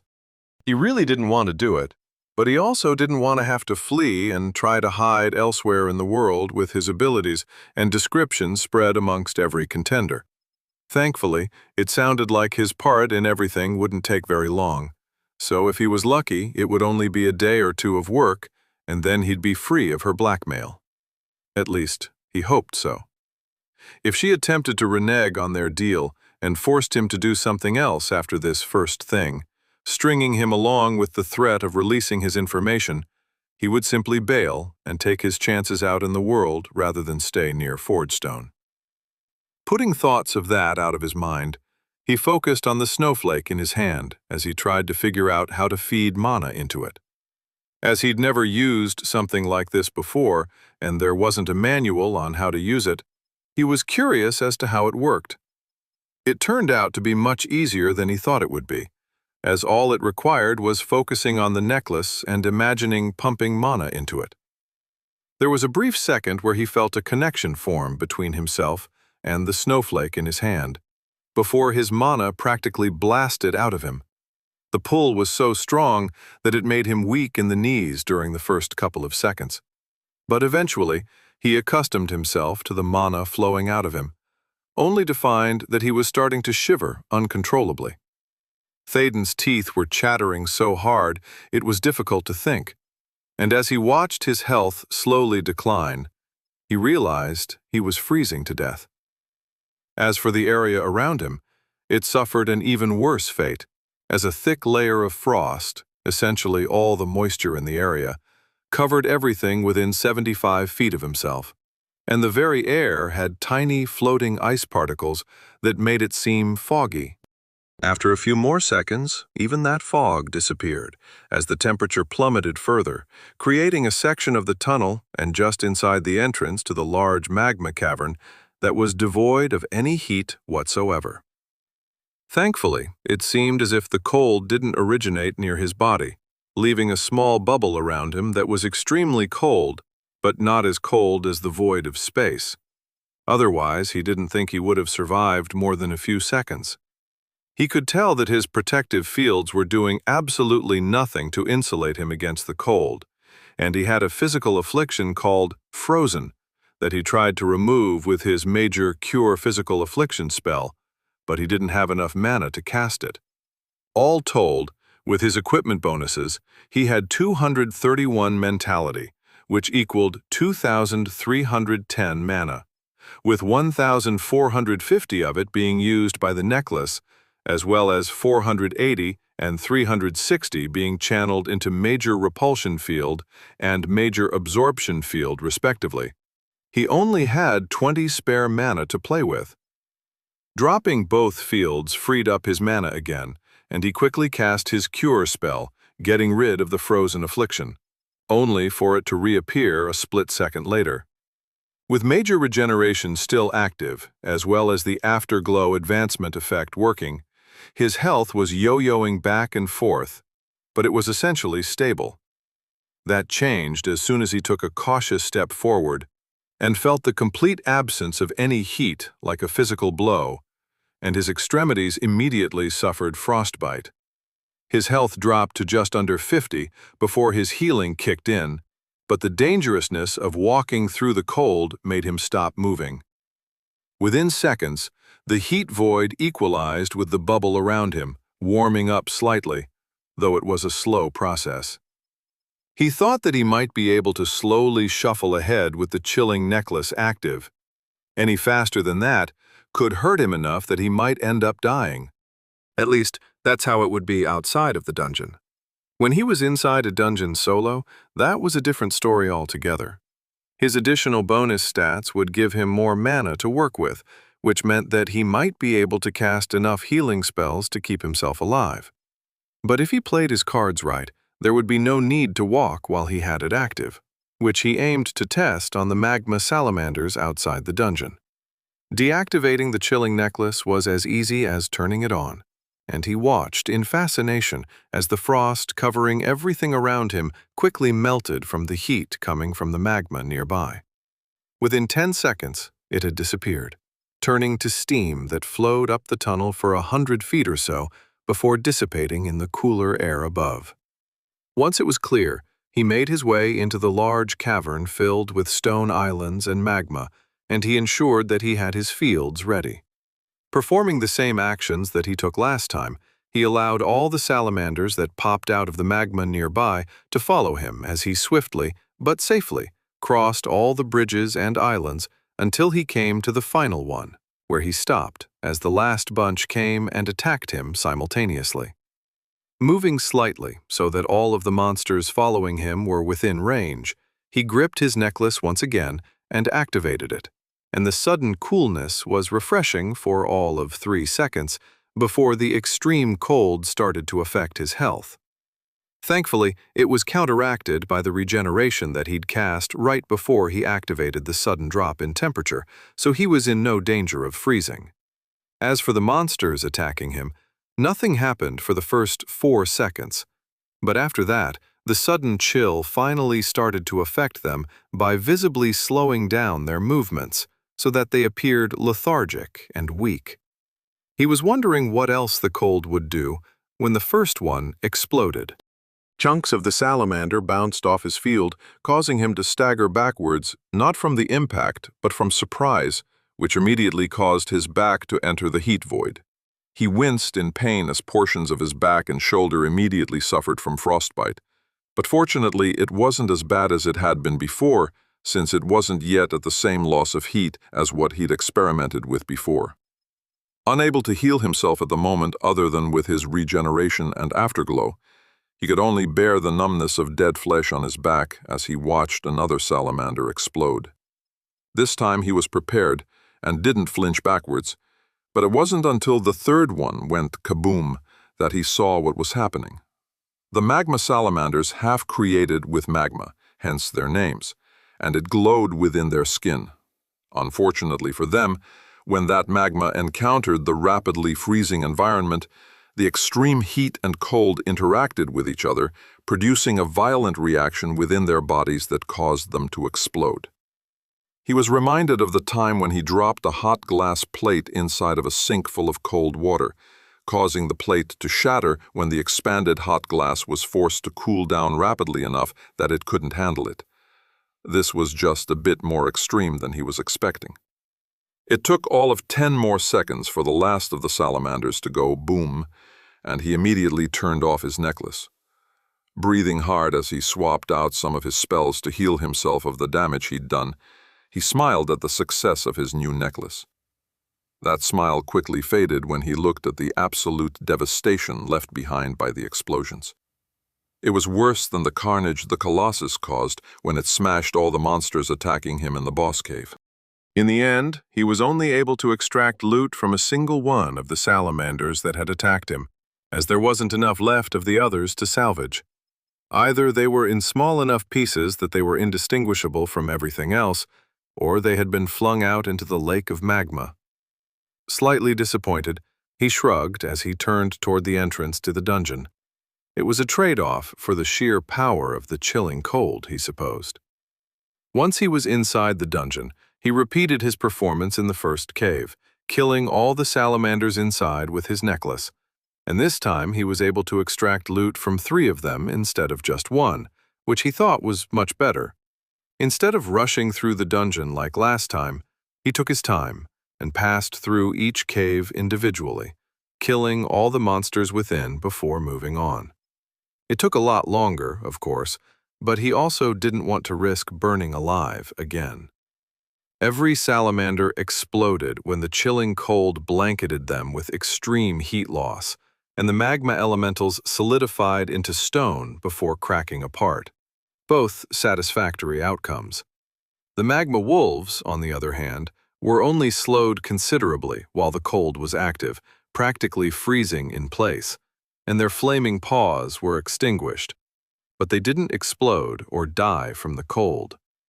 When he deactivated the necklace, they warmed up enough to continue attacking, but their stone forms were brittle enough that the reflected damage from their attacks upon his fields was enough to finish them off in a fraction of the time it normally took.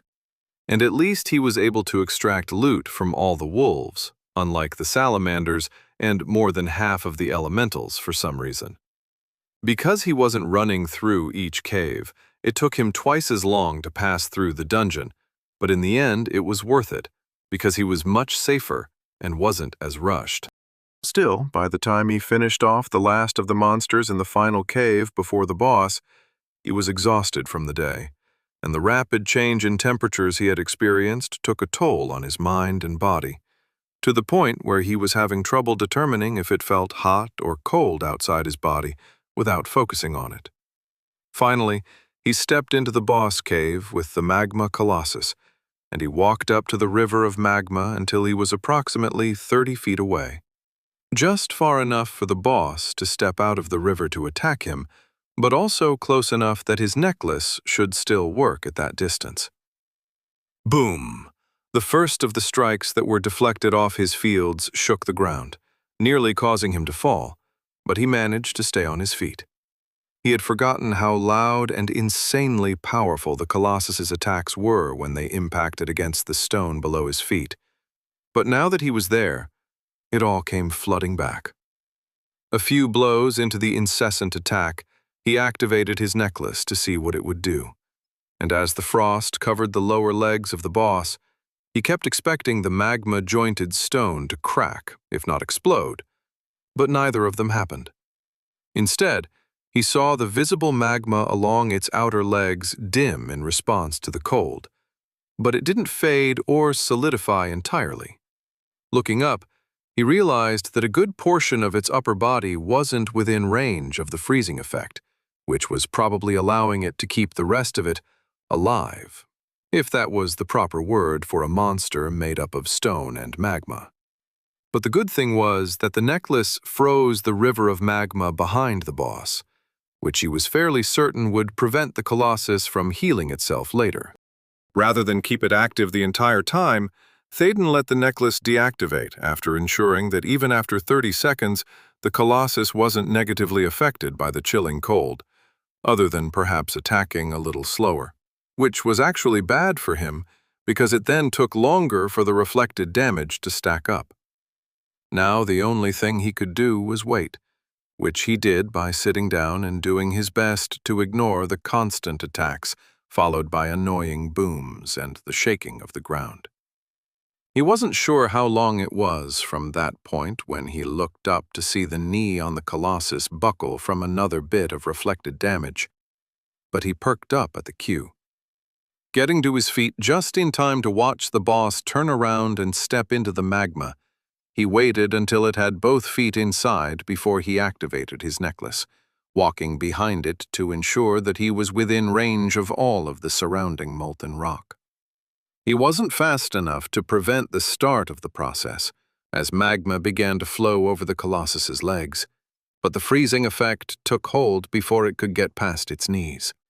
The glowing, superheated substance rapidly cooled and darkened, trapping the boss inside the magma as it was essentially frozen in place. It visibly attempted to move, to rip its legs out of the cooled magma, but it didn't have the right leverage to extricate itself. It was at that point that Thaden realized that he hadn't planned for what to do after this point. He stopped the Colossus from healing, but how was he supposed to finish it off? Thankfully, the boss had that covered. The massive stone and magma construct twisted at the waist, something he didn't even know it could do until it was essentially facing the other direction. When it realized it couldn't heal and saw Thaden standing right there, ripe for the killing, it started slamming its fists down once again, hurting itself incrementally in the process. Because he didn't dare let the frozen magma return to normal. He had to keep his necklace active, occasionally dropping his major absorption field periodically to heal himself with his major healing channeled spell. Since all the damage was physical in nature, his repulsion field handled it just fine, though it was nerve-wracking to have one of his main defenses down for any period of time inside of a dungeon. It took another 10 minutes for the Colossus to finally land the blow that ended up cracking its chest, which caused a chain reaction that had it crumbling apart into thousands of smaller pieces of inert stone. After suffering from the cold for so long, Thaden's whole body felt numb, but as he released the necklace and the cooling effect, his whole body tingled as it started to regain feeling from the heat of the room. Smiling in satisfaction, he looked down at the item hanging around his neck that had proved to be the solution he was searching for, only to gape in horror as the snowflake seemed even more melted and misshapen than it had before. Chapter 15. He wasn't sure if it was some sort of spatial reorganization of the dungeon once he completed it, or he had just gotten so turned around while moving through the caves. But when he emerged from the glowing false wall of stone that swung inwards with his touch, Théden found himself exiting the magma dungeon only a dozen feet or so from the entrance. As it closed behind him, he felt and ignored what seemed to be a very small and brief earthquake under his feet, as if the dungeon was complaining about being completed. Thinking about what had happened the entire time, he robotically moved through the stone islands above the lake of magma, letting the salamanders follow him to the entrance. Once there, he stood still while they killed themselves by attacking his fields. The Life Warden didn't use his failed chilling aura necklace of extreme cold to finish them off faster, because it was obvious from its further damaged state that it either had a limited number of uses left or a certain amount of activation time left before it broke completely. He wasn't sure which it was, but he figured it didn't matter. The main point was that he wasn't going to be using it much unless he absolutely had to. Théden wished it had some sort of description telling him what or why it was happening, but when he looked at the necklace closely, it had the same description as before. The only difference was the melted look it had, which was ironic considering that it was used to freeze an entire area. But by its appearance, he could make a logical assumption, at least, of why it looked that way.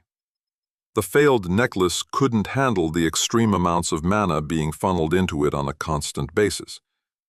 Just as most human bodies couldn't handle larger mana pools without becoming accustomed to them first, the materials in the necklace were starting to break down from the introduction of so much mana. Perhaps if it had originally been designed to handle the input of energy, it would have been fine.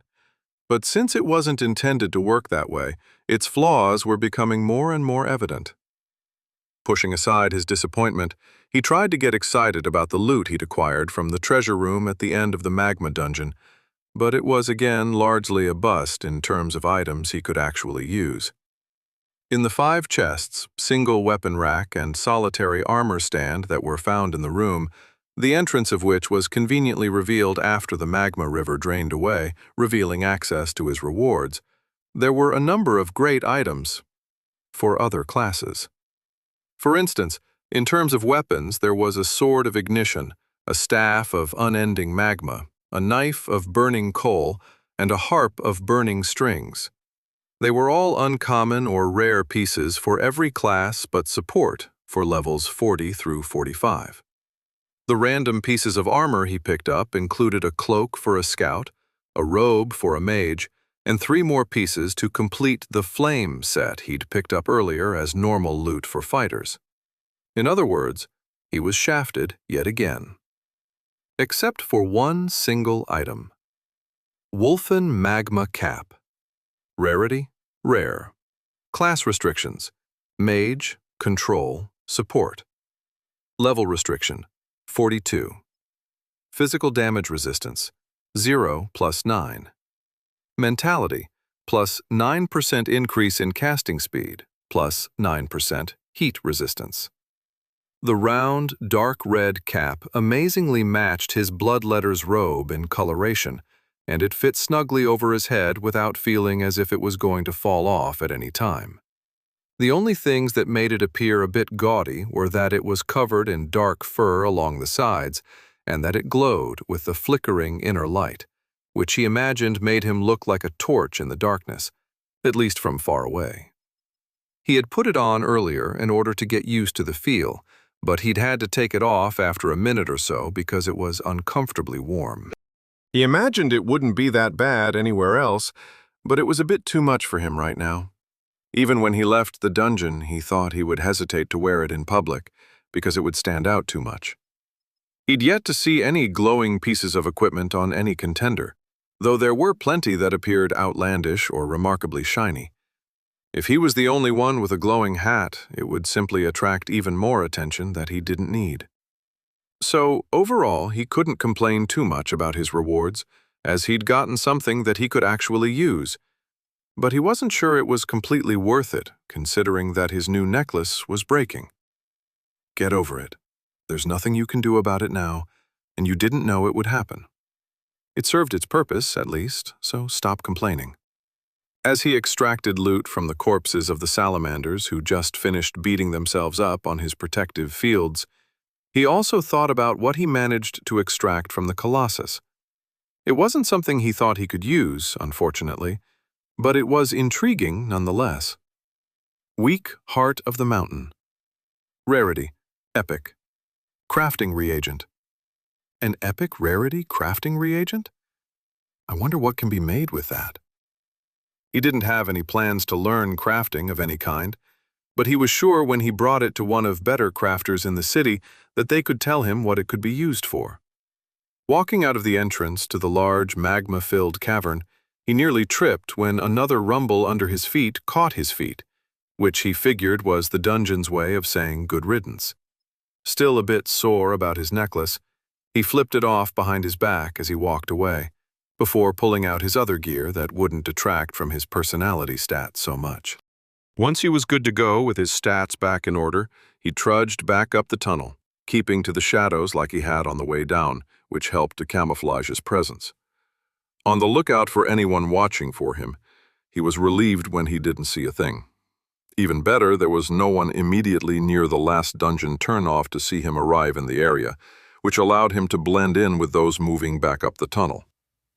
He was feeling run down by the time he exited, which made sense when he saw that it was already well into the night by that point. Thankfully, magical lights attached to many of the stone buildings lit up the city brightly enough that he didn't have to worry about getting lost, and he made it back to the Coalition building without any mishaps. Looking around the back wall, he still didn't see anyone watching him, so he quickly removed his key and walked through the opening that appeared before making his way to his room in a drowsy haze.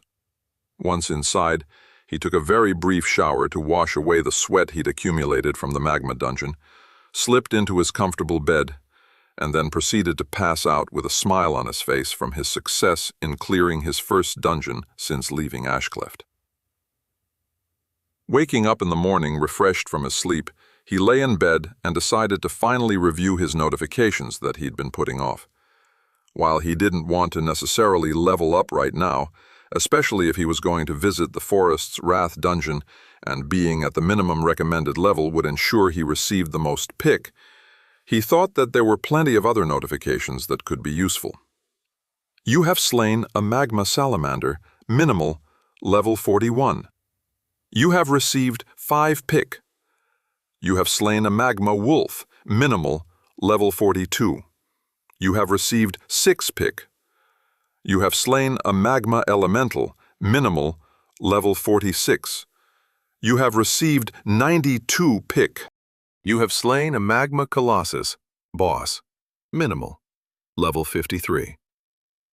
You have received 300 pick reward, altered based on one party member's members as well as level disparity. You have received 900 pick. Support. Spellcasting competency has increased to level 683. Support. Spellcasting competency has increased to level 701. Defensive spellcasting competency has increased to level 696. Defensive spellcasting competency has increased to level 729.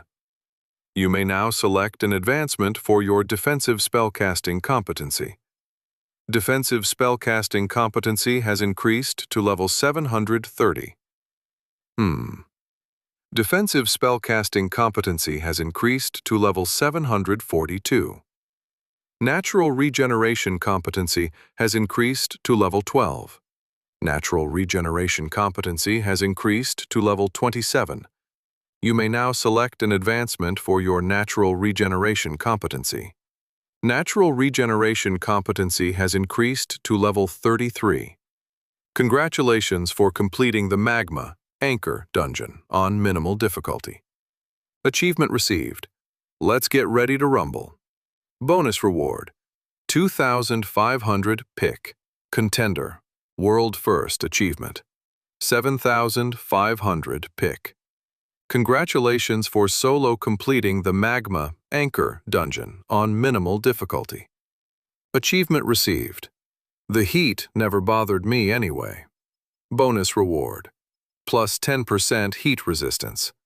Contender. World First achievement. Plus 30% heat resistance. You have completed the full requirements for your assigned dungeon maintenance quest.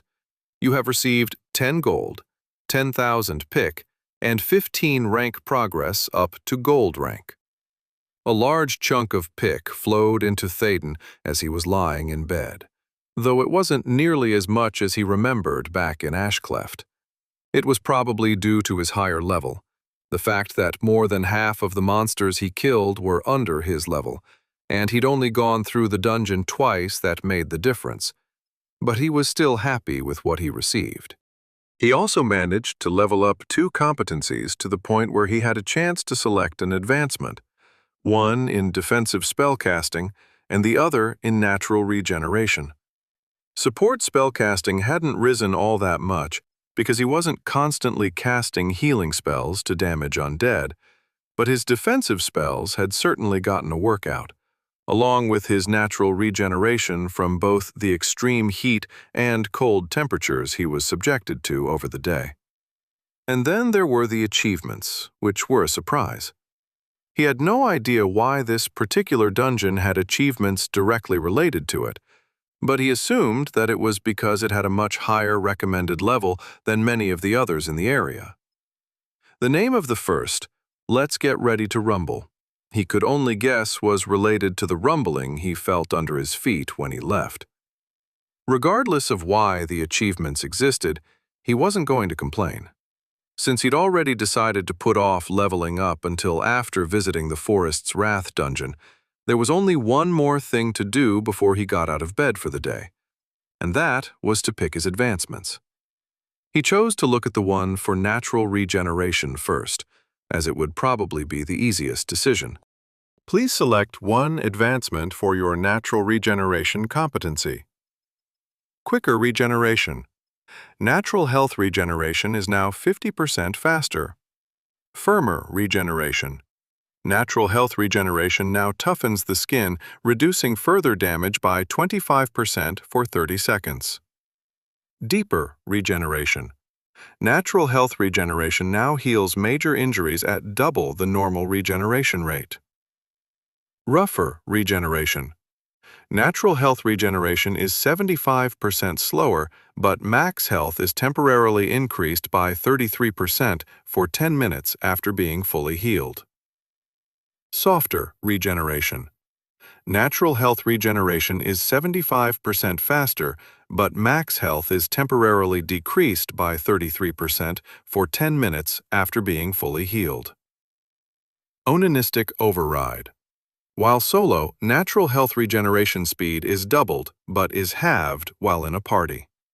The choice was fairly easy when it came to selecting an advancement for his natural regeneration competency, as he was most likely going to be solo. If he was ever in a party, his health regeneration wasn't as much of a worry, as he would be unlikely to be taking damage if he had other people to do that for him.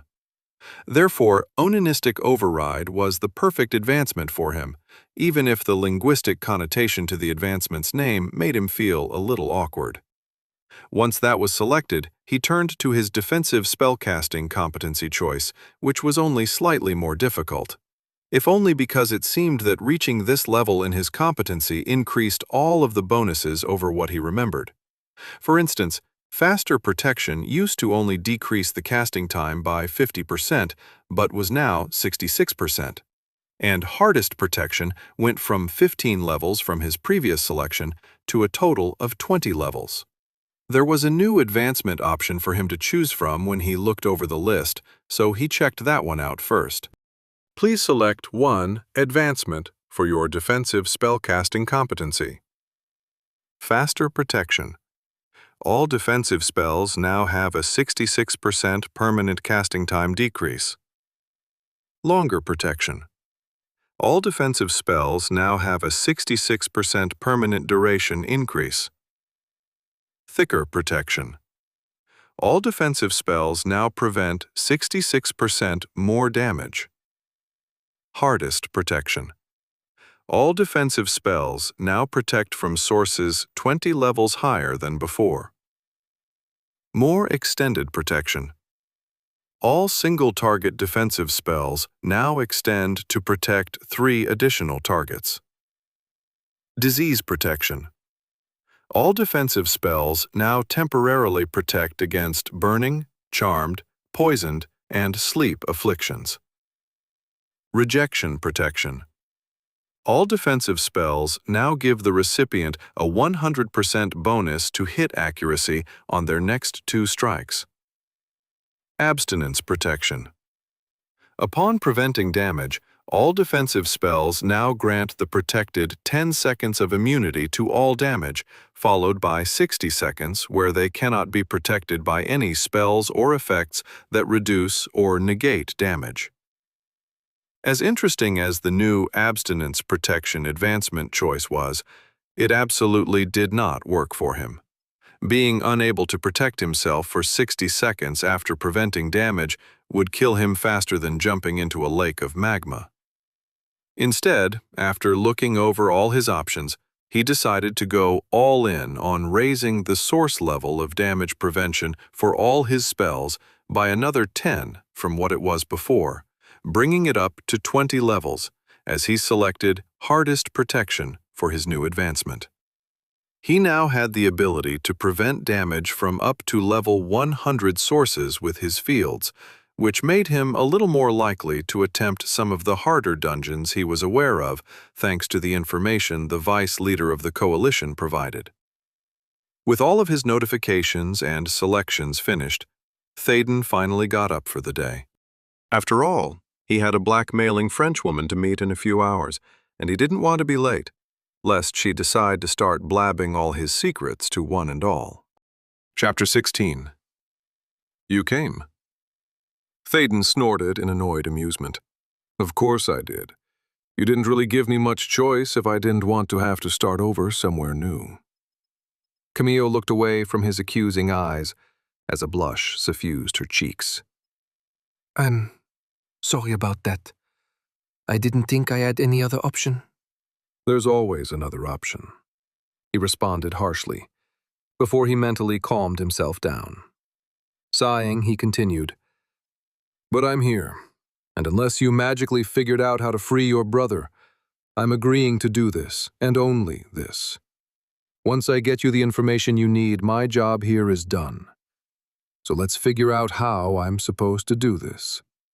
The former Frenchwoman straightened up as she adjusted herself in her chair, her gaze drifting over the handful of dining people in the restaurant she'd chosen for their meeting. Théden hadn't really had a chance to eat in many places after coming to Tarth, so that was a small portion of why he agreed to meet in the restaurant, because he wanted a meal that he didn't have to pull out of his inventory for a change. Well, first, you'll need to be at least level 15, so that you show as having access to a resurrection spell. But it likely needs to be even higher than that, she began, again ticking things off on her fingers as she spoke. You'll want something that will attract the attention of the Harvest Guild, and any simple support won't do it. You need to have something to bring to the table that will make them want to bring you into the fold, no matter what. Then, you'll set up a listing on the contender market under services and set your fee to something so outrageous that it will draw attention. But like I said, it will have to be something that will be worth it to them.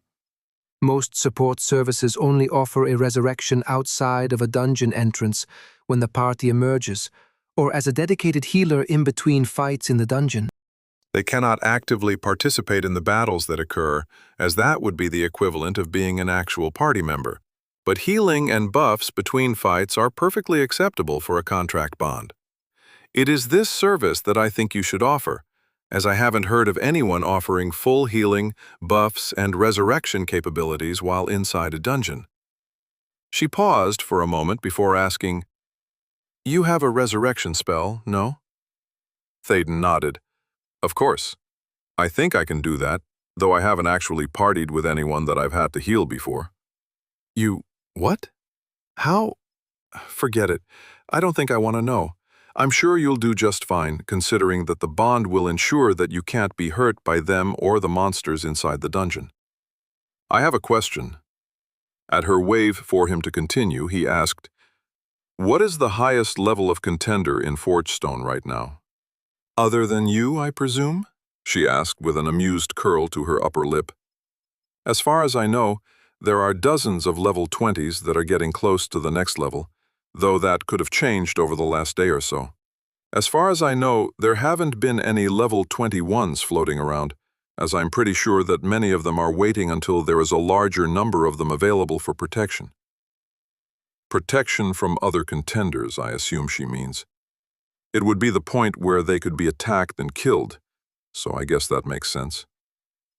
So a level 20 support offering his services wouldn't be wildly out of place.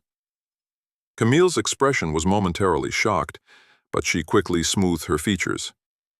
It wouldn't necessarily be out of place, but it would certainly be unusual. I'd say that 99.9% of any support classes over level 18 are part of a dedicated party, so one offering their services would certainly get your posting the attention it needs.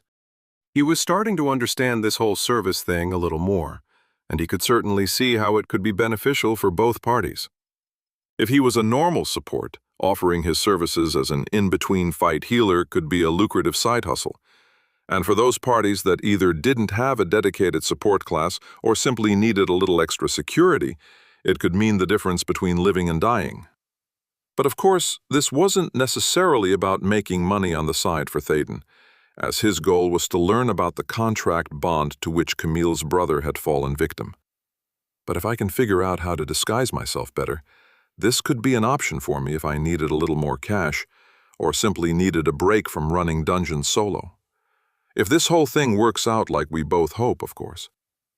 Before they could continue, a server came over to take their order, and to his surprise, they had something on the menu that was very similar to pizza, though it was a flatbread variation that was slightly different in its choice of ingredients. That didn't matter too much to him, though, because he just wanted a taste of home, so he ordered not just one, but 3 of the flatbread creations, intending to store the other 2 away in his inventory to enjoy them later. When the food came, it was as good as he had hoped, and he scarfed it up so quickly that he was disappointed when it was gone, so he ate a second before he could stop himself. Thankfully, he stored the 3rd away before he could get to it, though by that point he was nearly stuffed after everything he'd eaten. All through their meal, they discussed the details of exactly what he needed to put up on the contender market to bait the Harvest Guild, the actions he would need to perform while carrying out his service to them, and how to avoid agreeing to any proposed contract bonds they offered after the job. She also warned him that it might take a couple of service jobs to hook them completely, but once they did, he would have to assure them that he would think about any further bonds with them. As long as it only takes a couple of days at the most, I don't have a problem with that. This could even be fun, as I can finally use some of my spells that are meant for other people. And you're going to have to change your appearance, along with your name if you can, she added at the end. What? Why? Because some of them have already seen you as Christopher, remember? Near the goblin mine? Oh, that's right. She mentioned something along those lines when she told me she was following me. So, get a haircut, wear a mysterious mask, whatever it takes to hide your identity. There are plenty of contenders that do the same thing, so it shouldn't be a surprise. Once she said that, Théoden couldn't help but remember seeing dozens of contenders wearing some sort of face covering, though he thought that they were all scouts and it was part of their getup. When they finally finished their meal and ironed out all the details, as Camille mentioned that she would be hidden somewhere nearby when he eventually met with whoever purchased his services, he took her advice about changing his appearance. First, he went to the tailor again and purchased a white, wide-brimmed hat, a white robe, and a white face covering that looked similar to a woman's veil, but the tailor told him it was all the rage for both men and women. It wasn't transparent, at least, so he supposed he had to take their word for it.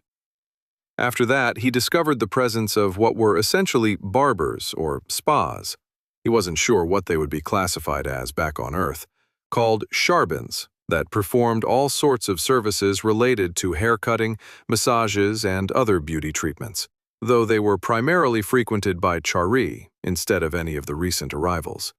That made his trip into one of them a little awkward, and his head ended up being nearly shaved bald. But he had to admit that he looked quite different than he did the day before. Once he was back in his room in the Coalition, he used his trait to change his name to display the one that the both of them had cooked up earlier, as well as his level. Angelo Human, level 20. When she first mentioned the name, he thought it was pretty cheesy. But as she explained that she considered him somewhat of a guardian angel, swooping in to help her in her time of need, he relented and accepted the name, even if he was far from being a benevolent force of good that chose to help out of the kindness in his heart. She was still blackmailing him to get his cooperation, after all. Regardless, he kept the name because it was completely unlike his real or assumed one, and it would only be used temporarily until all this clandestine business was finished. Once he was all prepared, he sat down at the table and pressed his finger against the spot of blue on it that would bring up the contender market. Instead of choosing to buy, Thaden instead chose to sell. Thankfully, the interface for this side of the market was just as easy to use as the purchasing side, and it wasn't long before he was filling out the service posting job, which thankfully pre-filled in his current fake name and level, which was something they had both been worried about while discussing plans. If it had instead used his real name and level, then this whole thing wouldn't have worked. New service posting. Service category: Healing and Resurrection Services. Service contract duration: a single dungeon delve of up to 8 hours. Service description: superior healing, protection, and resurrection spells provided to purchaser's party in dungeon between fights. Service location: Forge Stone. Service provider: Angelo. Support class: level 20. Service price: 20 gold. Thankfully, the posting also didn't reveal his actual class, because that would have been another awkward revelation. When it appeared to be all in order, he finalized the posting, and then he waited. And waited. And then waited some more. During his wait, he contacted the concierge, Garves, and asked if there was any type of service that the Coalition could perform that would help locate someone. His thinking was that if they could find Camille's brother, he wouldn't have to go through with all of this. Unfortunately, that didn't seem to be something they could do, which was disappointing but not wholly unexpected. It couldn't be that easy, could it? 5 hours after submitting his service posting, Thaden finally got a notification on his feed. Service posting has been purchased. That was faster than I expected. He couldn't pull up any details until he went back into the market, but once he was there, the purchased contract came up immediately. Healing and Resurrection Services contract has been purchased by Megan, level 15. Megan? Oh no. Was that the woman I met near the Goblin Mine? If Camille was correct, then she's part of the Harvest Guild, at least. It looks like she leveled up since yesterday, too. The market posting also listed a meeting location, just outside the Goblin Mine in the large dungeon tunnel, and a time, which just so happens to be later that night at approximately 10 p.m. That was fine with him, because he'd basically been chilling all day and had slept late that morning. Do you accept this service contract? Yes/no.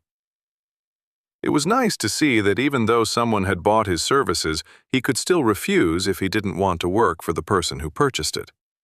Since he would be incognito, with a whole different name and level, he figured that it wouldn't matter all that much that it was the same person that had seen him before.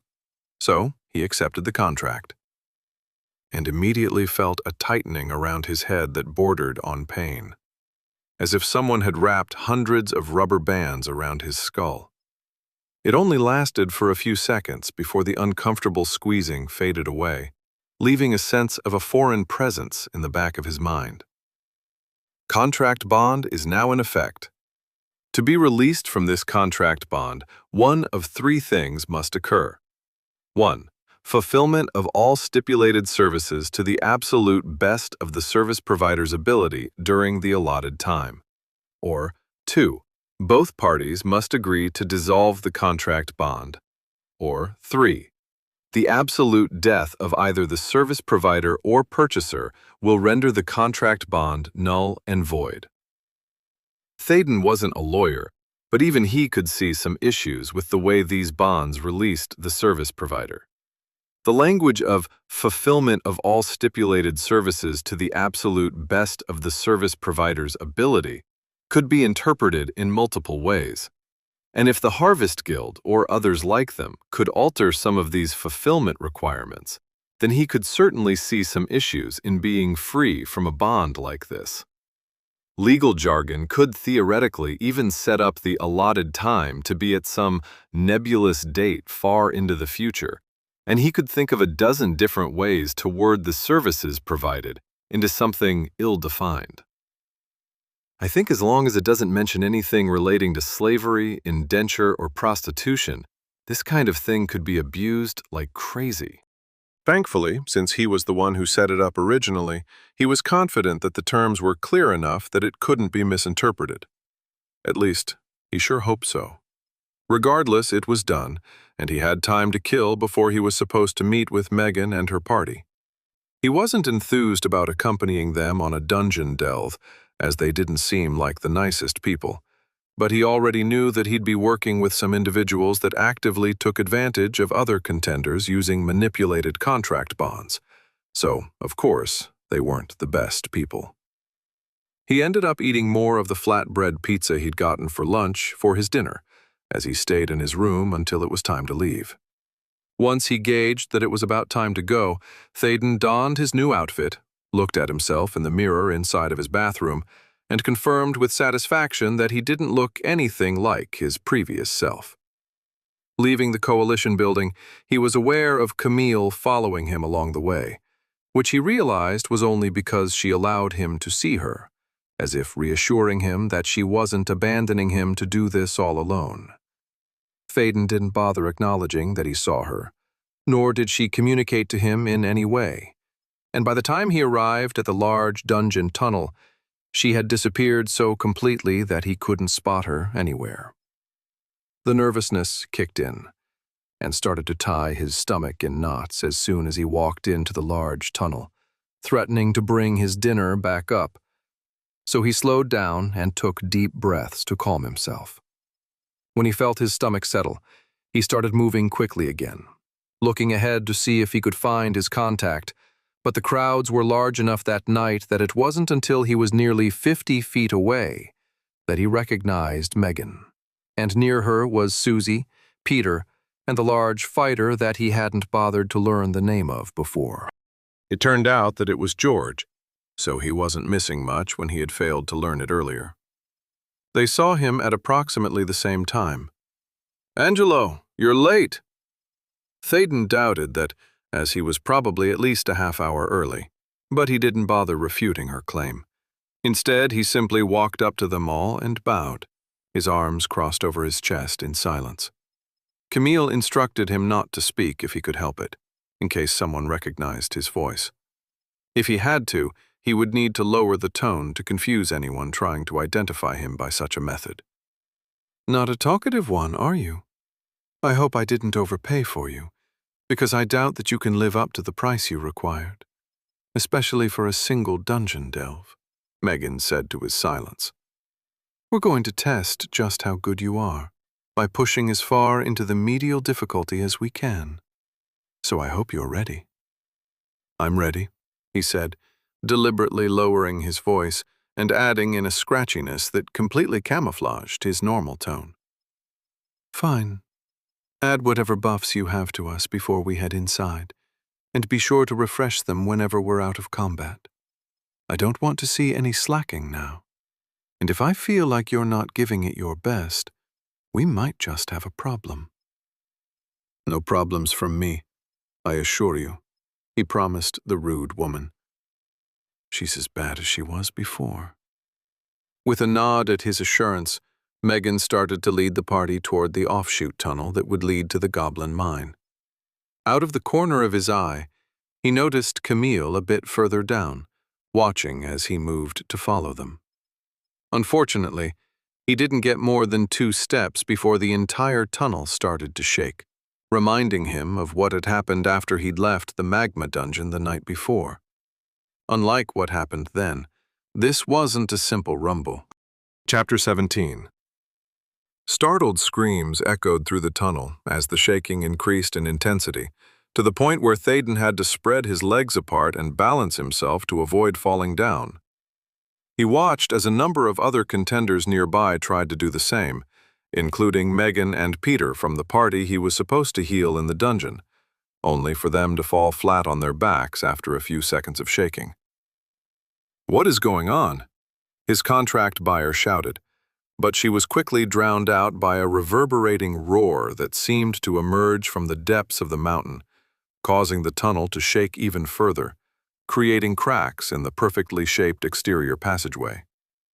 It was at that point that Théoden fell to the floor, which bounced underneath him so much that it felt like it was punching him in the rear, and a chunk of the ceiling fell right next to him, shattering into 100 pieces, pelting him with shrapnel. "Screw this. I don't know what's going on, but I'm not dying here." The Life Warden channeled both of his fields into existence. It was just in time as another chunk the size of his head landed on his leg, only to bounce off once it encountered his major repulsion field. As if things couldn't get any crazier, a sudden notification consumed his vision. "World alert! The anchor dungeon underneath Forgestone in Region Number 1 has been activated." A short 24 hours ago, a single courageous contender entered and completed an anchor dungeon deep below the city of Forgestone by themselves, which has activated the next stage of development in the region. No longer content to delve through the weaker dungeons that have proved to be only a stepping stone to incredible power, the contenders of Region Number 1 will now face additional challenges to ramp up their development even further. As a result of being the first region to reach this stage, every contender in Region Number 1 will receive a special achievement, greatly accelerating their pick accumulation for the next 30 days to help them face the challenges ahead. Again, congratulations are in order for all contenders in Region Number 1. Which region will be next? Region alert! Developmental Stage 2 is now commencing. Due to the activation of one of the 3 anchor dungeons in the region, the contenders in Region Number 1 are now ready to face the next stage in their development. From this point forward, all dungeon monsters under level 40 will grow stronger by 1 level every 2 days, accumulating until reaching the level 40 threshold. In addition, all monsters above level 40 will grow stronger by 1 level every 9 days, until all anchor dungeons in the region have been discovered, explored, and completed on minimal difficulty. Anchor dungeons explored and completed. Magma dungeon? Good luck and fight well, contenders. Your world is counting on you to prevail. City alert. Prepare to defend yourselves.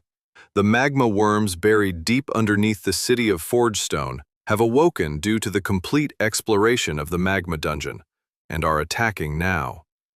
Put aside any petty squabbles you may have, and work together to defend the city against their emergence, or there may not be a city left once they are finished venting their wrath upon the upper world.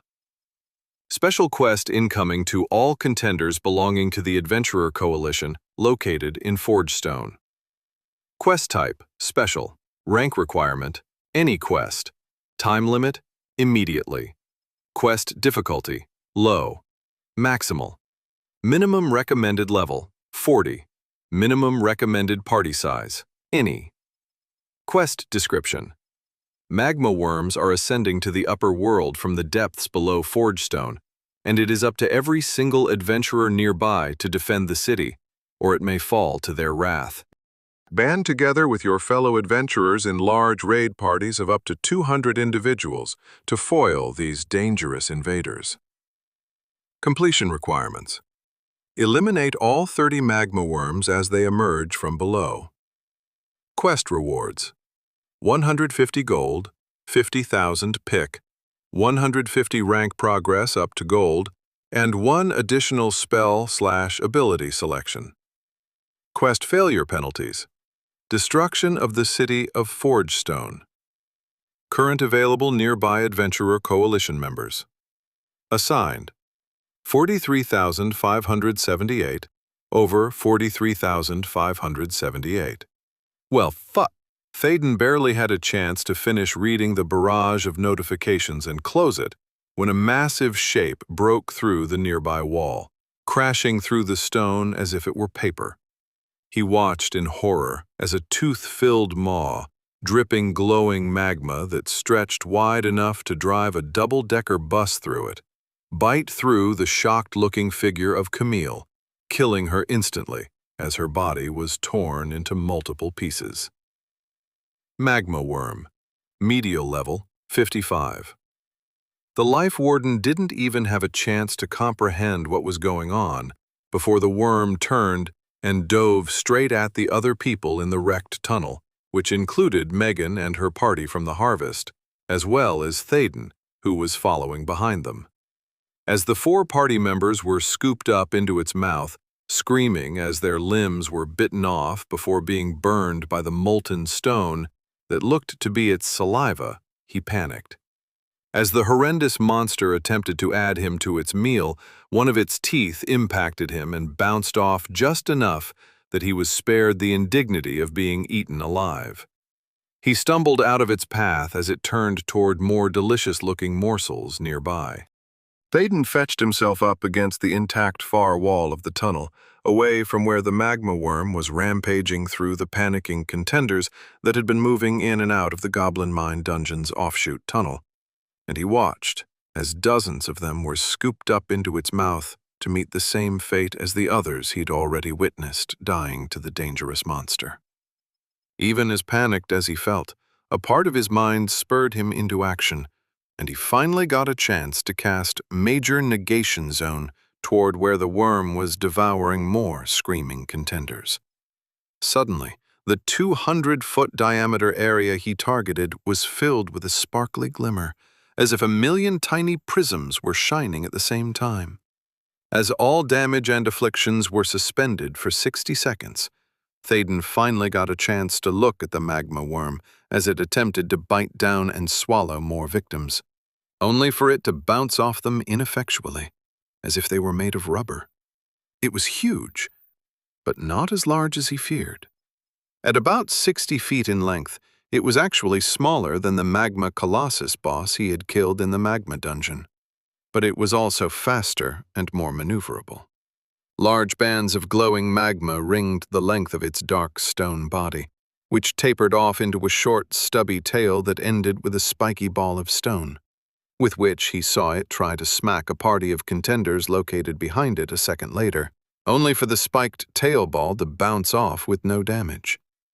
Seeing that some of the contenders near the confused worm were hurt, he took a step forward to help heal them.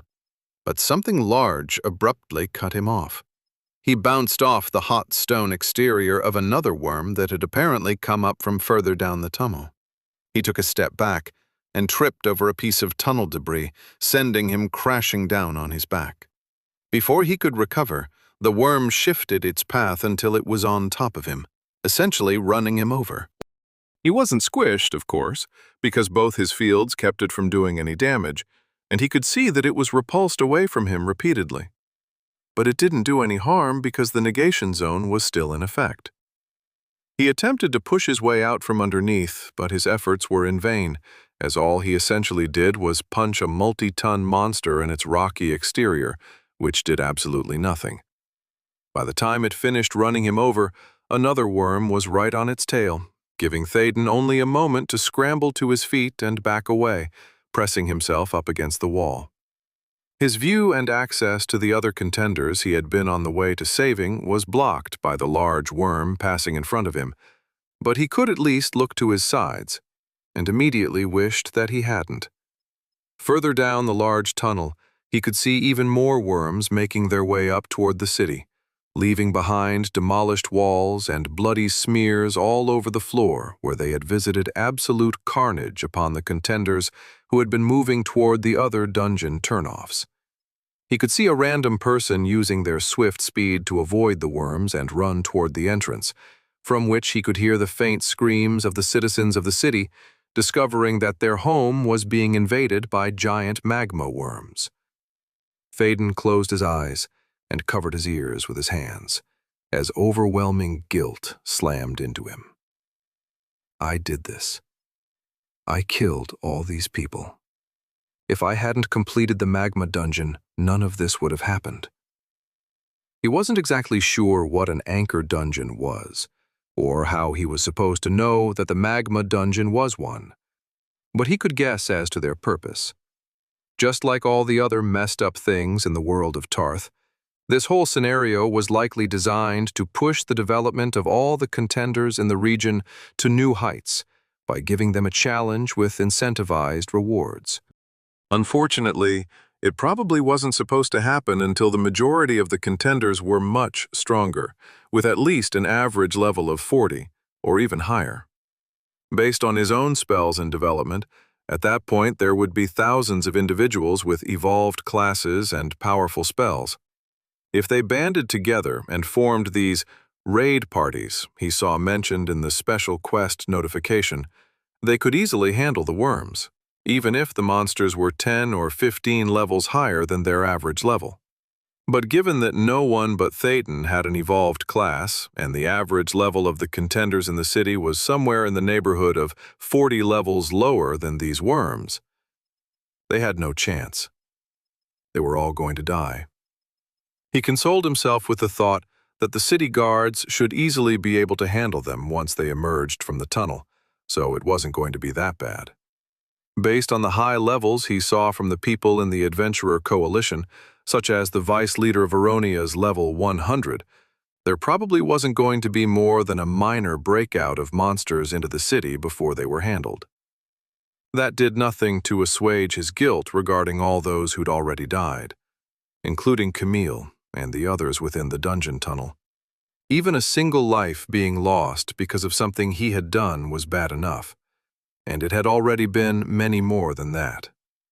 The worm blocking his way toward the hurt contenders finally passed, and he immediately strode forward, only to see no one left in his negation zone.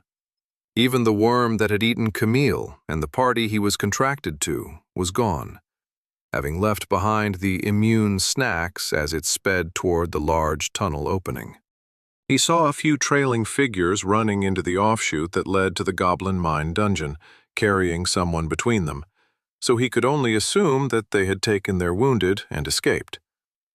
The sound of cracking stone preceded another magma worm emerging from the offshoot tunnel, and Thaden couldn't help but recognize the clothing of one of the running figures being shredded apart as the poor contenders were swept up into its mouth.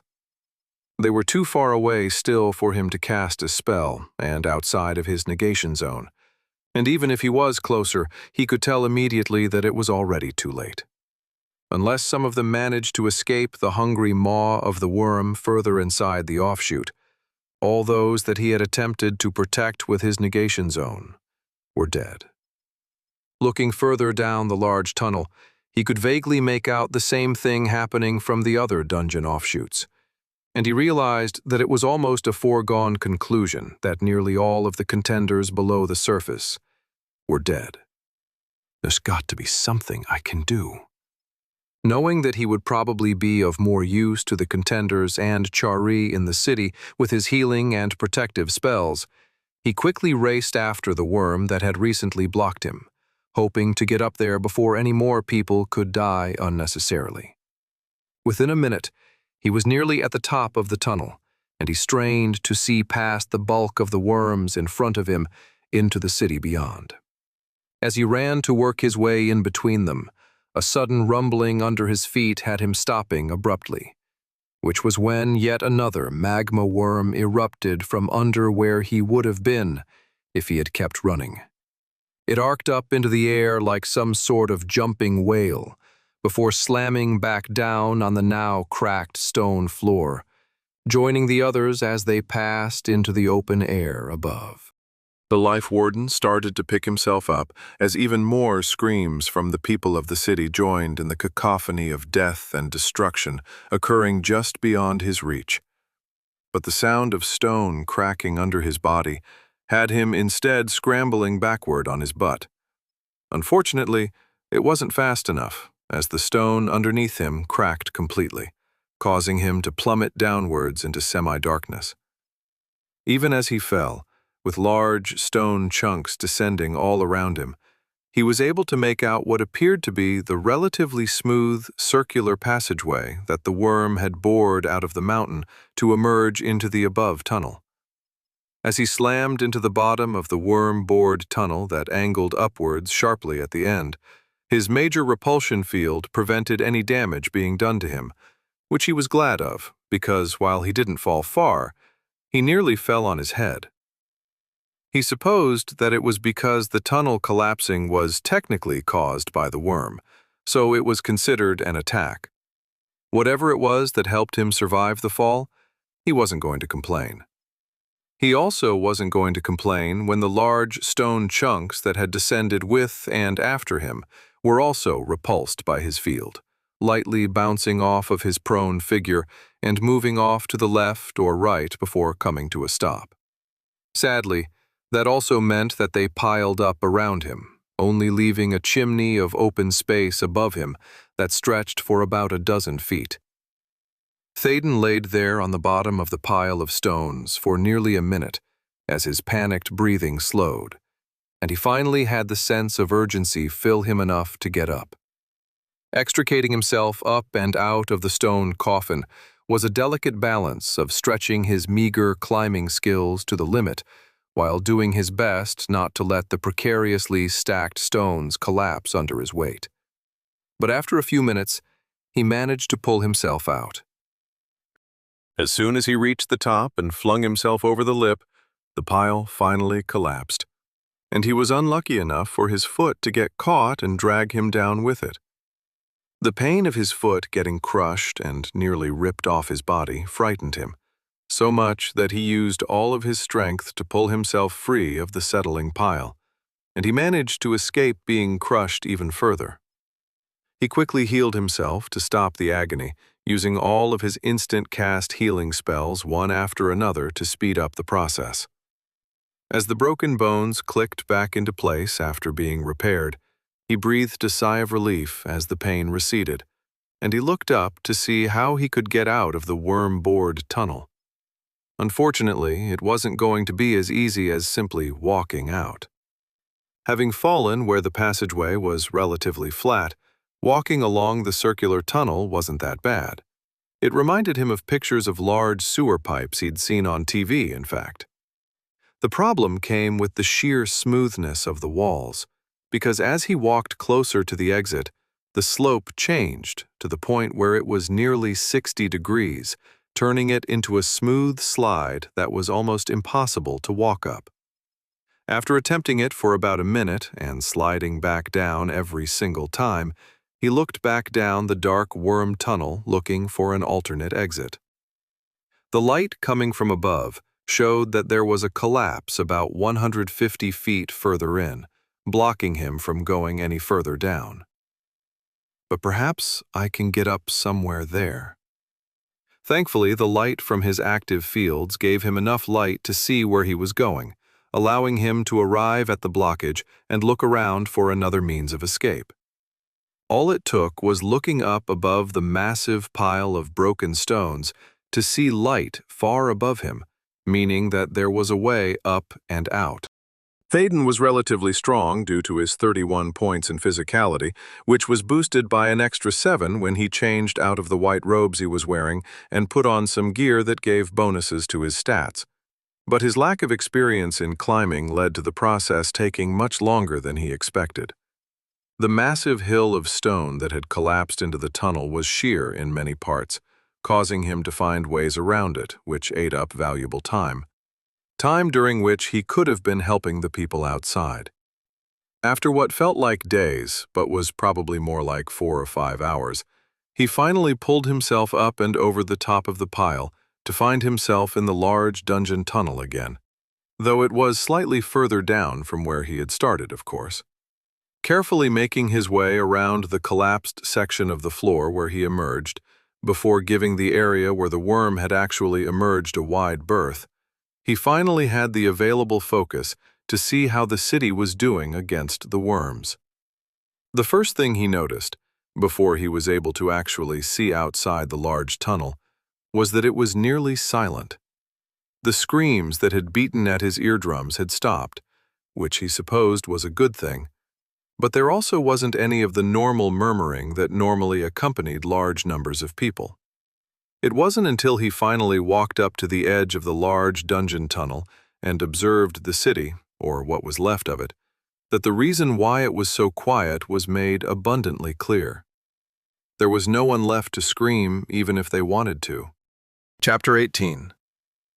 To say there wasn't anyone left within the city was technically untrue, as at the far reaches of his vision he could see city guards up on the walls staring inside the city, standing as still as statues and lit up by the myriad of magical lights in the pre-dawn light. And if he was also being truthful, saying that nothing was alive was also false, because the magma worms were certainly still living, crushing the last of the spectacular buildings that used to make up the livable sections of the city. They looked like angry toddlers running through an enormous sandcastle, kicking it all apart with their hands and feet just because they could. But as far as any people living, other than the city guards, he couldn't see a single soul. At least, not in the city, as when he gazed out beyond the walls, he thought he could see thousands of little dots that he could only assume were people, escaping the absolute destruction that the magma worms had caused. Why? Why didn't the guards step in? The horror of the scene before him was replaced by anger, both at himself and at the Chari city guards that did nothing to stop all of this from happening. When he looked at the spot where he thought the coalition building had been, it had been reduced to rubble just like everything else, so he had no idea what had happened to the high-level vice leader there, along with the other important leadership from the other coalition branches within Fordstone. Whatever had happened to the buildings, it was clear that those powerful people hadn't participated in the defense either, as from what he could see of the worms destroying the last of the buildings near the eastern part of the city, there were still 30 of them rampaging around, just like the quest said there would be. He didn't know why none of them stepped up to protect their own city, but he was going to find out. Thaden started running toward the western gate, which was on the opposite side of where the monstrous worms were located, with his sights on the guards standing on the walls watching impassively as everything fell apart around them. He ran into a problem almost immediately, however, as the streets that once existed had disappeared, so filled with rubble from the demolished stone buildings that it was nearly impossible to locate them. The area between himself and the walls was a sea of shattered and crushed stone, all strewn together with visible pieces of colorful interior decor sticking out here and there like the innards of a creature bleeding out everywhere. Crossing the city was going to take a while, as there was no clear pathway across it. 15 minutes into his trek toward the walls, the life warden suddenly froze as he crawled over another large slab of broken stone, because the hairs on the back of his neck suddenly prickled. He slowed his breathing as he tried to figure out what had caused his danger senses to go off, which wasn't something he'd experienced very often, but he knew he should probably listen to it. It took him about 30 seconds of listening to it before he realized he wasn't hearing anything else. More accurately, he couldn't hear the faraway sounds of the magma worms destroying the last part of the city. Cautiously standing on top of the slab he was crawling over, his vantage point allowed him to see over a good portion of the city, and as he looked east, he expected to see the worms there. But they were gone. He looked at the large dungeon tunnel to see if they had retreated down inside the mountain once they had finished their destructive impulses, but he didn't see any sign of them. Uh-oh. The slight rumble under his feet was the only warning he had, as the stone slab he was standing on suddenly rocketed upward under his feet, as a giant, teeth-filled maw attempted to swallow him whole. Thaden managed to hold on to the side of the slab as it ascended at least 300 feet into the air at an angle, as he was tossed away like discarded trash toward another part of the city. The slab flipped over while it was in the air, causing him to be under it as it fell back to the ground. But there was nothing he could do. He was pressed against the underside of the slab as it plummeted into a field of broken rubble, and he wasn't looking forward to the impact, even if he was fairly certain his fields would save him from instant death. Just in case, he made sure his major death ward was still active, ensuring that he wouldn't die upon impact. It didn't get that far, however, because as soon as he was within 20 feet of slamming into the deadly rubble of the city, he could only watch in shocked horror as another worm emerged from below. Its mouth opened wide to swallow him up. He couldn't move as his body essentially bounced off one of its teeth, and its momentum as it came out of the ground was great enough that it pushed the stone slab back up into the air, the act of which inevitably sent him flying once again. And it was all he could do to hold on once again, as the slab was sent spinning, until he couldn't see anything clearly anymore as he spun around. His grip was nearly not enough as he clutched at a crevice in the stone underneath him, and he was almost flung away as the rotational force attempted to eject him outwards. But he clung with every scrap to what he was seeing as his only lifeline. Without it, he was fairly certain he might slip right into the open maw of one of the worms as he descended again. It might not kill him right away, but he couldn't imagine what might happen if he was in the belly of one of those monsters, even if he had his fields active. Thaden was pushed up again, and then again as more of the worms emerged from below to try to swallow him up. But the sheer impact of their attempted swallowing started to break apart his protective slab.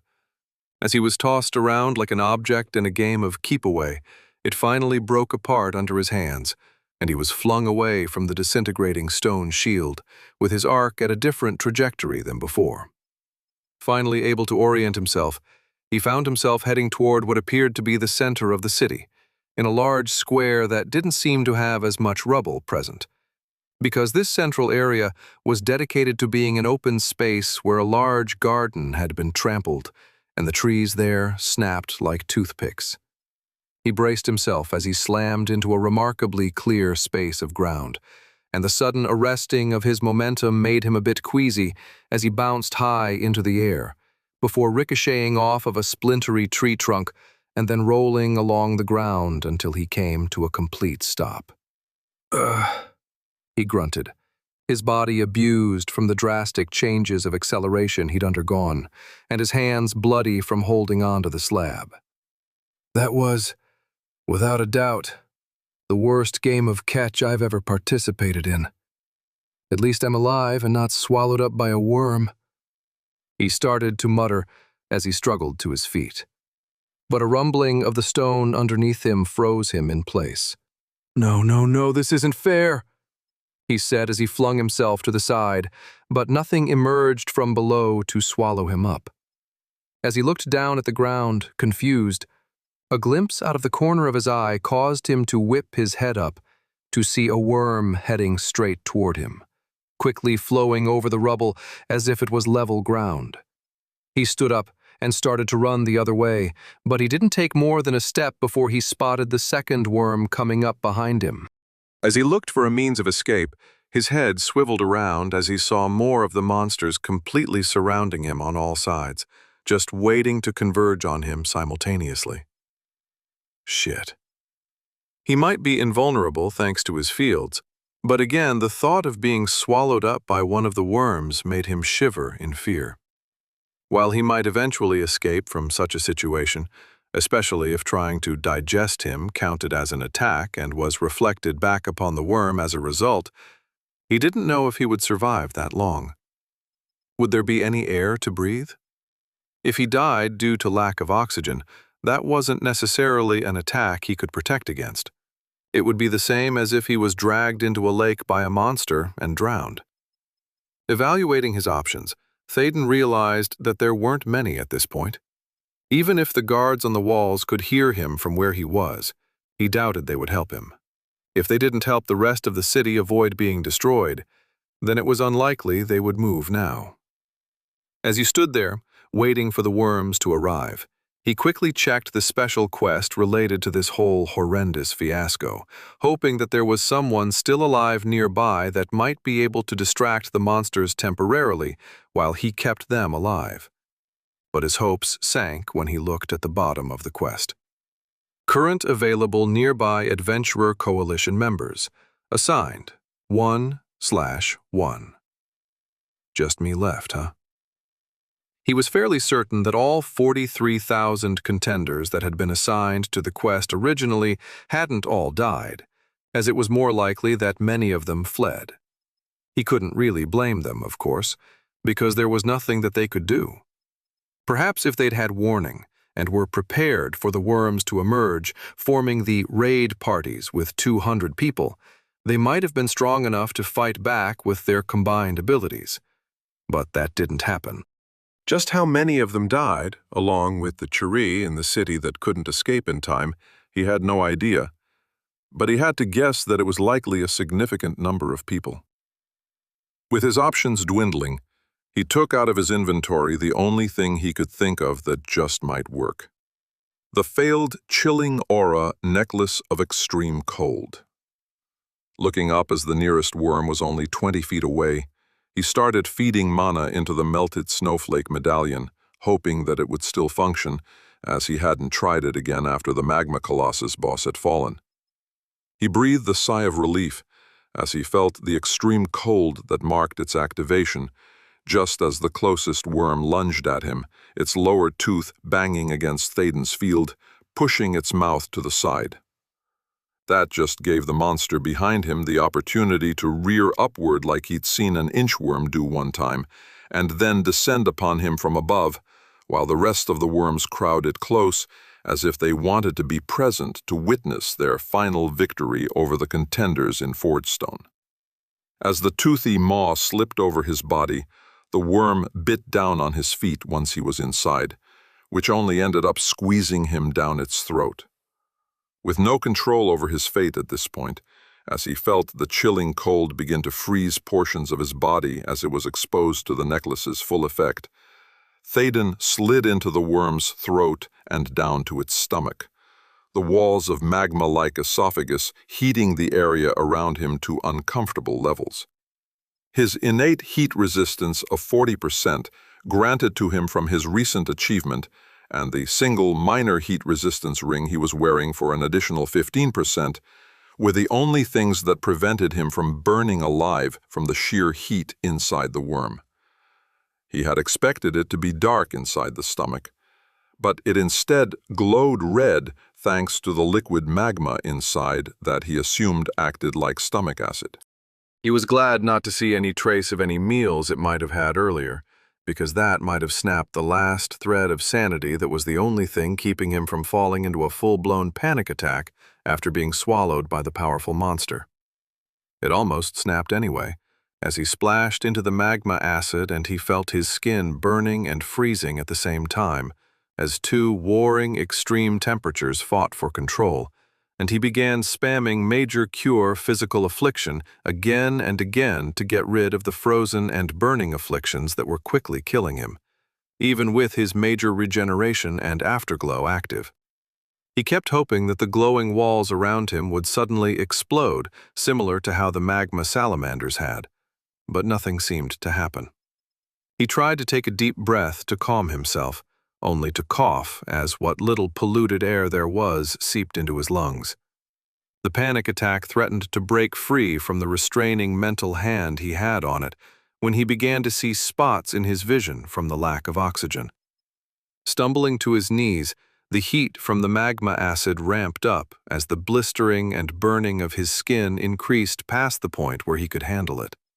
He was barely conscious as he watched his health drop precipitously. And he died. Or he would have, were it not for Major Death Ward. The spell activated, and he felt an immediate influx of health and vigor that crashed into his body with such intensity it felt like he had injected 100 energy drinks into his bloodstream while being shocked by a defibrillator at the same time. He jumped out of the stomach magma and did his best to avoid falling fully into it again, as the spots in his vision receded slightly from the Death Ward's effect. Unfortunately, the sudden influx of health and energy was short-lived, as he immediately felt his body being tortured by the extreme temperatures again. As he involuntarily screamed out in pain, which released what little oxygen he still had in his lungs, the vision spots returned as he became lightheaded. He looked down at his hand, clutching the snowflake medallion portion of his necklace, and it glowed with an inner light that melted even more of its structure. Come on, work, damn it! He was on the verge of passing out when the snowflake suddenly crumbled in his hand, followed by the misshapen chain that had been attached to it. He stared at the destroyed accessory as a dark powder filtered through his fingers to sprinkle onto the stomach magma below. As the powder disappeared into the molten stone, so too did his hopes of survival. Swaying in place and ready to give up, an ear-splitting crack suddenly reverberated through the stomach, and before he could react, he found himself being washed out of the organ in a tide of escaping magma acid that escaped out of a hole in its lower side. Swapping out his access slots and using every healing spell he could, regardless of whether it would also heal the worm or not, he was barely able to keep his health above zero as he was basically inundated by the heat of the magma covering him. It felt as if he had been cooking alive for days by the time he came to a stop, and he saw the magma flowing away from around him, revealing a sight that made him tear up in joy. Sunlight broke over the horizon, signaling the start of a new day. He wasted no time in taking a deep breath, coughing as much of the polluted air out of his lungs as possible while he stood up and out of the cooling pool of stomach magma around him. When he was able to finally acknowledge to himself that he was somehow alive, he looked around to see why. The magma worms were dead, frozen into complete immobility as their bodies were cooled to the point where their internal magma couldn't save them. The only thing that had stayed insulated enough were their stomachs, which appeared to be hot enough to crack open the frozen stone bodies surrounding them, releasing the liquid stone inside like an egg being cracked open to make breakfast. How long they had been dead before that happened, he had no way of knowing, because he had been trying to stay alive and not checking his notifications. He chuckled at the sheer ridiculousness of his survival, which gradually turned into full-blown manic laughter as he reveled in somehow still being alive. The guilt behind the deaths of so many people slammed into him in mid-laugh, and it turned into a sob. And before long, he was unabashedly bawling as the adrenaline that had been keeping him going drained away. He somehow stumbled to the cooled remains of a cracked worm and sat down on what looked to him like a good place to rest, as he put his head in his hands and shook from the tears that refused to stop. Even the crunch of a foot stepping on a piece of rubble nearby couldn't get him to break out of his much-deserved breakdown. But the voice that accompanied it certainly did. "Congratulations!" Thaden's sobs stopped immediately as they were replaced by a towering anger. He looked up to see someone he thought had died, considering that the city had been destroyed. Veronia. Where the fuck were you? Chapter 19. As much as Thaden wanted to get up from where he had just sat down to confront the vice leader of the Forged Stone Adventurer Coalition, his entire body, not to mention his mind and his emotional state, was exhausted, and not even his righteous anger could get him to his feet. So he had to settle for glaring and practically growling at the stone-faced Chari, who simply stared at him. When it didn't appear as though she was going to answer his question, he opened his mouth to demand that she speak, but she finally spoke curtly, cutting him off. "This is your developmental world, contender." That was it. He expected her to expand upon that statement with some sort of explanation, but she simply stood there watching him. What? What on earth does that mean? Veronia shook her head. "I cannot expound upon my statement, other than to convey my congratulations on completing the special quest associated with the magma worms that attacked Forgestone. Your training should have explained—" "I didn't go through the stupid training," he shouted. "Why do you think I'm so strong compared to the other contenders, Because I was here 3 months before anyone else?" The vice leader froze for a moment, before she shook her head again. "No, that is not possible. Every contender arrived together." "Well, it happened, no matter what you may think. Something got messed up in the transfer here, and I ended up the way I am now. All because the assimilation system made a mistake." "Do not finish that statement," Veronia growled, anger suffusing her face as she took a step toward him threateningly. Thaden didn't even flinch. He really didn't care what kind of threat she made toward him. She couldn't hurt him with his fields active, since they now covered up to level 100 sources, of which she qualified. Look, I really don't care about the system or how much you seem to worship it as some infallible deity, but that is definitely not what I see. For instance, this entire deal with the contenders and this whole developmental world, it makes no sense whatsoever. Don't even get me started on the ranking thing and the contenders being able to kill each other after level 21, because such a thing can only lead to conscienceless killers and murderers getting to the top at the expense of what could be talented and powerful people, if they weren't assassinated by those with absolutely no morals. And I thought that was the worst thing I'd see here. But then I saw the guards here. And you, by the way. Allowing these damn worms to rampage through the city, likely killing just as many or more of your own people, and you did nothing to stop it. I could somewhat understand it if you let the earthen contenders die because we aren't your people, but all the Chari citizens here too? What kind of callous insanity has infected you all? As he spoke, he could see the woman becoming more and more furious as she clenched her hands and bared her teeth at him, even eliciting a growl deep in her throat. He didn't care, though, because it was cathartic venting his frustrations at the whole situation as the guilt ate away at him inside his mind. And then there was the lack of warning to me about the magma dungeon, as that would have been spectacular to have before I ever visited there. A simple, "You might want to wait on this very specific dungeon for a little bit," would have been more than enough to turn my attention elsewhere. But no. There was not even a hint for me to be cautious in what I did there, and I find it hard to believe that you wouldn't know about how dangerous it was considering your level. Unable to take his accusations any longer, Veronia blew up. "You have no idea what was sacrificed, all for a bunch of arrogant contenders."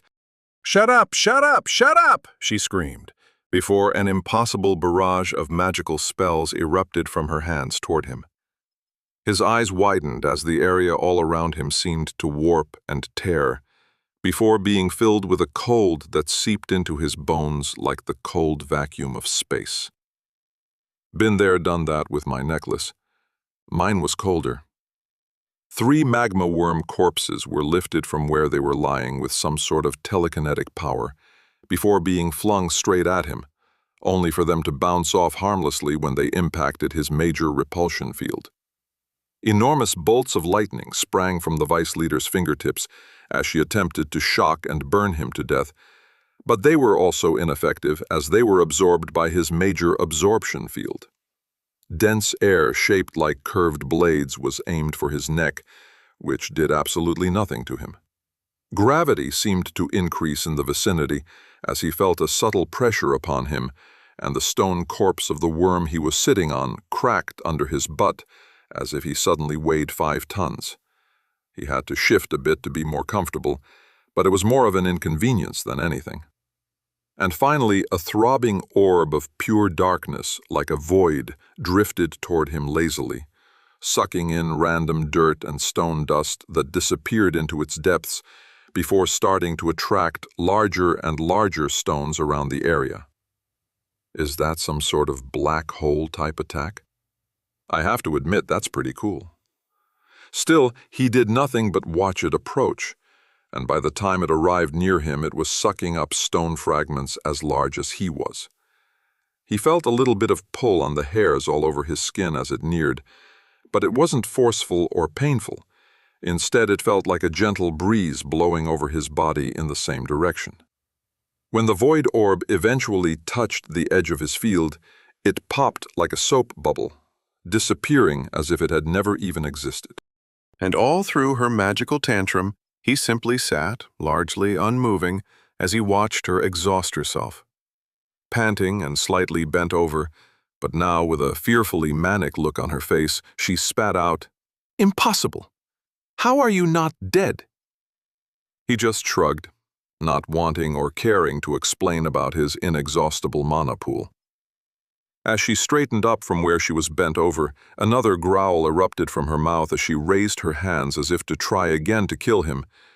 But she suddenly froze in place as her face paled more than he'd ever seen on a Chari. The telltale sign of someone reading something that only they could see was in her eyes, as she had a slight, faraway look in them. Before her face transformed to one of terror. "No! I did everything I was Veronia never got a chance to finish what she was about to say, before her head seemed to detonate from the inside, followed by a chain reaction that blew up the rest of her body, flinging flesh and bone at high speed everywhere, with a not insignificant portion of it bouncing off of Théoden's fields. As the last of the woman's body rained down around him, Théoden sat there in shock as he stared at where the level 100 vice leader of the Forge Stone Adventurer Coalition had been just seconds before. His mind short-circuited as he tried to comprehend what had just happened. The death of the powerful Chari somehow affecting him more than all the others. He sat there staring vacantly at the blood-stained and gore-filled space in front of him for at least 15 minutes before his brain started working again. His capacity for horror-filled images of death and the guilt associated with it had hit its limit, so his mind fell back on what he did best, analyzing the situation from an objective position.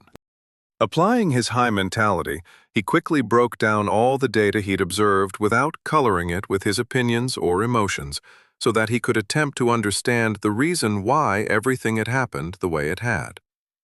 First, there was the anchor dungeon below Forgestone, a very difficult area for just about anyone other than Théoden because of his invulnerability to attacks. He pictured a normal party of contenders fighting their way through the magma-filled caves and the boss at the end, and he had a difficult time imagining how any of them would be able to complete the entire dungeon without being at least at the upper edge of the recommended level of 50. Granted, he hadn't personally seen the abilities and spells of many contenders working together in a party, especially at higher levels with evolved classes. But he thought the Colossus alone would be extremely difficult to defeat without great teamwork and specialized equipment to combat the heat. It could be done, of course, but it wouldn't be easy, which meant that it was designed to be completed by a high-level party of contenders, which also likely meant that the average level of other contenders was fairly similar.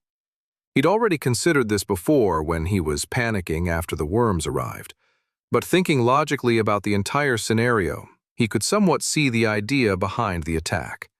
It wasn't supposed to be a punishment. It was supposed to be a reward.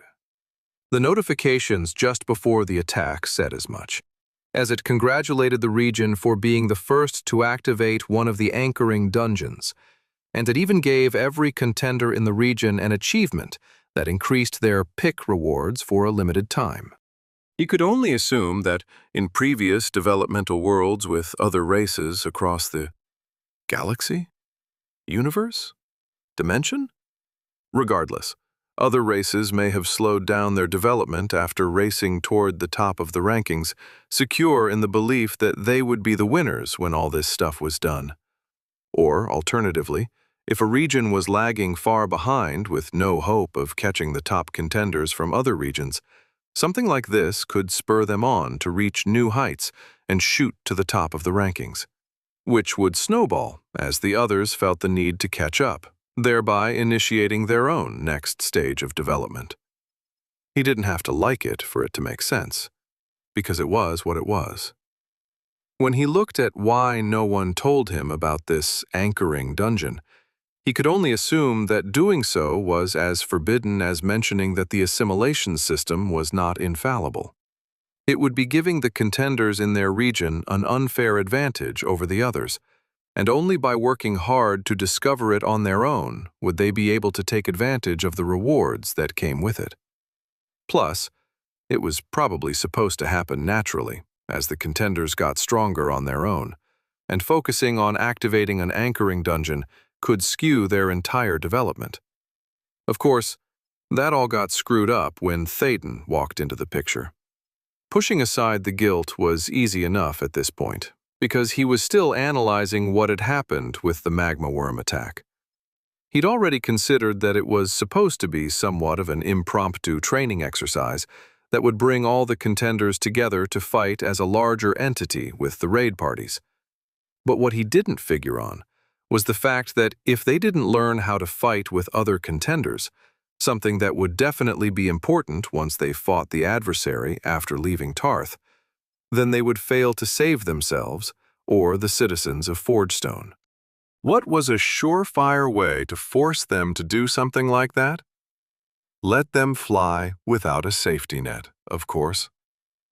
Which explained why none of the city guards or individuals like the vice leader came to help. Based on what Veronia said before she exploded about doing what she was supposed to do, Thaden assumed that they knew the attack was going to happen and were instructed, likely by the assimilation system, to not interfere. "This is your development world, contender," she'd said. But he hadn't understood what she meant at the time. Now he thought he did, and it horrified him. She had to stand by and watch as her people were slaughtered along with the contenders who either chose to stay and fight the magma worms or were too slow to escape. And she couldn't lift a finger to help. I could only assume that she or anyone with the ability to actually help, such as the city guards, would have been punished for interfering. It was the contenders' chance to learn how to work together and overcome the threat to the city. It was our developmental opportunity. And if they had stepped in to help, it would have lessened the impact of the opportunity. It was total BS, at least from his perspective, considering that they had to know that the contenders had no chance of winning at this point in time. But it was probably a hard rule that they couldn't bend even a little, depending on the circumstances. It also made Veronia's manic attack on him after his ignorant accusations seemed to make light of the sacrifices she must have endured by watching her city and people crumble around her, feel almost justified. And the guilt immediately tried to come back as he realized that he had essentially killed her too. Why?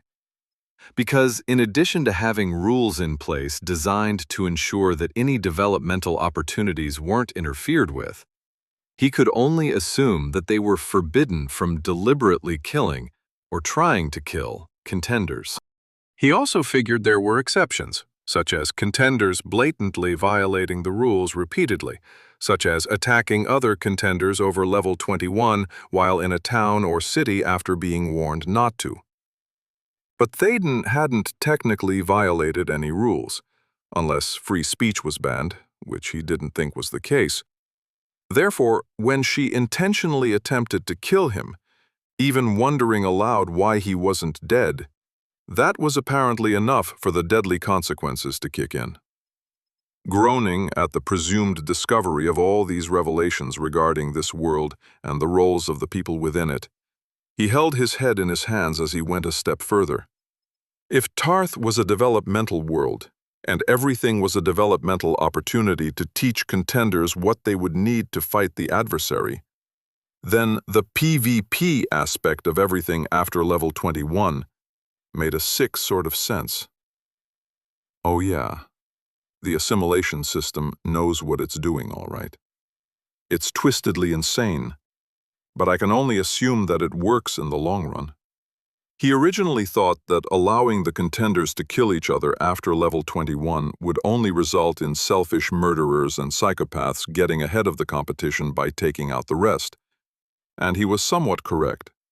At first, this is exactly what would happen, as probably thousands of contenders would be killed in the initial bloodbath of slaughter as contenders emerged into the low 20s in level. But it would quickly taper off as grudges and people looking to take down easy rivals took place. After that, though, he could see the deaths tapering off as everyone got it out of their system, other than with those aforementioned murderers and psychopaths. But what did any civilized people do when such an unstable person or people started killing others? They either created some sort of system of laws and the police force to stop it, or they took matters into their own hands to solve the problem. The latter solution would likely be the case. What could a psychotic murderer do when he or she was hunted down by a large mob of contenders, and then couldn't kill any of the hunters because they were a single level lower than them? The problem would eventually correct itself, or at worst, only a few bad apples would get through. Everyone else, however, would learn, just like every society on Earth had, that working together was preferable to annihilating the competition, and that their time would be much better spent developing themselves by killing monsters than it would be by killing a rival. Besides, if someone spent most of their time killing other people just to get to the top by having the highest level, how do you think those they essentially walked all over would react to seeing them on top? It would just make them the next target.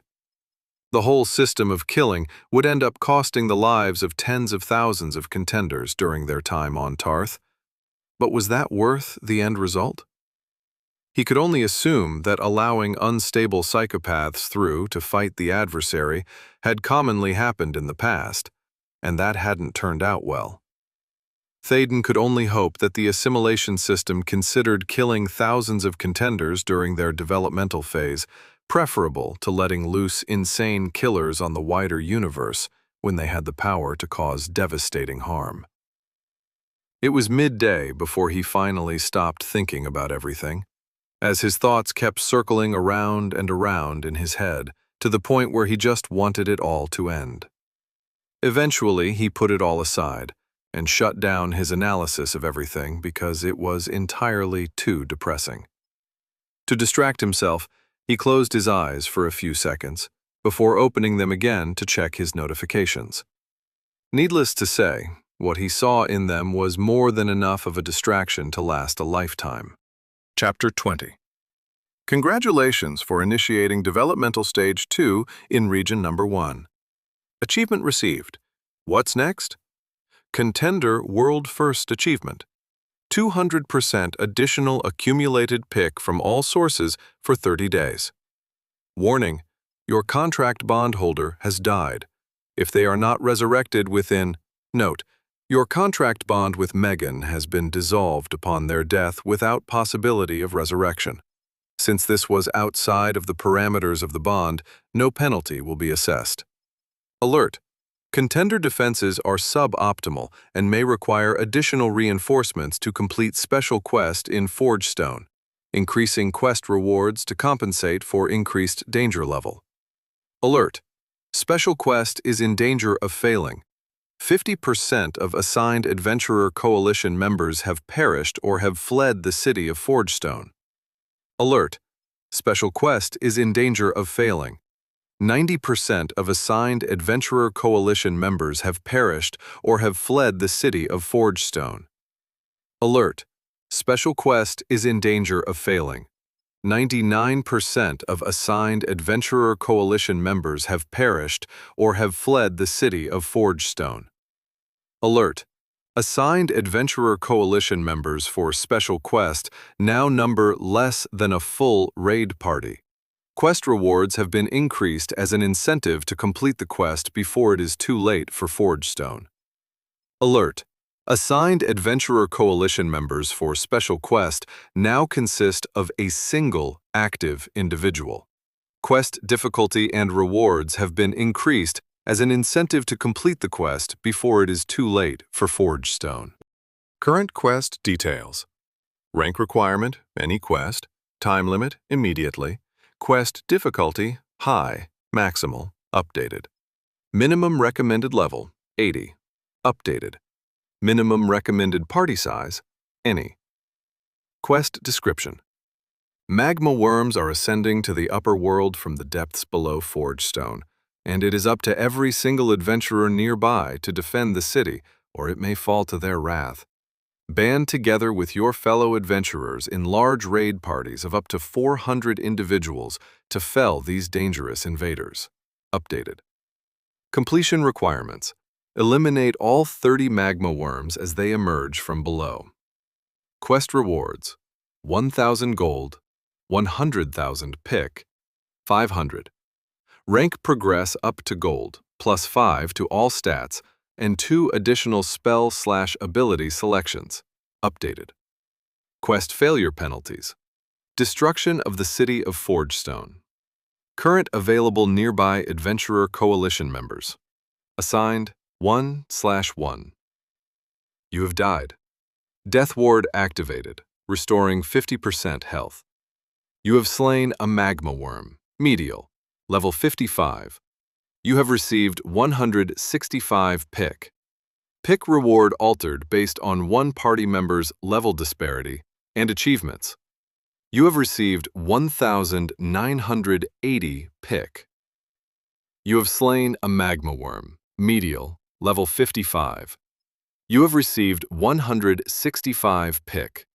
Pick reward altered based on one party member's level disparity and achievements. You have received 1,980 pick. Support spellcasting competency has increased to level 702.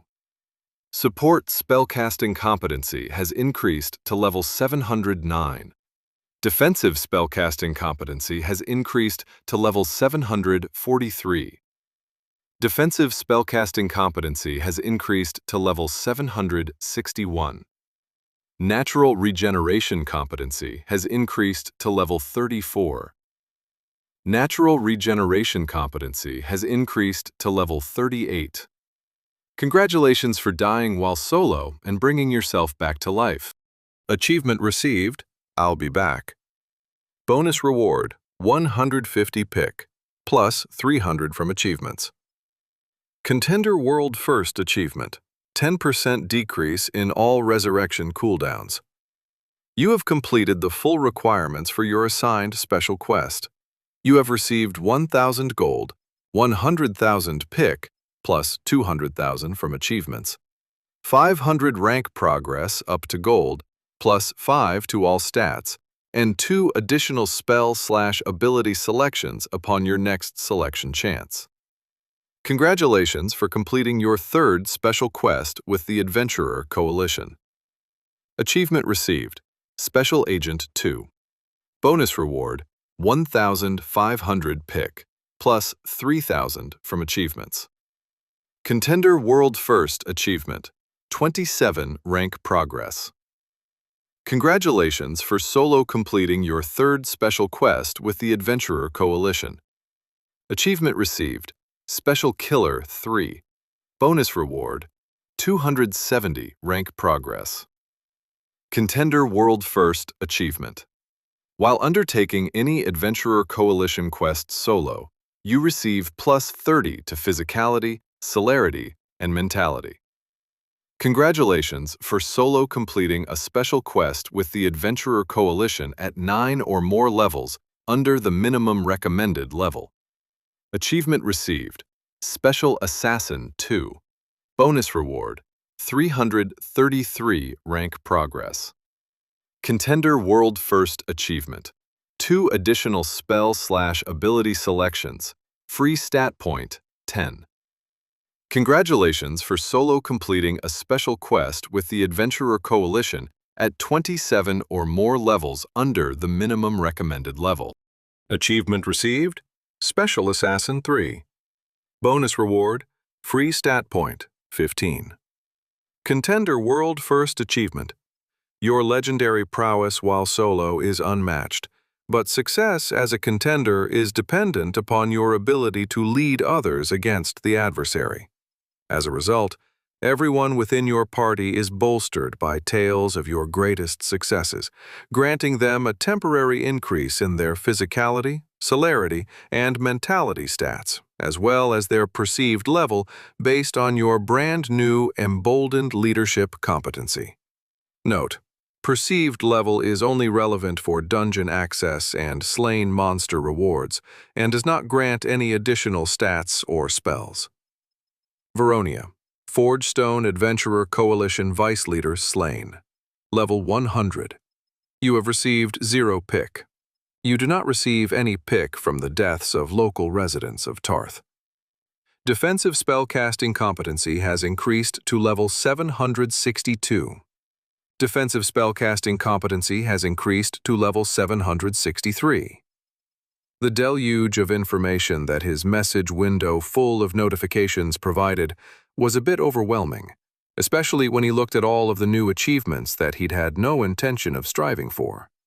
His mind boggled at the world-first achievement that everyone in the region received, what's next, and its effect of essentially tripling the amount of pick that they would receive, for the next 30 days at least. Even more, the bonus pick affected all sources, not just what was received from killing monsters, so rewards from achievements and quests qualified for the extra pick too. That was huge, and it might end up being the only thing that allowed the rest of the contenders in the region to keep up with the rising levels of the monsters in all the dungeons.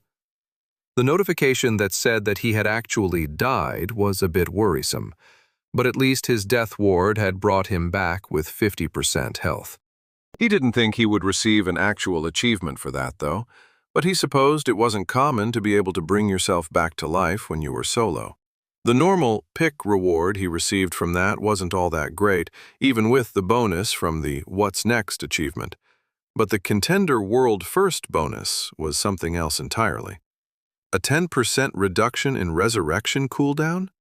That would certainly make a difference, because even the reduction of a minute could mean the difference between someone being resurrected and someone dying because he ran out of time. Speaking of resurrection, he couldn't help but notice that his contract bond had dissolved without his awareness that it was gone, as Megan had died and been rendered unresurrectable almost instantly. He had seen how quickly any of the contenders scooped up into the mouth of the worms had been torn apart and their bodies essentially burned into nothing by the magma that composed their saliva. It was obvious now that if there was nothing for him to target for a resurrection, then he couldn't bring them back. In addition, as much as Camille had been a pain in the butt for the blackmail she was holding over him, he hadn't wanted her to die. If he could have brought her back, he liked to think that he would have done it, even if it caused him problems down the road. That wasn't a conundrum that he had to contemplate, though, because there was absolutely nothing left of her body for him to resurrect. Just as there was very little in the way of corpses in the city for him to offer to bring back to life. While he had been moving over the rubble, as well as being flung around by the worms in the deadly game of keep-away, he hadn't seen more than blood and other evidence that someone had died, but no bodies at all. It was entirely possible that there were some underneath the buildings, buried deep within the destruction, but he had no idea where they were, had no way to get to them, and it had already been too long for his spell to actually work on them. Looking over the updated quest, he saw that it had increased its minimum recommended level all the way to 80 when it had just been him left in the city. Could a single level 80 contender really kill all 30 of the magma worms? Obviously, Thaden had done it, but he was a highly abnormal case. The question was how powerful a level 80 contender was in comparison to the monsters. Being 25 levels higher than them and seeing what a level 100 coalition vice leader could accomplish, he thought it could certainly be possible for someone like that to handle a bunch of weaker monsters by themselves. Not a support class, of course, unless they received some sort of offensive spell in the future, but likely any of the others wouldn't have any trouble. Regardless, the increase in the quest's difficulty also resulted in a massive boost to the rewards, which granted him 1,000 gold, which appeared in front of him in a sack which he stashed away automatically into his inventory, a whopping 300,000 pick thanks to his new achievement, 500 rank progress up to gold rank, plus 5 to all his stats, and 2 spell selections whenever he got the chance to choose some more. Along with his other achievements, he ended up netting another 25 free stat points, 630 rank progress that wasn't limited to a specific rank such as gold, and 2 additional spell selections. A good haul. But that wasn't all. From his new Special Killer 3 World First achievement, he also received a bonus trait that would boost his physicality, celerity, and mentality when he was undertaking any Adventurer Coalition quest while solo. It wasn't entirely clear exactly what that meant, because he checked his stats and didn't see the bonuses even though he still had the quest for the Forest's Wrath dungeon. He could only assume he had to actively participating in trying to complete it for these bonuses to kick in. But there was a lot of gray area there that he'd have to experiment with to see when it stopped and started. In addition to that was a brand new competency, Emboldened Leadership. From the description in the World First Achievement Reward, it would apparently boost the stats of his party members, while also raising their perceived level? Again, it wasn't as clear of an explanation as he would have liked, but he supposed that if he ever joined a party, it could be useful. Toward the end of the list was a notification regarding the vice leader's death, which made him more than a bit sad to see. He hadn't intended for her to die, but that apparently didn't matter to the assimilation system, though he was glad that he didn't receive any pick from her death. As it was, he already felt sick to his stomach just thinking about what he said to her, followed by her explosive exit from the world. After he had read through all his notifications one by one, another one appeared on his message window, as if waiting for him to finish. Attention! Despite calamitous casualties and the near destruction of the city, the magma worm threat in Forgestone has been eliminated. But this was just the first of the dangers that threaten the region, as the other anchoring dungeons are beginning to stir. The only way to prevent even further loss of life is to meet the dangers head-on, by exploring and completing both of the remaining anchoring dungeons on minimal difficulty and eliminating any threats that present themselves. Special quests incoming to all contenders belonging to the Adventurer Coalition located in Region Number 1. Quest type: Special. Rank requirement: any quest. Time limit: 162 days. Quest difficulty: mid-maximal. Minimum recommended level: 70. Minimum recommended party size: 5. Quest description: discover, explore, and complete the minimal difficulty of the Dodademic Anchoring Dungeon before time runs out. Once this is done, a secondary special quest will be issued to deal with any threats that emerge upon completion of this quest. Completion requirements: complete the minimal difficulty of the Dodademic Dungeon quest. Rewards: 200 gold, 75,000 pick, 180 rank progress up to diamond. Quest failure penalties: imminent release of a threat near Dodademic, resulting in mass casualties and the uncontrolled destruction of nearby area. Available: Region Number 1 Adventurer Coalition members. Assigned: 927,215. Over: 927,215. Quest type: Special. Rank requirement: any quest. Time limit, 333 days. Quest difficulty, high maximal. Minimum recommended level, 100. Minimum recommended party size, 5. Quest description. Discover, explore, and complete the minimal difficulty of the Dotademic Dungeon before time runs out. Once this is done, a secondary special quest will be issued to deal with any threats that emerge upon completion of this quest. Completion requirements. Complete the minimal difficulty of the Millie Anchoring Dungeon quest. Rewards: 500 gold, 100,000 pick, 270. Rank progress up to Platinum quest. Failure penalties. Imminent release of a threat near Millie, resulting in mass casualties and the uncontrolled destruction of nearby area. Available region number 1. Adventurer Coalition members. Assigned 927,215. Over 927,215. Seriously? Well, at least I know what my next goal is going to be. I may have unintentionally started this whole thing, but I'm not going to wait around and let someone else clean up my mess. I need to see if I can complete these quests before anyone else gets hurt because of what I did. Now the only problem was figuring out exactly where to go. Chapter 21. Bending over and putting his hands on his knees, Kyler finally stopped running after hours on the road. As he attempted to catch his breath, his heaving lungs filling his ears with their labored inhalation and exhalation, he shifted himself slightly so that he was looking behind him. Nothing. Thank goodness. The archer trainee couldn't help but feel a wave of relief pass through him as the panic he'd felt since running for his life from Fortstone started to fade.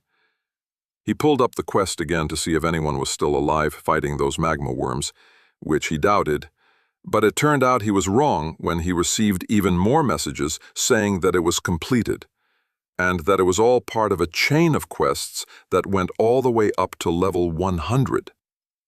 Being only level 18, there was no way he'd have a chance to even attempt a quest like that, even if the rewards were amazing. Though the pick multiplier he received from his newest achievement, What's Next, would certainly go a long way toward that goal. He just didn't understand how all this happened in the first place. Feeling his breathing come back under control, he looked up toward where he was going, seeing the town of North Bend in the distance. I ran all the way here already? His panicked flight had brought him much further than he had thought it had. Then again, he didn't have a party to have to slow down for. At least, not anymore. As he began walking toward the same familiar town through which he had come into the world of Tarth nearby, Kyler couldn't help but reflect on what had happened, even if he didn't want to remember the horror of it all. It all began when he was running through the beginning rooms of the Goblin Mine dungeon with his 3 other party members, as they were never able to find a support class to join them, when they passed through a room's exit to find themselves outside the mine's entrance. And they weren't the only ones. Apparently, the dungeon had essentially kicked everyone inside of it out, with the few people who attempted to re-enter rebuffed at the entrance. It was only about 20 seconds after the hundreds of contenders that had been delving through the dungeon were kicked out, mingling around in anger at their run cut short, that the announcement overwhelmed them all. It was only seconds after they finished reading over it that a level 55 magma worm burst through the floor beneath the large group of confused and now frightened contenders, swallowing a dozen of them in an instant. It rose up into the air and collapsed on even more, before moving faster than just about anyone in the entrance cavern to munch on dozens of the scattering parties as they attempted to run for the exit. A slight bout of guilt rose up at the memory, because Kyler ran as fast as he could, leaving his party behind him by about a dozen feet, which was just enough space that he was spared when a second worm appeared out of the wall, engulfing his party in a second in its teeth and magma-filled maw. He was only consoled by knowing that he couldn't have done anything to prevent it, and that he would have died with them if he had stayed nearby. But it still bothered him. It also helped that he didn't particularly like any of them all that much. The three of them were what he called bros, and had a very limited viewpoint of the world, namely women, booze, and sports. The latter wasn't as prevalent, but they seemed to crave competition and constantly challenged other parties in ridiculous contests to see who could finish a dungeon faster, or kill a specific monster using only their fists or a staff. It was sometimes funny, but their personalities were more annoying than anything. Still, they weren't necessarily bad people, and he was beginning to warm up to them a bit. Once he got past their deliberate rudeness, they were all right. Whatever friendship might have grown from all that wasn't going to happen now, though. As much as he didn't necessarily care for them at that point, he hadn't wanted to see them die either. After they were swallowed and likely melted from the magma that seems to encompass the entire worm's mouth and throat, Kyler ran out of the dungeon offshoot tunnel leading to the main thoroughfare. He nearly died at that point when he almost ran into yet another magma worm that was apparently trying to eat more people but couldn't, and they were fleeing toward the goblin mine dungeon. His warning words caught in his throat as he was knocked to the ground, but not hurt by the worm's lunge, and it was at that point that he noticed a sparkle in the air. He had no idea what it was, but he put things together quickly enough to realize that it was the only thing that prevented him from being hurt. Scrambling to his feet, Kyler managed to avoid the screaming contenders as they ran every which way, before flat-out sprinting toward the exit.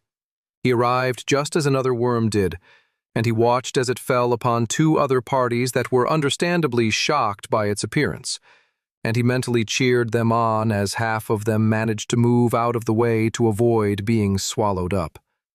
He didn't stop, of course, because panic had taken hold to the point where all he could do was run, but he at least noticed some things as he passed by other contenders arriving on the scene. He saw at least 60 of them join together to try and take down one of the worms, but after seemingly doing very little damage to it within the first few seconds, they scattered after their front line was scooped up and crunched by the monster's long, sharp teeth. He didn't stay longer to see what happened to them after that, but he couldn't imagine that it was anything good. A 40-level difference, even with much greater numbers, wasn't something that was easy to overcome. He also saw many of the local Chari fleeing along with him, their things packed and ready to go in record time. In fact, they were just organized enough that he was almost confident that this was something that they had been planning to do for years, though those closest to the emerging worms weren't nearly as lucky, as they were flattened in their homes and places of work when the high-level monsters started tearing the city apart. This much he saw from the few times he glanced back behind him to make sure he wasn't being chased down. But he was sure there was much more that he didn't see. There was a traffic jam at the gate as both Chari and contenders shoved and pushed their way outside of the walls, but the city guards helped to regulate the flow of people within seconds and got everyone moving fairly quickly. The moment he saw the guards, he was immediately angry, as he saw that they were doing nothing to stop the worms from rampaging all over the city, killing its citizens. But then he remembered what he learned in his training. The locals, even the guards, were unable to help against monster attacks. They were there to keep order and enforce the rules, but the monsters of the world were the responsibility of the contenders. From what he understood from training, there was some sort of reward for the locals like the Chari preparing the world for the arrival of those from Earth, though he wasn't exactly sure what it was. There was a trade-off for them being here, though, and that was that they had their own rules and restrictions when it came to dealing with monsters and contenders, and what was happening was evidently one of them. Once he was free of the forged stone walls, he didn't look back until he stopped just a few moments ago. Along the way, he glimpsed hundreds or even thousands of other people, both Chari and contenders like himself, getting as far from the city as possible. But that was all he paid attention to. Now that he had a chance to think about it, He thought that the majority of the city's citizens had likely escaped before they could be killed, and unless they were stupid and stayed to fight those things, he would guess that 80% to 90% of the contenders that were still in the city and not near the dungeons had survived. The number of survivors from near the dungeons, like himself, was most definitely a lot less. Walking into town, he discovered that he wasn't the first to arrive from Forgestone, as there were at least a dozen contenders gathered around the entrance. What news? Do you know if Marcus made it out?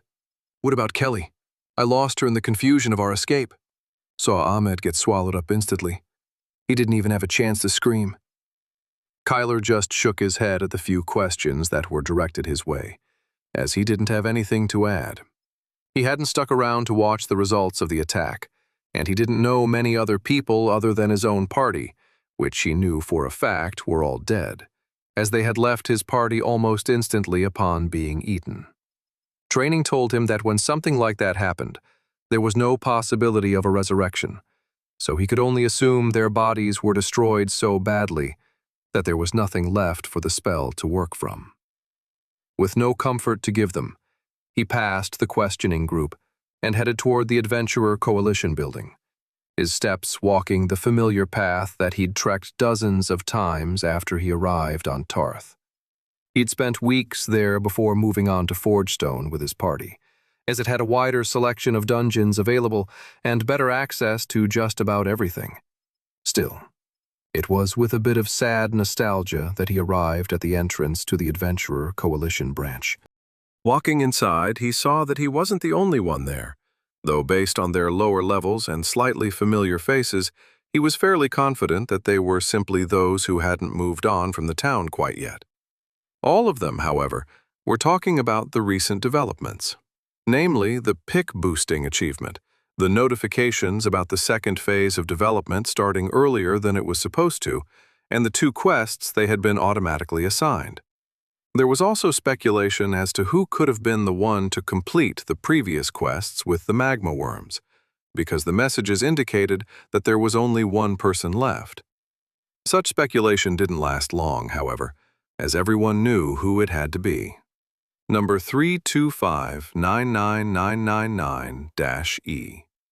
While the rankings hadn't been updated since a week after arrival, everyone was aware of the strange named contender, who seemed more like a glitch or some sort of AI than a real person.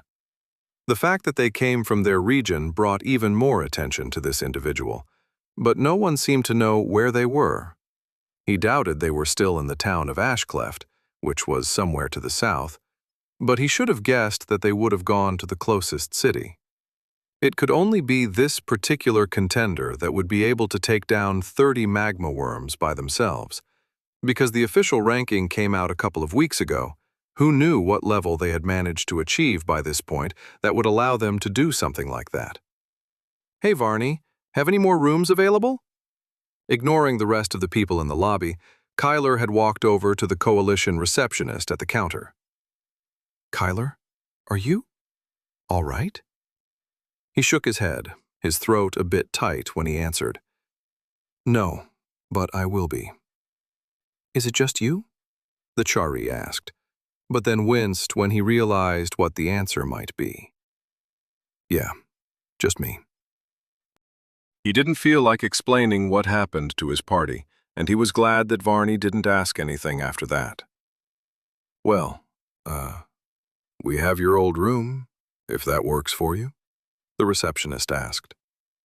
"We haven't gotten too many visitors lately that have stayed for more than a night, so we've got plenty of vacancies." "Sure, that'll work.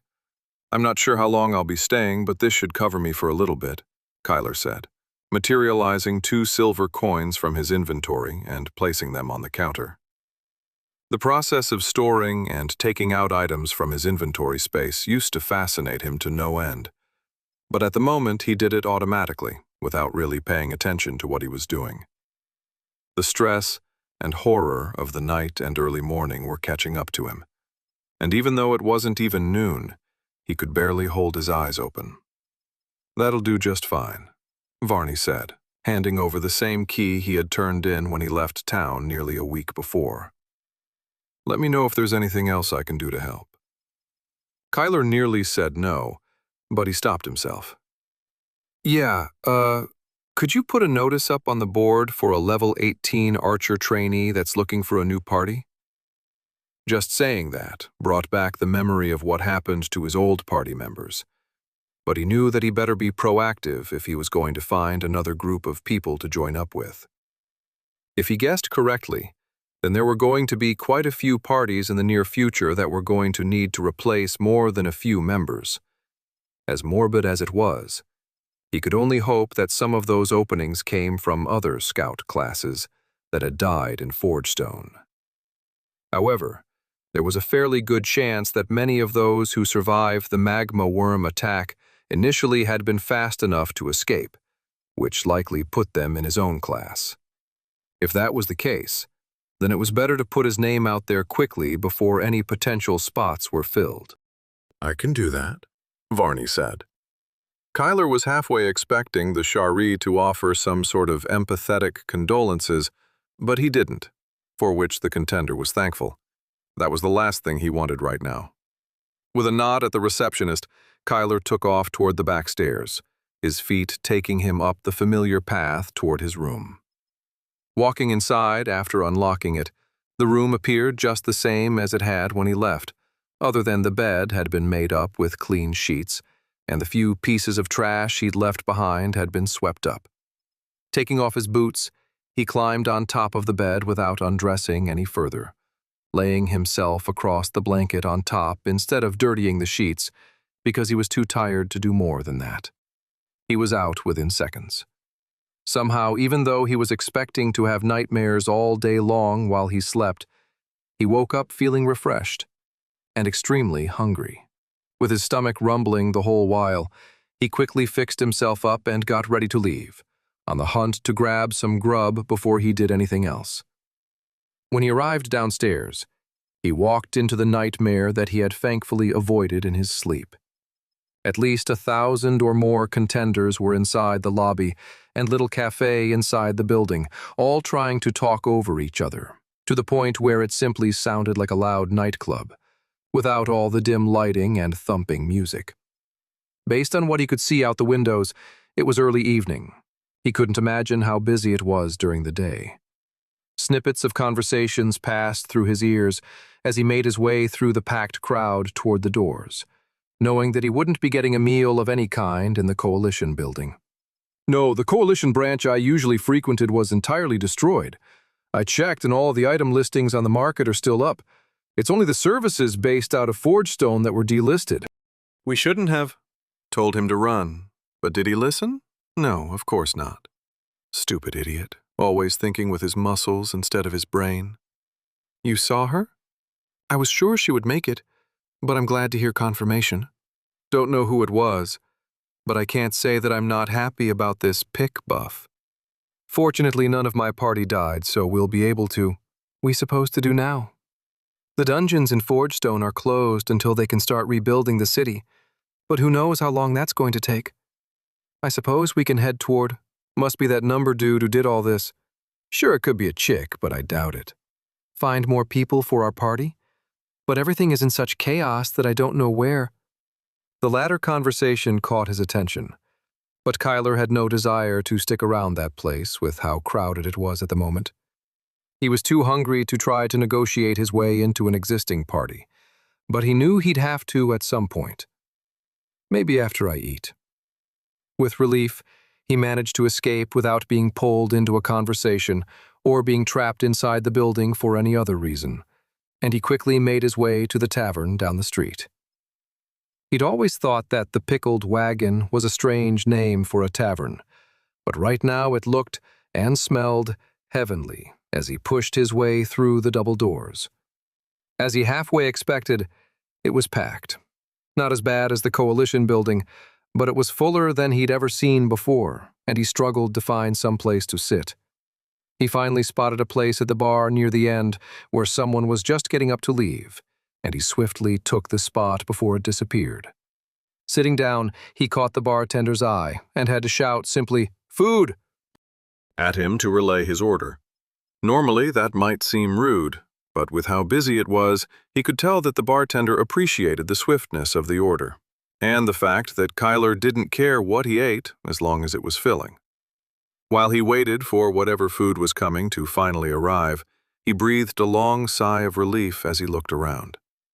To his left was a big mountain of a man turned sideways so that his back was to Kyler, essentially creating a wall that shut him off from any conversation.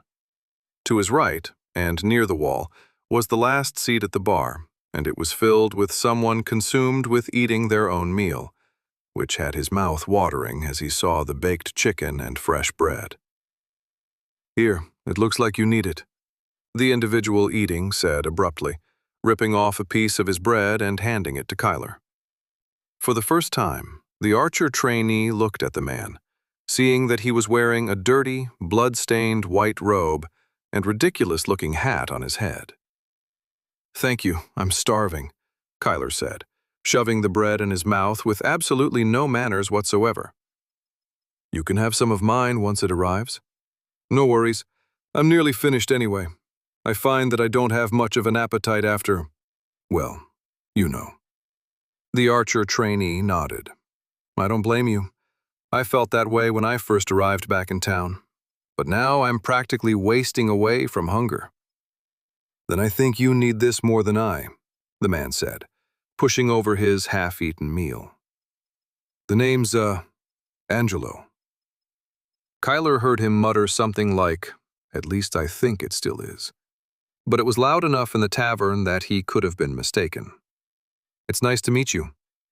"Nice to meet you too," he said in between bites. "I just wish it were under different circumstances." "Believe me, Kyler, I wish things had turned out differently too." Chapter 22.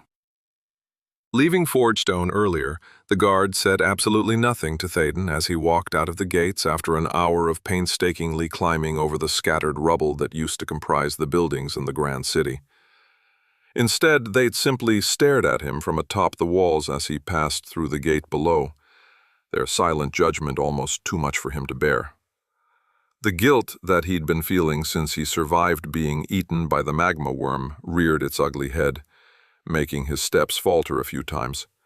But he spammed his major cure mental affliction spell a few dozen times in a row, feeling marginally better in the process.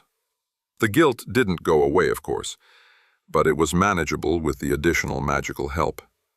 The life warden thought that it might not ever go away, as the heaviness of it settled into his soul. He could only hope that it faded enough over time that it didn't debilitate him with a simple thought in that direction. As much as he would have done things differently had he known what would happen, it was done, and there wasn't any way to turn back time and fix his mistake. Or is there? I don't suppose magical theory is advanced enough to initiate time travel, is it? He highly doubted it. It could do miraculous things, like resurrect a dead person, but turning back time was probably out of the realm of possibility. Otherwise, it probably would have been used to find a way to get rid of the adversary.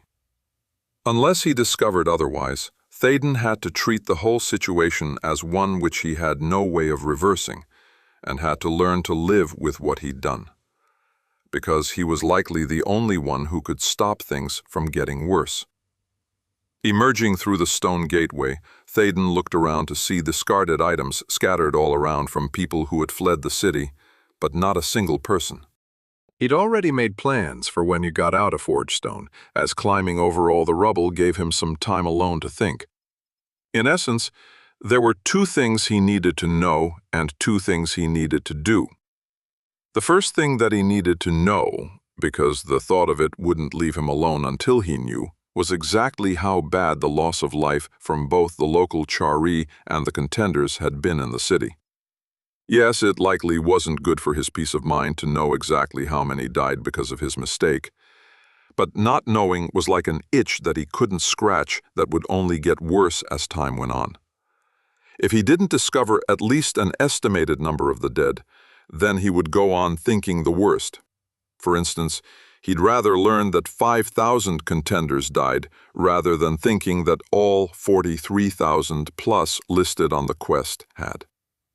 while he wasn't sure he would ever find out how many locals died. He knew it would go a long way to heal his psyche if he saw for himself how many had actually made it out of the city before it was too late. Secondly, he needed to know where to go for his next target. Based on the recommended level of 70 for the first of the new quests he'd been assigned, it certainly wasn't the Forest's Wrath dungeon that he had been planning on going to next. That one had a level range of 45 to 55 for the medial difficulty, according to the information he had been given by Veronia at the Fortstone Adventurer Coalition. He didn't even bother thinking about the second dungeon related to these quests yet, which had a minimum recommended level of 100, as he was thoroughly unprepared to tackle that one yet. Even if he discovered which two dungeons these quests were referencing, he needed to advance his own level to the point where he might be able to handle them, which brought him to the first of the things he needed to do. Should I level up now or wait? This was the decision he had to make, and it was harder than he expected it would be. There were arguments either way, but in the end, what it came down to was time. There were still over 160 days to complete the first of the quests, and in that time he could visit a number of strong dungeons with higher-level monsters and try to complete them. If he managed to finish them, he would end up gaining a lot of extra pick because all the monsters would be stronger than him. He was more than aware that the bonus for killing higher-level monsters was significant, and with the recent tripling of his pick accumulated by all sources, it could be astronomical. But if he did level up now, he would gain additional stat points and new spells, which might make a difference in how he approached the dungeons in the quests, as well as whatever catastrophic event would come afterwards. The drawback for doing this would obviously be less pick from monsters he killed that were closer to his level, and he would be forced to tackle extremely strong dungeons when he wasn't even sure he could beat them at this point. The Magma Colossus was a bit of a wake-up call, given how he wasn't able to kill it using his normal methods. He couldn't rely on luck to provide him with the perfect item to use every time he happened to enter a new dungeon, such as that failed necklace that allowed him to freeze the boss in the Magma dungeon. While he had managed to win, if he hadn't managed to find that necklace, it would have been Dungeons 1, Thaden 0, if he was considering everything after the mausoleum, of course. That was a special case, and while he was contemplating visiting another dungeon that had undead types of monsters in it, he again knew from the information he had about the dungeons in the region that it wasn't one of the anchoring dungeons. With that decision looming on the horizon, there was something else he needed to do, which was visit the nearest coalition branch that could upgrade his badge rank to gold. If he was going to be heading to harder dungeons, then he would need a harder set of quests to go with them.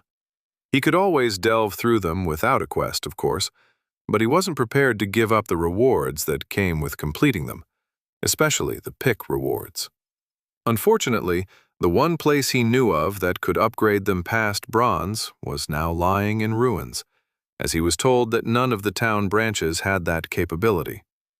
In other words, he would have to visit one of the other two cities in the region in order to do that, and they were weeks of travel away. That fact was weighing heavily in favor of his decision on whether to wait to level up. If he did it too early, he might end up missing out on great rewards because he couldn't access them without the proper rank. And as much as he didn't care about the gold and even rank progress he might miss out on, the same couldn't be said for pick. Because pick was the only thing that was going to allow him to be able to take down those two dungeons and the subsequent aftermath. At least, that's what he felt was the correct solution. He had no other methods he could think of at this point that could work, or none that might work in the time limit he had. There was always the possibility that he could find a party of low-level contenders that would be willing to work with him, and by power leveling them as best he could, raise them up to the point where they might help defeat the extremely powerful monsters the dungeons were likely to have in a display of amazing teamwork and magical prowess. Yeah, like that would work. He didn't have the time to do all of that, and trying to keep other contenders alive in a situation like he'd experienced in the magma dungeon would be near impossible. It hadn't been very difficult in the mausoleum with Sarah and her party, but that was also because he had the advantage that his healing spells damaged the undead and subsequently took them down relatively quickly. That being said, they almost did die in the final boss room, and it was only through luck that he had been able to defeat Nehetmo. Besides, sharing pick and loot with other people didn't exactly sit right with him at this moment in time, as he was fairly confident that he could solo whatever he came across. Unless there was another incident with a boss that healed itself, of course.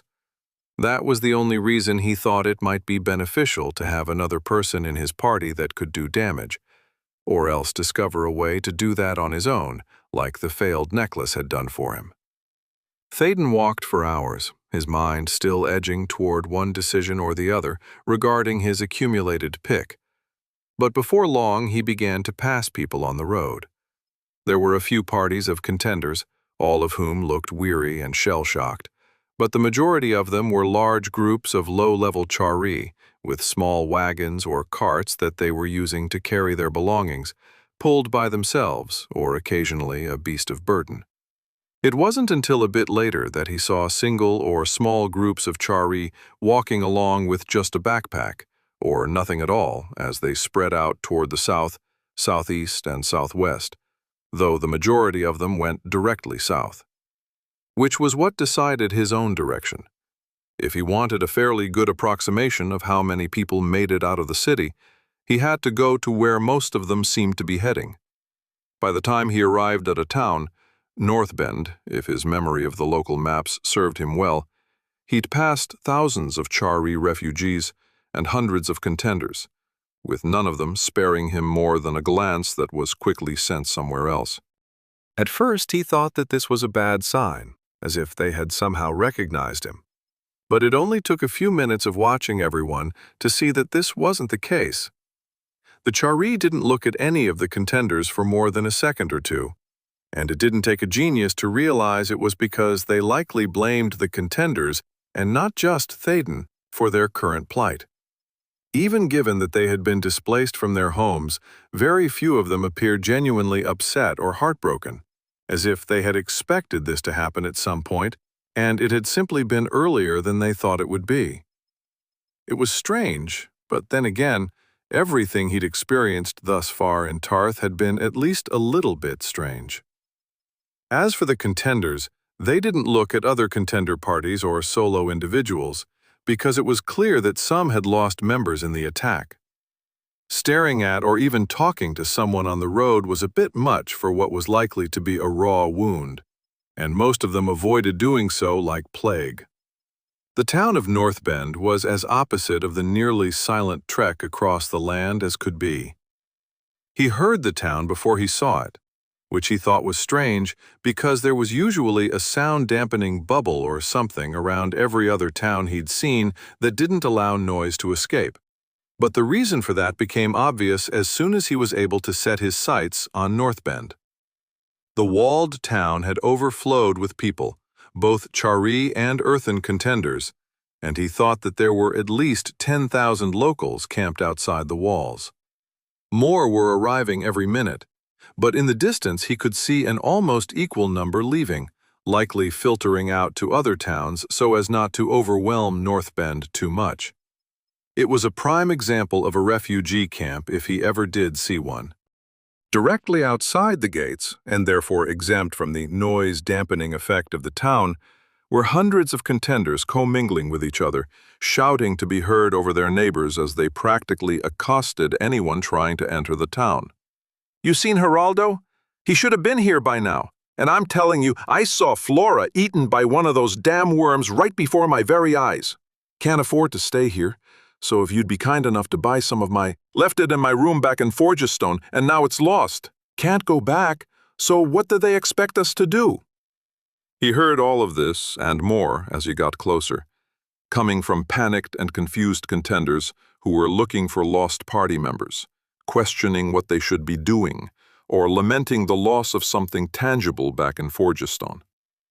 He stopped at the edge of the crowd to listen in, gaining a little information about what had happened in the city after the attack started, but most of what he learned wasn't necessarily useful for what he needed to know.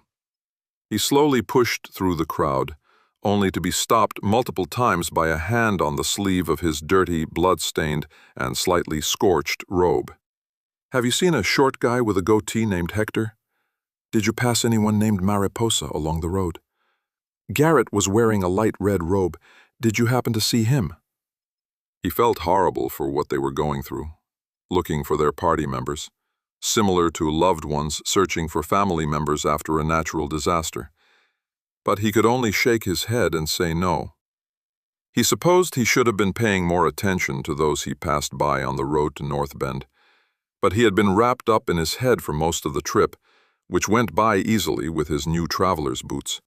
He had already decided to maintain his current name of Angelo and his apparent level of 20 instead of switching back to Christopher again, just in case anyone else had been following him like Camille had. Angelo was fairly clean, he supposed, though he would likely change back to Christopher in the future once he distanced himself a bit from the local contender population. He had also declined to change out of his attire because he thought it gave him a bit of authenticity. He hoped it looked like he had barely escaped the city with his life. It was technically true, he supposed, but not exactly in the way he wished it to appear. Inside the town of North Bend was just as stuffed to the walls as the refugee camp outside indicated, and there were a lot more contenders than he expected there to be, which was a very good sign. He walked around for a while, attempting to listen in on any conversations to gain more information, but most of those outside were simply trying to purchase or sell items, or looking for a place to stay, which seemed to be at a premium with so many people inside the town. It was already edging toward evening by this point, the day having flown by, and it was something that concerned Thaden as well, but he was more than capable of sleeping outside if it came down to it.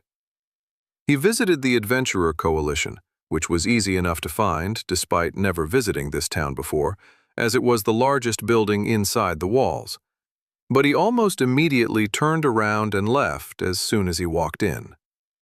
He wasn't sure how they managed to stuff so many people inside, but he could barely move or hear himself think with so many people talking or demanding things all at once. The only thing he got from the crowd inside was that while there were more people speaking about missing party members, more of them were focused on what came next.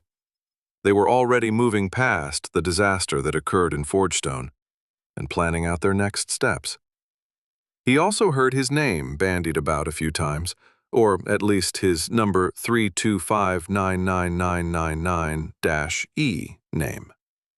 After hearing him being blamed for everything approximately a half-dozen times in the few seconds he was inside the building, he decided to leave rather than hear any more from them.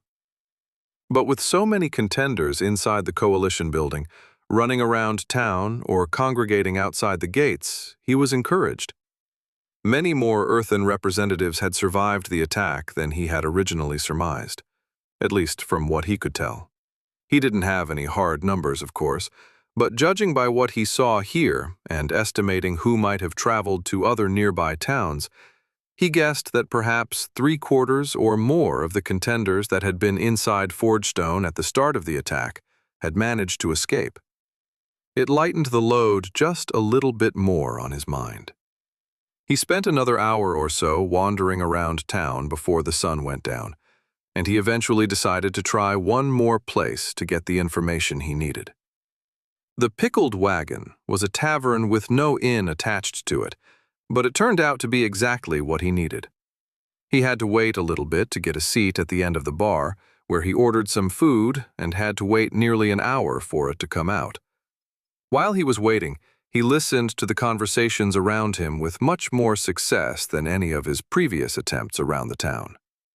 Thaden learned that an estimated 2,000 or so contenders had died in the city before they could escape, with most of them being inside the dungeon tunnel. He also discovered that anyone that had been in the lower-level dungeons in Forgestone had essentially been kicked out prior to the attack, which was why at least half of the casualties had been where the magma worms had originally emerged from below. It was something that he had to keep in mind for when he completed the next anchor dungeon, as he would have to somehow get the word out for everyone nearby to put off going into any dungeons before an imminent attack. For the Chari, the general consensus was that less than 1% of the population had died in the attack.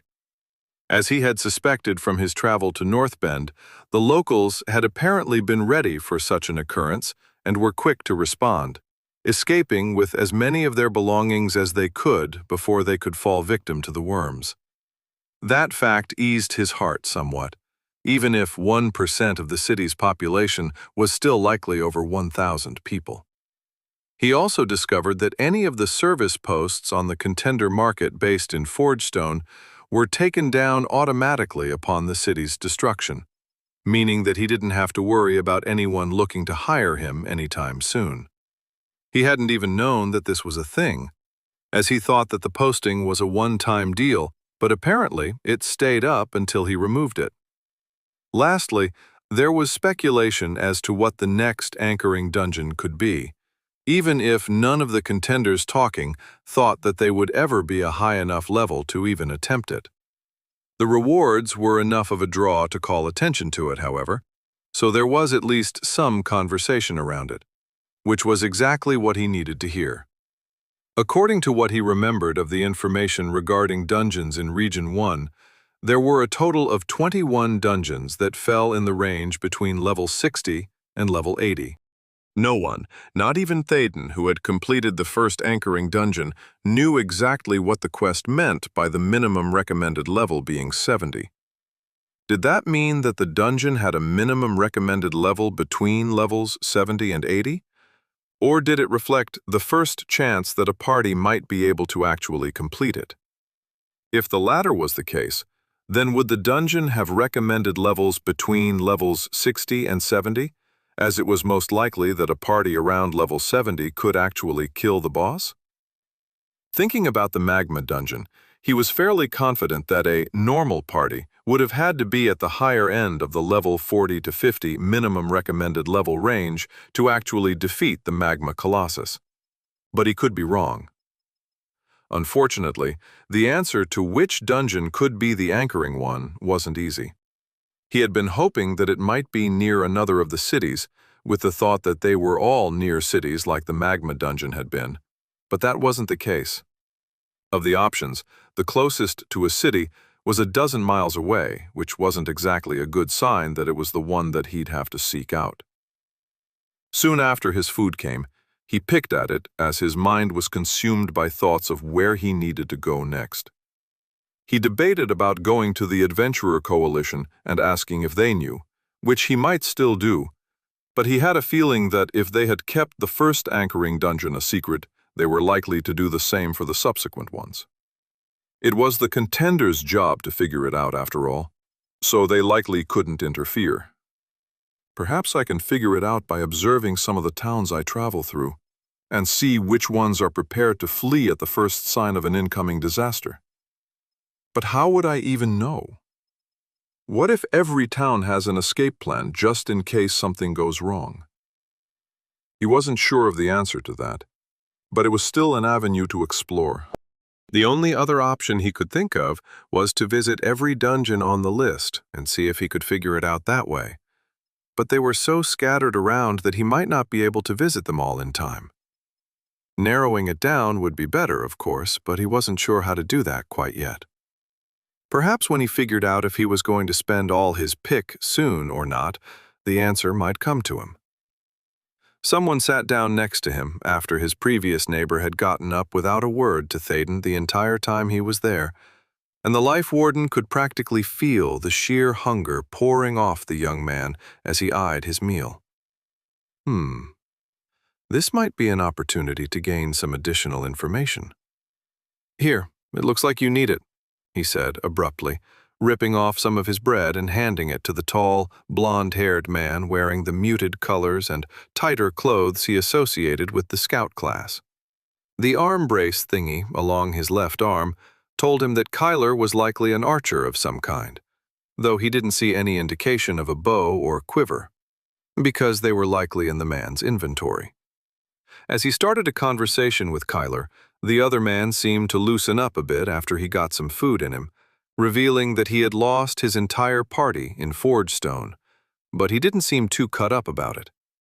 Exchanging stories of their escape, with Thaden having to make something up on the spot that sounded both heroic and ridiculous at the same time, he began questioning the man about what he was going to do next. "Find a party, I suppose," he said dejectedly. The life warden could tell that he wasn't dejected because his party had died, but because he thought it was going to be a pain finding another one as a scout class, after explaining that more scouts escaped from Forgestone from fractured parties than anyone else. And then take advantage of this extra pick accumulation from that achievement. At least there's one good thing that came out of all this. But is it, suitable compensation for what you've gone through? Thaden asked, genuinely curious at the way Kyler, and from what he'd overheard other contenders, seemed to be excited over the achievement. The archer shook his head. Not quite, but it's probably going to do more in the long run than anything else I can imagine. Do you know how fast we're going to level now? It wouldn't surprise me if there are some of us pushing level 45 by the time the bonus pick wears off. Wow. It really does take a lot longer to level than I thought. I suppose you have a point. Still, though, what would you do if you ever saw the one responsible for all this? Thaden asked, waving around the full tavern to emphasize his question. As he finished up the last of his meal that finally arrived after about a half hour, the man hesitated before responding. Probably shake their hand, he said with a shrug. Don't get me wrong. At first I was pissed off that someone had done all this, but it's also a chance for us to get ahead faster than any other region, which, as you can imagine, will lead to higher rankings for all of us here. Even with the greater danger? Yes, even with the greater danger. A bonus to pick accumulation is a boon that you can't pay for, and it was never mentioned in training, so it has to be pretty rare. Sure, it sucks right now, and will probably suck for the next week as everyone recovers from the change, but I think we'll also see the contenders of this region grabbing the bull by the horns and advancing much faster than ever before. I was already seeing some parties slacking off in their development as they chose to only delve through the easier, safer difficulties once they reached a certain level. Now, though, they'll have to push themselves in order not to be left behind, because soon enough, all of the dungeons will require them to be a much higher level just so that they don't die. All of the complaining and griping you're hearing right now is going to go away once everyone figures this out. Thaden hadn't really thought of that. He was considering the consequences of his action as only a punishment, not a boon. Well, the deaths and relocation of the local population were certainly punishments. But for the survivors? Yes, it could certainly be considered a benefit if they took advantage of it. He didn't believe that anyone would be coming out and publicly thanking him and throwing celebrations in his honor, but perhaps it wasn't all as bad as he thought it was. And with that one conversation, the guilt that had been stabbing into his mind since the attack occurred loosened its grip on his mental state almost entirely. It wasn't gone, but he didn't feel the need to spam his major cure mental affliction over and over to function properly anymore. It also cleared up his thoughts enough to finally make a decision about his pick, and he smiled to himself as he wished the young Kyler a good night once their conversation wound down. Chapter 23. Securing himself in the crook of the tree he managed to lift himself into, despite the enveloping darkness of the nighttime forest, Thaden sat back and sighed deeply. Getting out of North Bend at night was somehow harder than getting in during the daytime, as more and more people, both contenders and Chari, arrived and clogged the streets of the town regardless of the late hour. It took him twice as long to flow against the current of the crowd to leave than it did when he arrived earlier, and it was probably a little after midnight by the time he made it to the nearby forest and climbed up a tree to find a secure place to sleep for the night.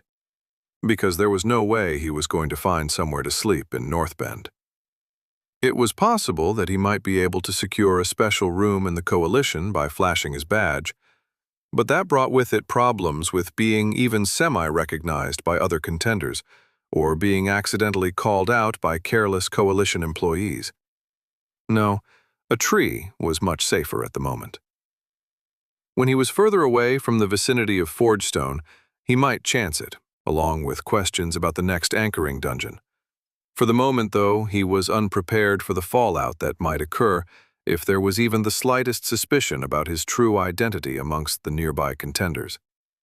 If some of them wanted to kill him before all this happened, he couldn't imagine how they would react to knowing the one that caused the deaths of thousands of them recently was nearby, especially as most of them were probably still simply angry with him. Exhausted from the previous day and a half, it didn't take long for him to get to sleep, even as he spotted some carnivorous deer roaming through the forest below his perch. Given that they were only level 8, he didn't really have much to fear from them, though they weren't as much of a deterrent to other contenders as they would have been weeks ago. He slept late the next morning, the foliage above blocking out most of the morning light as the day awakened around him, and he stretched and yawned for a good 5 minutes before he scarfed down another meat pie from his inventory. He was beginning to dislike them since he'd eaten so many of them lately, but he only had a few of them left before he wanted to dig into all of his other stored food. It was a good energy boost for the morning, at least.